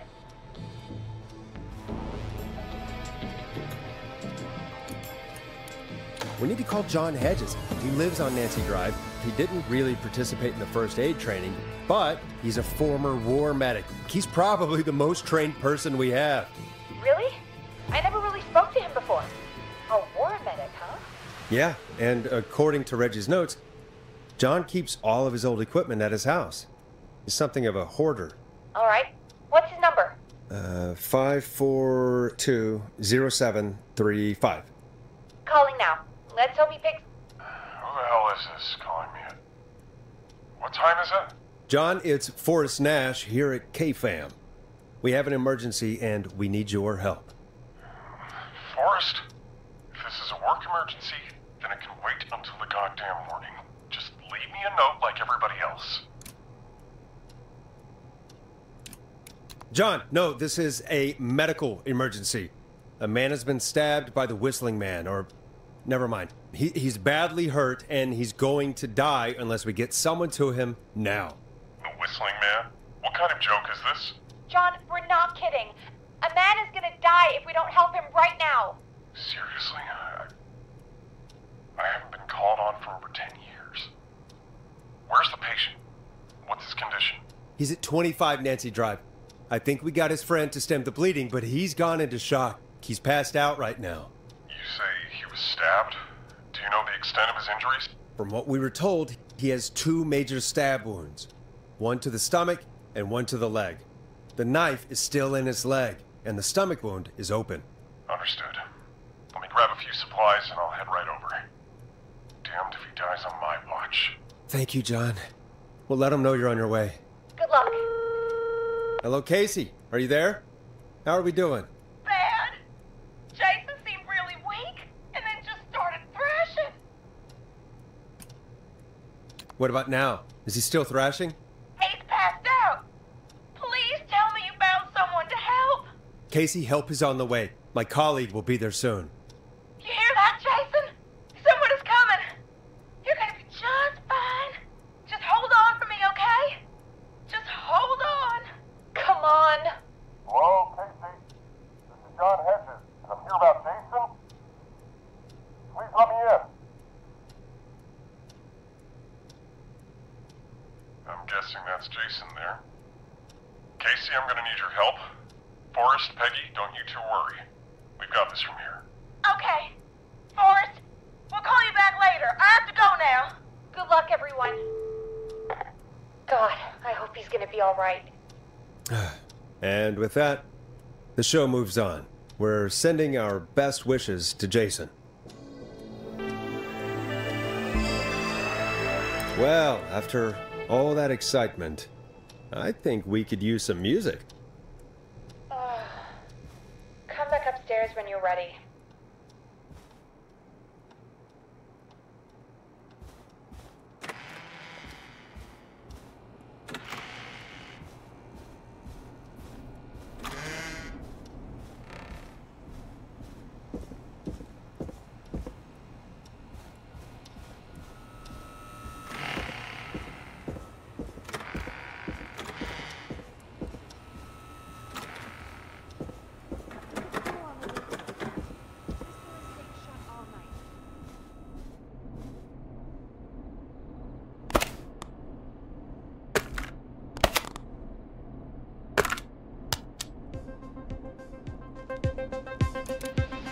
Hope you enjoy this one as much as I do.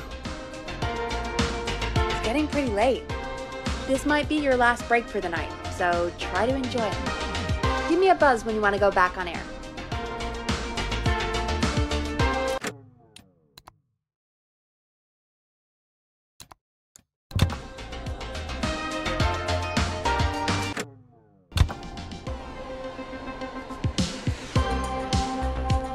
Let's roll. You got it. We've got another call coming through, too. Time to turn the music off.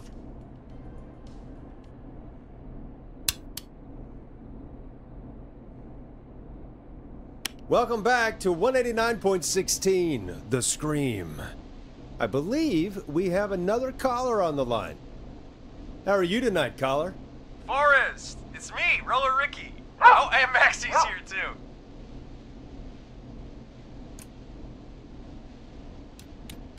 Good to hear from you again. How are you both doing? Oh, we're good, man, thanks to you. You're like our guardian angel. That wouldn't be a bad look for you, Forrest. A little White Wing Halo number? Maybe something for the K-Fam Halloween party. All right, everyone, let's calm down. Ricky, I'm just glad we could help you and Maxie. Is there anything else we can help you with, Ricky? Actually, I think I have some info that might help you.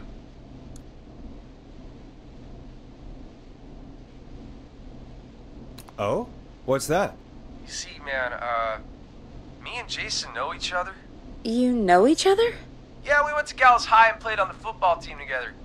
He was a gnarly offensive linesman, and I was our star wide receiver. Runner Ricky, they called me. All right, and what does that have to do with tonight? Well, because George, the guy who drowned, he was on our team too.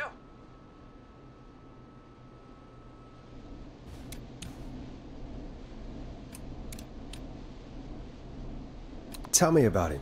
What was George like? I didn't know him for long, man. Sad to say. We had our first team party on the night he drowned. He seemed like such a good dude. Ricky, were you there when George drowned? No, man. Once the party turned, I beat feet out of there. Man, I remember George and his girl there. There was a whole lot of love, man. I could see it, you know?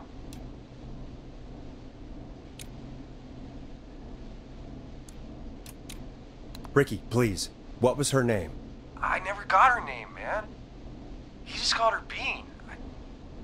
I didn't really know her before, or see her after that. Then what did she look like? Please, tell us anything you remember. I just remember a pretty girl, man. I'm sorry. Ricky, you said the party didn't last long. What happened? We were just having a good time, and then the next thing I knew, everyone was running for their life. I looked up and saw a goddamn whistling man in the trees. And I never ran so fast in my life. I ran straight home. Didn't know about George until next morning at school. I'm guessing it was whistling night, wasn't it? That the whistling man was just another kid. Yeah. I don't know how George died, but I always felt like if anyone deserved to die that night, it should have been me. And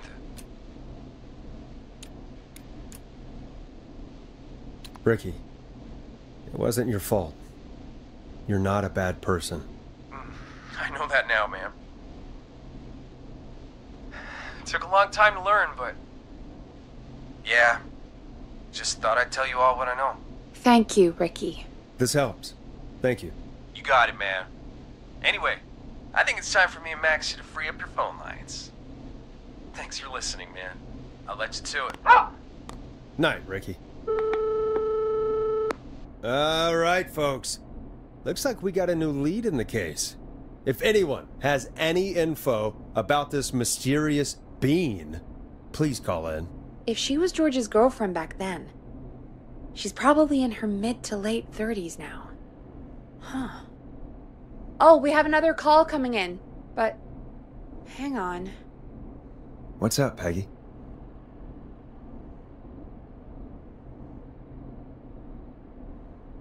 Peggy? You're gonna want to take this call off the air. Who is it? Just do it. All right, folks, it's time for another track. Here's one to help you sit back and relax. We'll be right back after this. I hope this is good news, Peggy. Who have we got?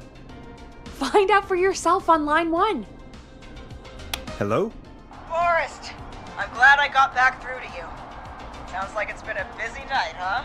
Surprise! It's Leslie, our 911 operator, leading the charge from Henderson to come save us. It's so good to hear from you. Are you okay? We're doing okay. Sarah and I are both happy to be headed back home. We're happy to have you too. Wait, Sarah? Oh, yeah, I mean Deputy Martinez. Anyway, we got back into radio range a little while ago. We've been listening in, but haven't been able to get through until now.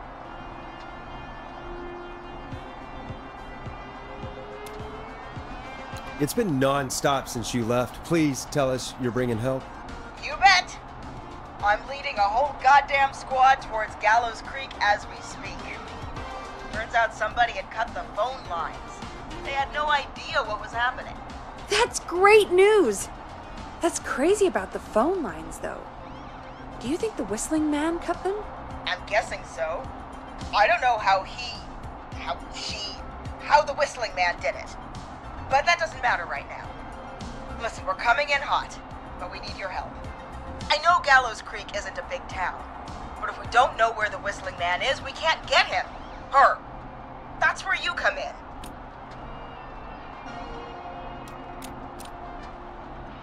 You can count on us. What do you need? It might be a long shot, but here goes. The Whistling Man already called up a few times. I bet she calls again. We're still a little ways out of town, so if she calls, stall her. Buy as much time as you can for us to get in. And while you're talking to her, try to figure out where she is. We'll be listening in, so once her location is known, we'll head straight there and end this nightmare.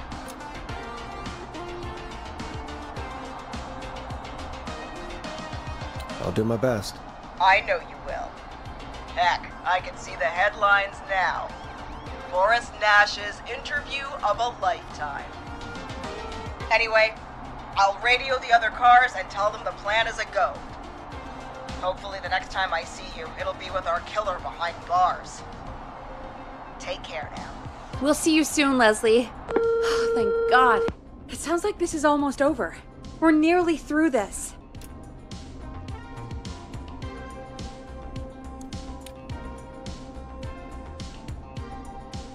I hope you're right. The sooner this is over, the better. I am right. Trust me. Anyway, we should get you back on air. Taking callers is the only way to see this through. Okay, Forrest, shut the music off. Bringing you back live now. Welcome back to The Scream with me, Forrest Nash. The line is lit up, but before I get to our next caller, I just want to say, things are looking up. It's almost over. But for now, let's bring in our next caller. Evening, caller. This is Forrest Nash. Hello, Forrest. This is John Hedges. I'm here with Casey. I wanted to give you an update on Jason. John! Is he gonna be okay? He's a fighter. He'll be fine. We've got him stabilized and resting in a bed. We're preparing to move him to the hospital. Thank you so much. If you hadn't been there, then... God, I don't even want to think about what would have happened. Of course, Casey. We're just happy he's okay.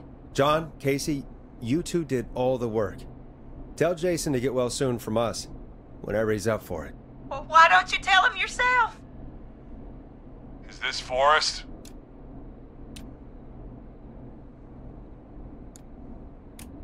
The one and only. I hope you're feeling better. It's good to hear you, Jason. How are you? Oh, well, you know. I've got a hole in my stomach, and there's a knife in my leg, but John gave me something to take the edge off.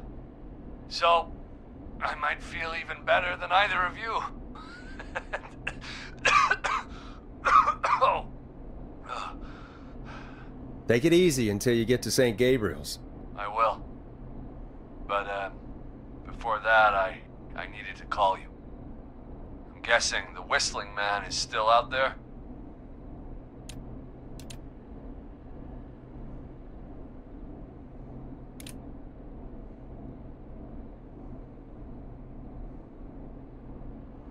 Yep. As far as we know, anyway. Well, I was worried you'd say that. God damn it. Actually, I'm glad you called. I wanted to talk to you about what happened earlier. Go for it. We spoke to Roller Ricky not long after you were attacked. You spoke to Ricky? Was he... Is he alright? He is now. I mean, he was attacked earlier, but this call came after. Hey, guys, I'm really sorry, but there's a call on the other line. I just need to make sure we don't have another situation brewing. You fill Jason in on what happened. I'll be right back. Sure, Peggy. Sorry, Jason, where was I? Yep. Ricky's fine. You don't need to worry about him. That's a relief. He told us about George. Sounds like everything's finally coming out now.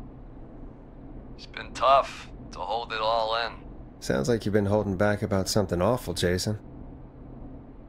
I'm part of the reason my best friend is dead, Forrest. And the few who knew about it said if I ever said anything, I'd find myself in jail. For a long time. It was hell.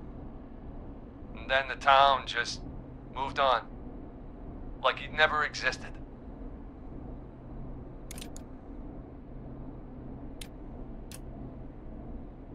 What happened that night? I went along with the stupid prank, that's what. Whistling night. Some of the guys on the football team had an idea for a way we could haze the newcomers. We decided to plan a party in the woods and have the Whistling Man crash it. It was stupid. We each had a role. I was the stabbed friend. At the party that night, I left the group for a second, met our Whistling Man, pretended to get stabbed in front of everyone, started an almighty panic. Those screams. That was the last time I saw or heard George alive. How did George die, Jason? I don't know. I was playing dead. But when I heard her scream... Ricky mentioned a girl named Bean. Is that who you mean? Bean? Oh yeah. I guess George did call her that. Yeah. He called her Bean. I heard her again tonight, Forrest. Her name was... What? What happened? Are we still on air? No, we're not. Seems like the power is completely gone. How do we get it back on? I don't, we can use the emergency generator down in the basement. Reggie picked it up a while ago in case we ever needed to do an emergency broadcast. An emergency broadcast? Emergency? You know, nuclear war, alien attack, broadcasting a serial killer's location to the cops so we can end this nightmare. Fair point. It's in the storage area in the far back corner, up on the wall. You might have spotted it earlier when you were digging around for all those tapes. It'll have a big red button. Just press that. I'll see you when you're back.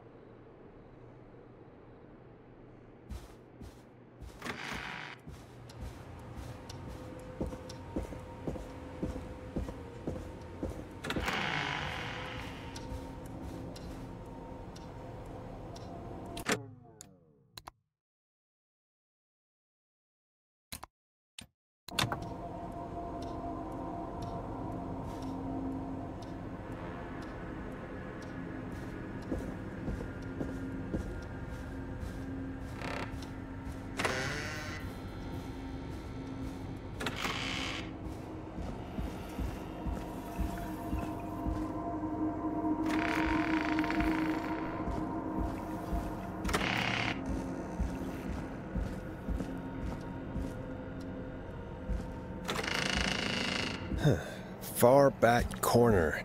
Why is this station so big?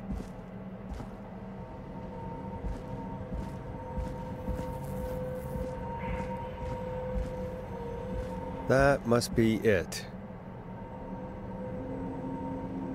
Boom! We've got power.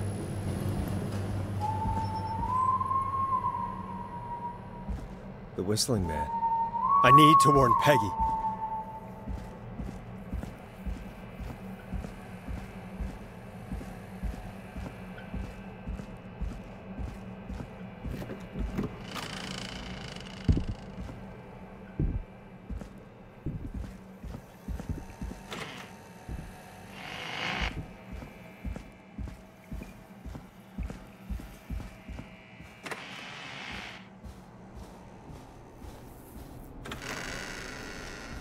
What the hell?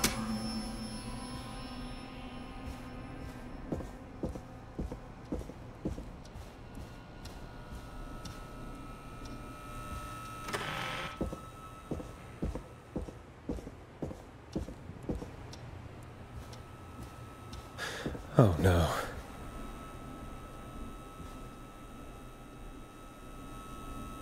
Peggy! Where'd you go?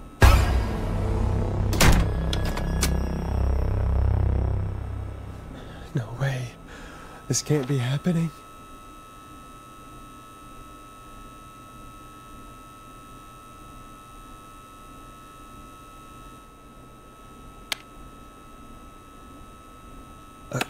A call.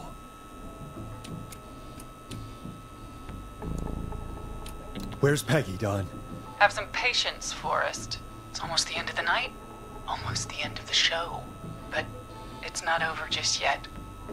Got a little time still. So let's make the most of it. What do you mean? Make the most of it how? Well... Huh?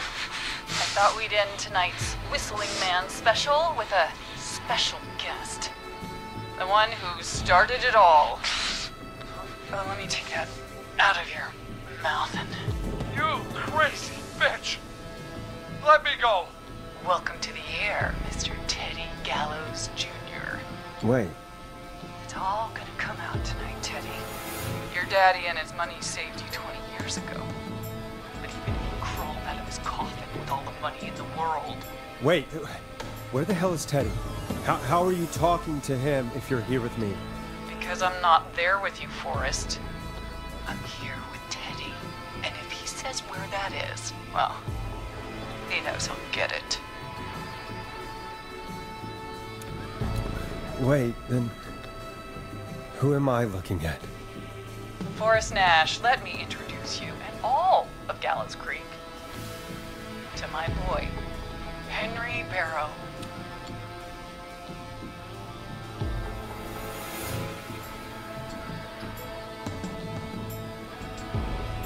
Hi, Henry. Nice to meet you. Don't mind him. He's just shy. So there were 2 Whistling Men tonight. Of course. That explains how you were always able to get around town so quickly. And that's how you escaped the secret archives in the newspaper office. Don't think I've forgotten about that, Forrest. Locking my sweet boy away like an animal. And Murphy, he was right, wasn't he? He did fight a man. He did.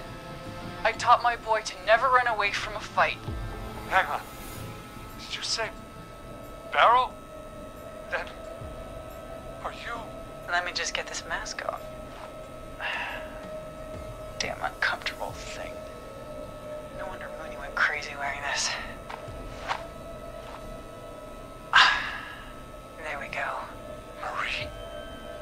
Marie Campbell? George's old girl.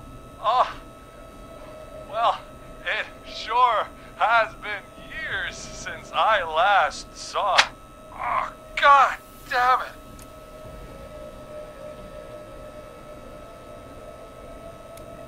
I'd be quiet if I were you, Teddy. But I'd listen to Forrest. Everyone's gonna know now what Teddy did. He killed George that night. This night. 20 years ago. Listen to me. You're gonna talk when I talk to you. And not a moment before. Meanwhile, Forrest, I'm gonna give you the chance to talk. You're gonna help me reveal what really happened to George all those years ago.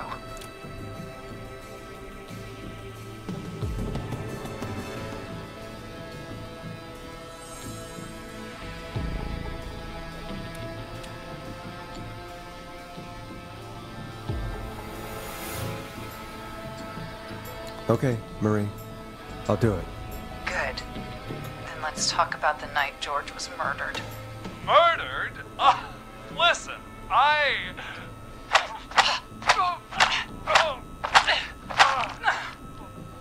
said you speak when you're spoken to. Now, I know you've done some good work tonight in piecing together what happened to George 20 years ago, and that's why I want you to interview us.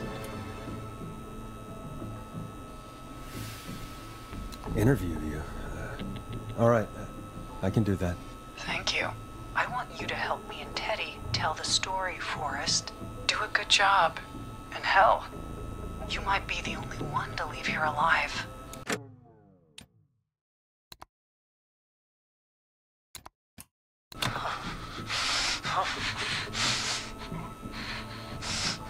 I need to drag this out. If I can buy Leslie time to get back to Gallows Creek, and if I can find out where Marie is, then this can end. Teddy, we'll start with you. Just, talk me through what happened that night. How did it start? how would I know? It was 20 years ago. Hit him again, Marie. What the hell? God damn it. Okay. Our first team party was coming up. And when I saw the date it was scheduled for, I had an idea for a way we could prank the new guys.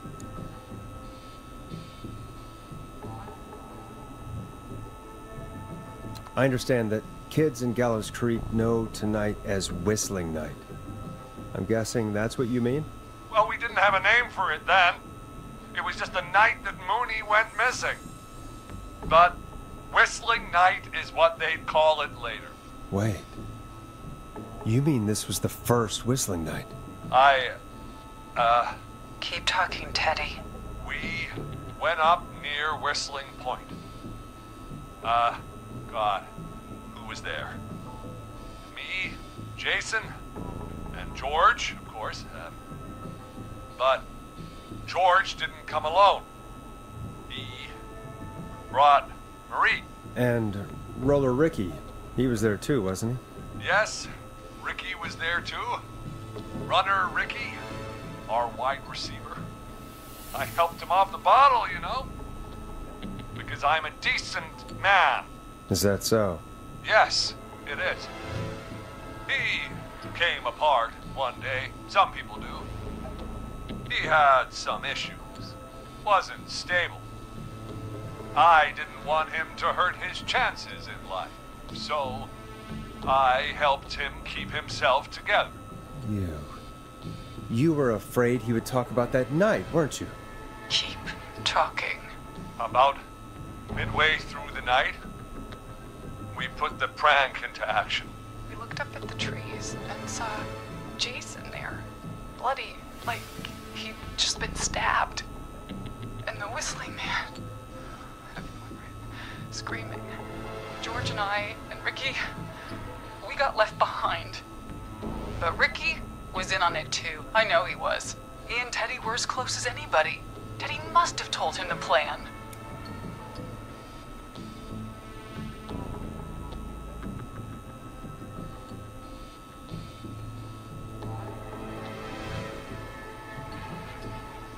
No, Marie, you're wrong.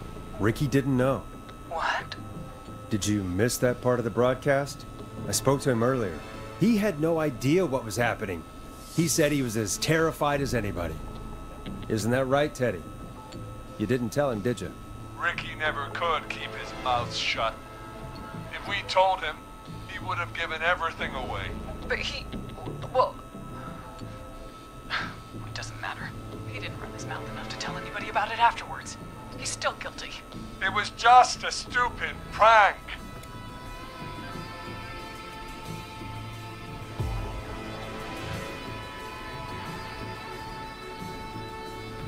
How can you still say it was just a prank? Oh, come on. Oh, God damn it. You made George think Jason had been murdered. He thought his best friend was dead. And so tonight you stabbed him for real? It's the role he wanted to play. Jason's still alive, Marie. He was with a friend. We talked her through how to stop the bleeding and got him professional help just in time. Oh. Well, shame he didn't have the good sense to die earlier. He's gonna regret that. Enough about him. Me and George took off running, but somehow we got separated in the woods. I ended up near the bottom of Whistling Point, and when I noticed George wasn't with me, I panicked. And then, I don't know how he snuck up on me, but the Whistling Man grabs me. I scream, and he starts laughing, telling me it's just a joke. I can stall for time here.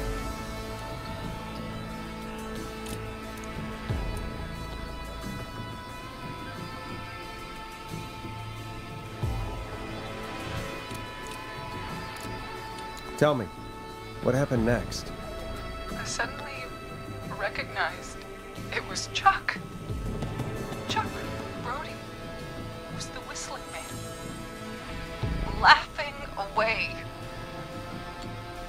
But then he stops, and he's looking up at the top of Whistling Point. What was he looking at? Teddy, what happened next? Nothing. I mean, it was just... Teddy? George fell off Whistling Point.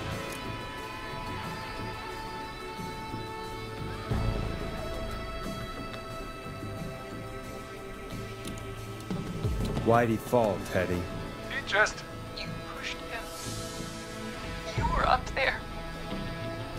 You were dressed as the Whistling Man, too, and... I didn't push him, goddammit! I just chased him up there, and he kept backing up. When I saw he was about to go over, I reached out. That's what you saw. You liar! It's not my fault. He didn't know it was a joke. If he'd had any brains, he would have realized. Ugh, you bitch. No one's going to believe this. After all you did. If she's lying, why the cover-up? My future was at stake, Nash. You know what it's like. People like us are bred for bigger things. I'm going to be the mayor of this town, Forrest. And then governor. And then, who knows? What happened that night was tragic. It should never have happened. But it was a mistake. It was just a stupid joke gone wrong. So my father sent Clive out to clean it up.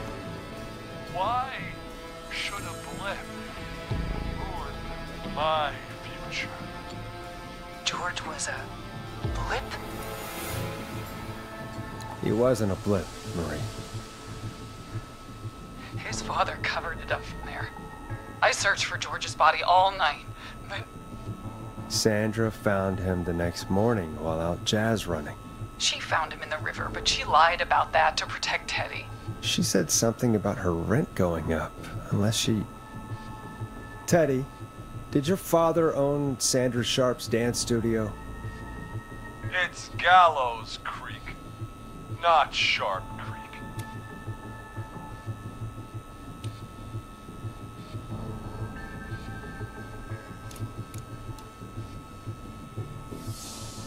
Hit him again, Marie. Damn it. Yes. Okay. We own most of the town. That's it then. Your father was going to run her out of business, unless she lied and said she found him in the reservoir instead of the river. What my father did in his business dealings is nothing to do with me. The false reports. That's why you killed Sheriff Matthews, too, isn't it, Maria? Not just to get him out of the way, but... Everyone was in on it, Forrest. Even the coroner wrote a fake report. Said George was drinking.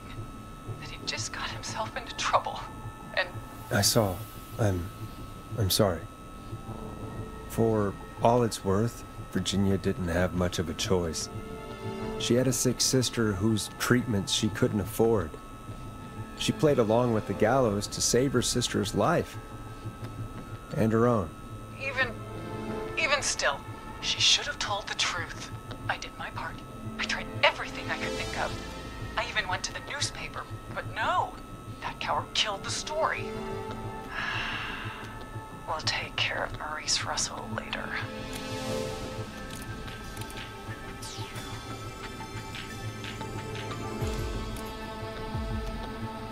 You've been through hell, Marie. I'm sorry. You've got no idea. Never should have started. He shouldn't have pushed my George off the cliff. He should have been punished. But it's coming to a stop. At least for now. Here, where George and I first met, before he joined the football team, was right after he shot the winning throw. Wait a sec.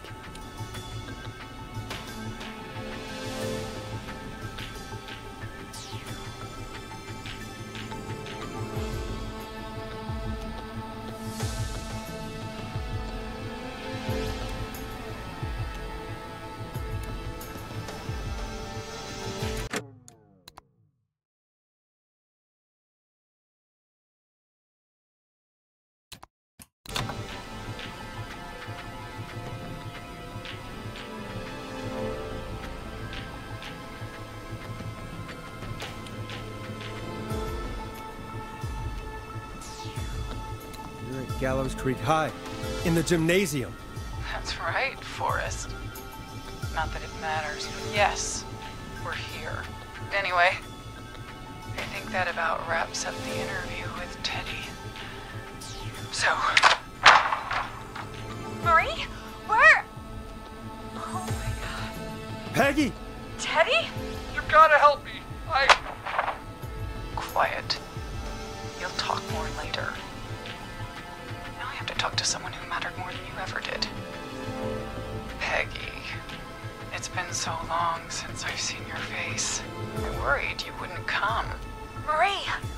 Oh my god. I thought you... And here I was, thinking you'd forgot me. I'd never forget my own sister.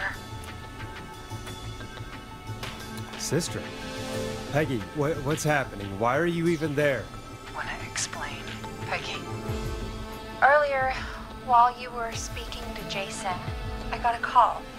Do you remember? Well, it was from Dawn. She said that my sister Marie was there that night George died. And that I should come to the gym for a reunion. And when you walked in, you found out That my sister is the Whistling Man.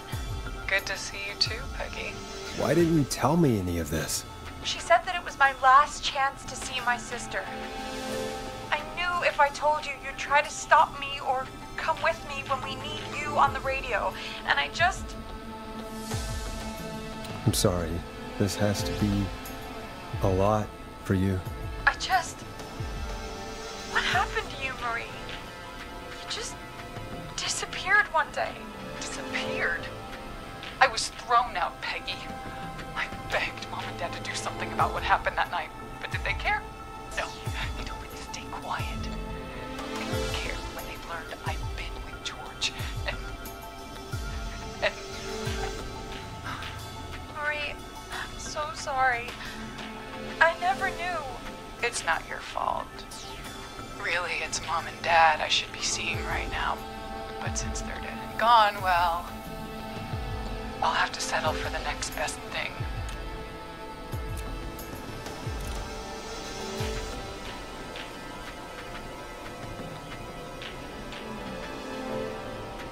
Don't.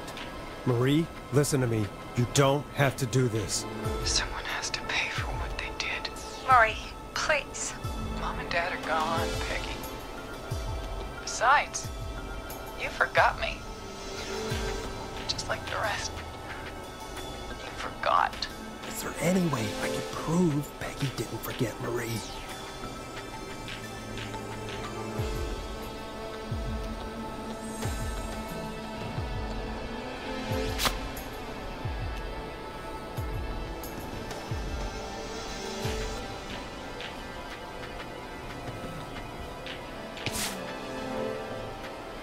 It hurt to be forgotten.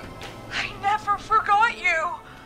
Well, no one's gonna forget now. Peggy! No!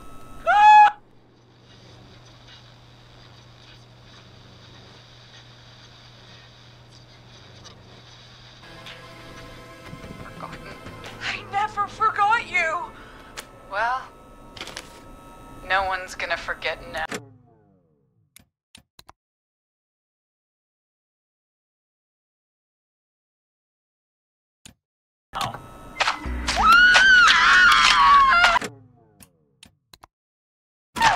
Peggy! No!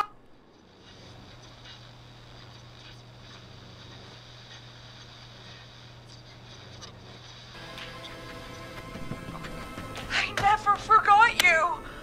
Well, no one's gonna forget now.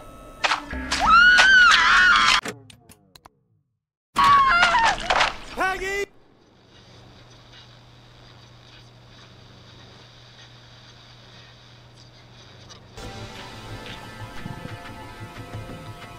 You're at Gallows Creek High, in the gymnasium. That's right, Forrest. Not that it matters, but yes, we're here. Anyway, I think that about wraps up the interview with Teddy. So... Marie? Where? Oh my god. Peggy! Teddy? You gotta help me. Quiet. You'll talk more later. Now I have to talk to someone who mattered more than you ever did. Peggy. It's been so long since I've seen your face. I worried you wouldn't come. Marie! Oh my god. I thought you... And here I was, thinking you'd forgot me. I'd never forget my own sister. Sister? Peggy, what's happening? Why are you even there? Wanna explain, Peggy? Earlier, while you were speaking to Jason, I got a call. Do you remember? Well, it was from Dawn. She said that my sister Marie was there that night George died, and that I should come to the gym for a reunion. And when you walked in, you found out That my sister is The Whistling Man. Good to see you too, Peggy. Why didn't you tell me any of this? She said that it was my last chance to see my sister. I knew if I told you, you'd try to stop me or come with me when we need you on the radio. And I just... I'm sorry. This has to be a lot for you. What happened to you, Marie? You just disappeared one day. Disappeared? I was thrown out, Peggy. I begged Mom and Dad to do something about what happened that night, but did they care? No. They told me to stay quiet. They only cared when they learned I'd been with George. And Marie, I'm so sorry. I never knew. It's not your fault. Really, it's Mom and Dad I should be seeing right now. But since they're dead and gone, well, I'll have to settle for the next best thing.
Don't.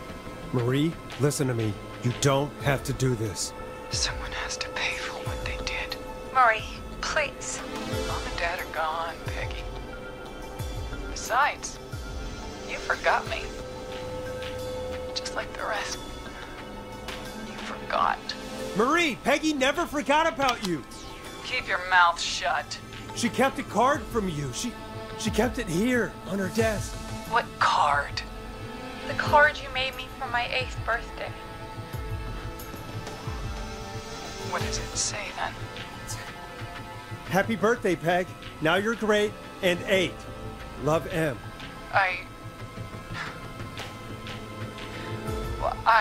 Henderson police! Freeze! No! Henry! Get out of there! Peggy! We have 2 wounded, and we're in pursuit of the suspect. Henderson police! Freeze! Forrest! Leslie, how's Peggy? She's been cut pretty bad, but we're here now. I'll be okay. God, Marie! Hey, Zara! I need you to look after Peggy. She needs help. Now. We got here just in the nick of time. Where's Marie? She bolted right as we got here. The police are right on her heels. It won't be long now. It's over, Forrest. Well, folks, it was a long night, but we made it through together. I'm gonna head off to go check on Peggy. This has been Forrest Nash.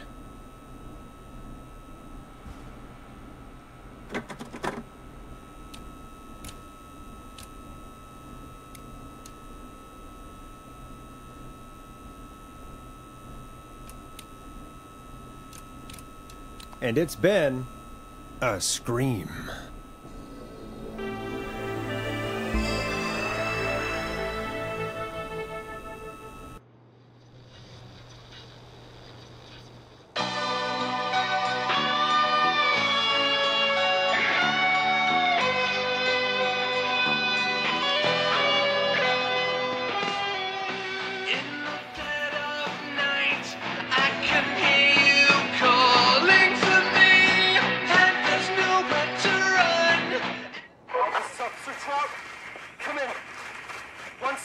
in custody. We've trailed the other suspect into the nearby woods.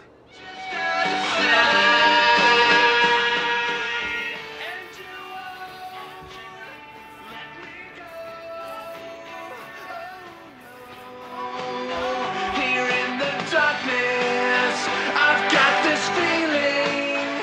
It's growing stronger inside of me. It's a killer frequency.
Put your hands in the air! Get down on the ground!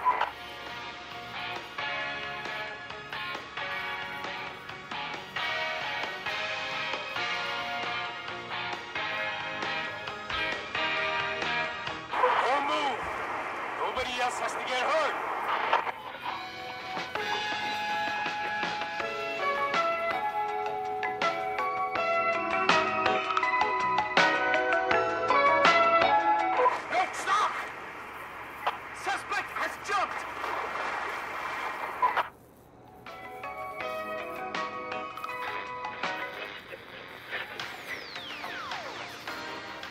Officer Lugo, do you have a visual?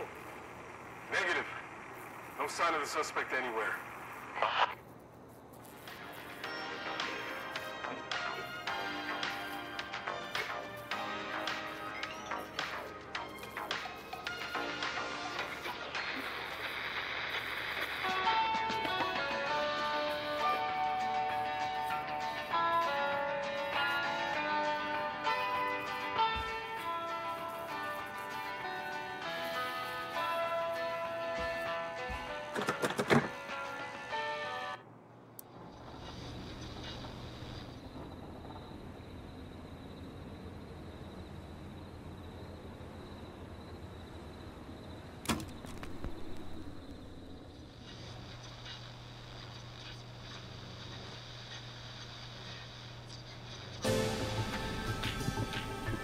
Keep your mouth shut. She kept a card from you. She kept it here on her desk. What card? The card.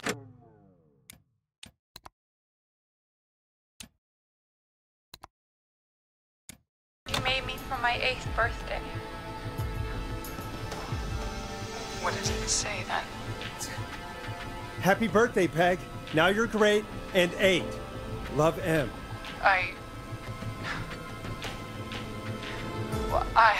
Henderson police! Freeze! No! Henry! Get out of there! Peggy! We have 2 wounded, and we're in pursuit of the suspect. Henderson police! Freeze!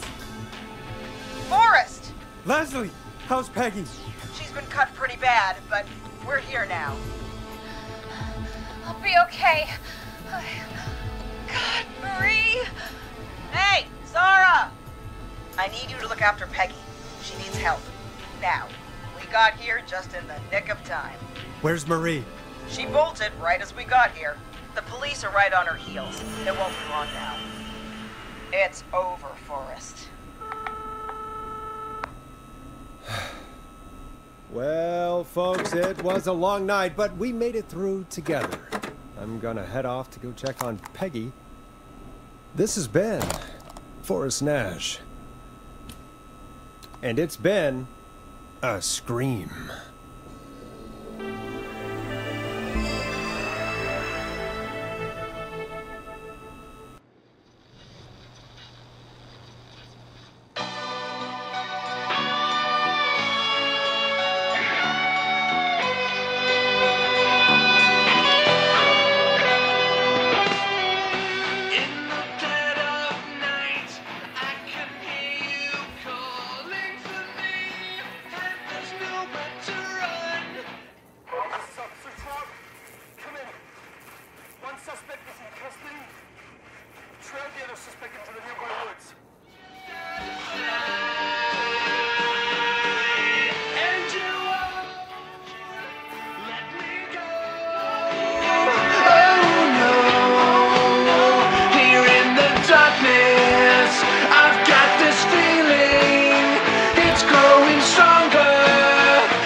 It's a killer frequency.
We have the suspect cornered at the top of Whistling Point.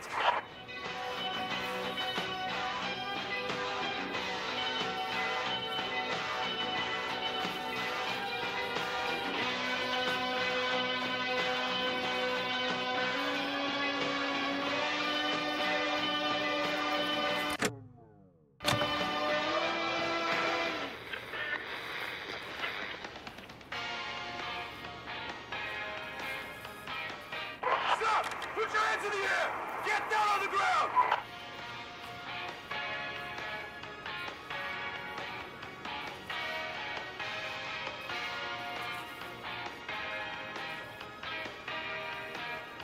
Don't move! Nobody else has to get hurt!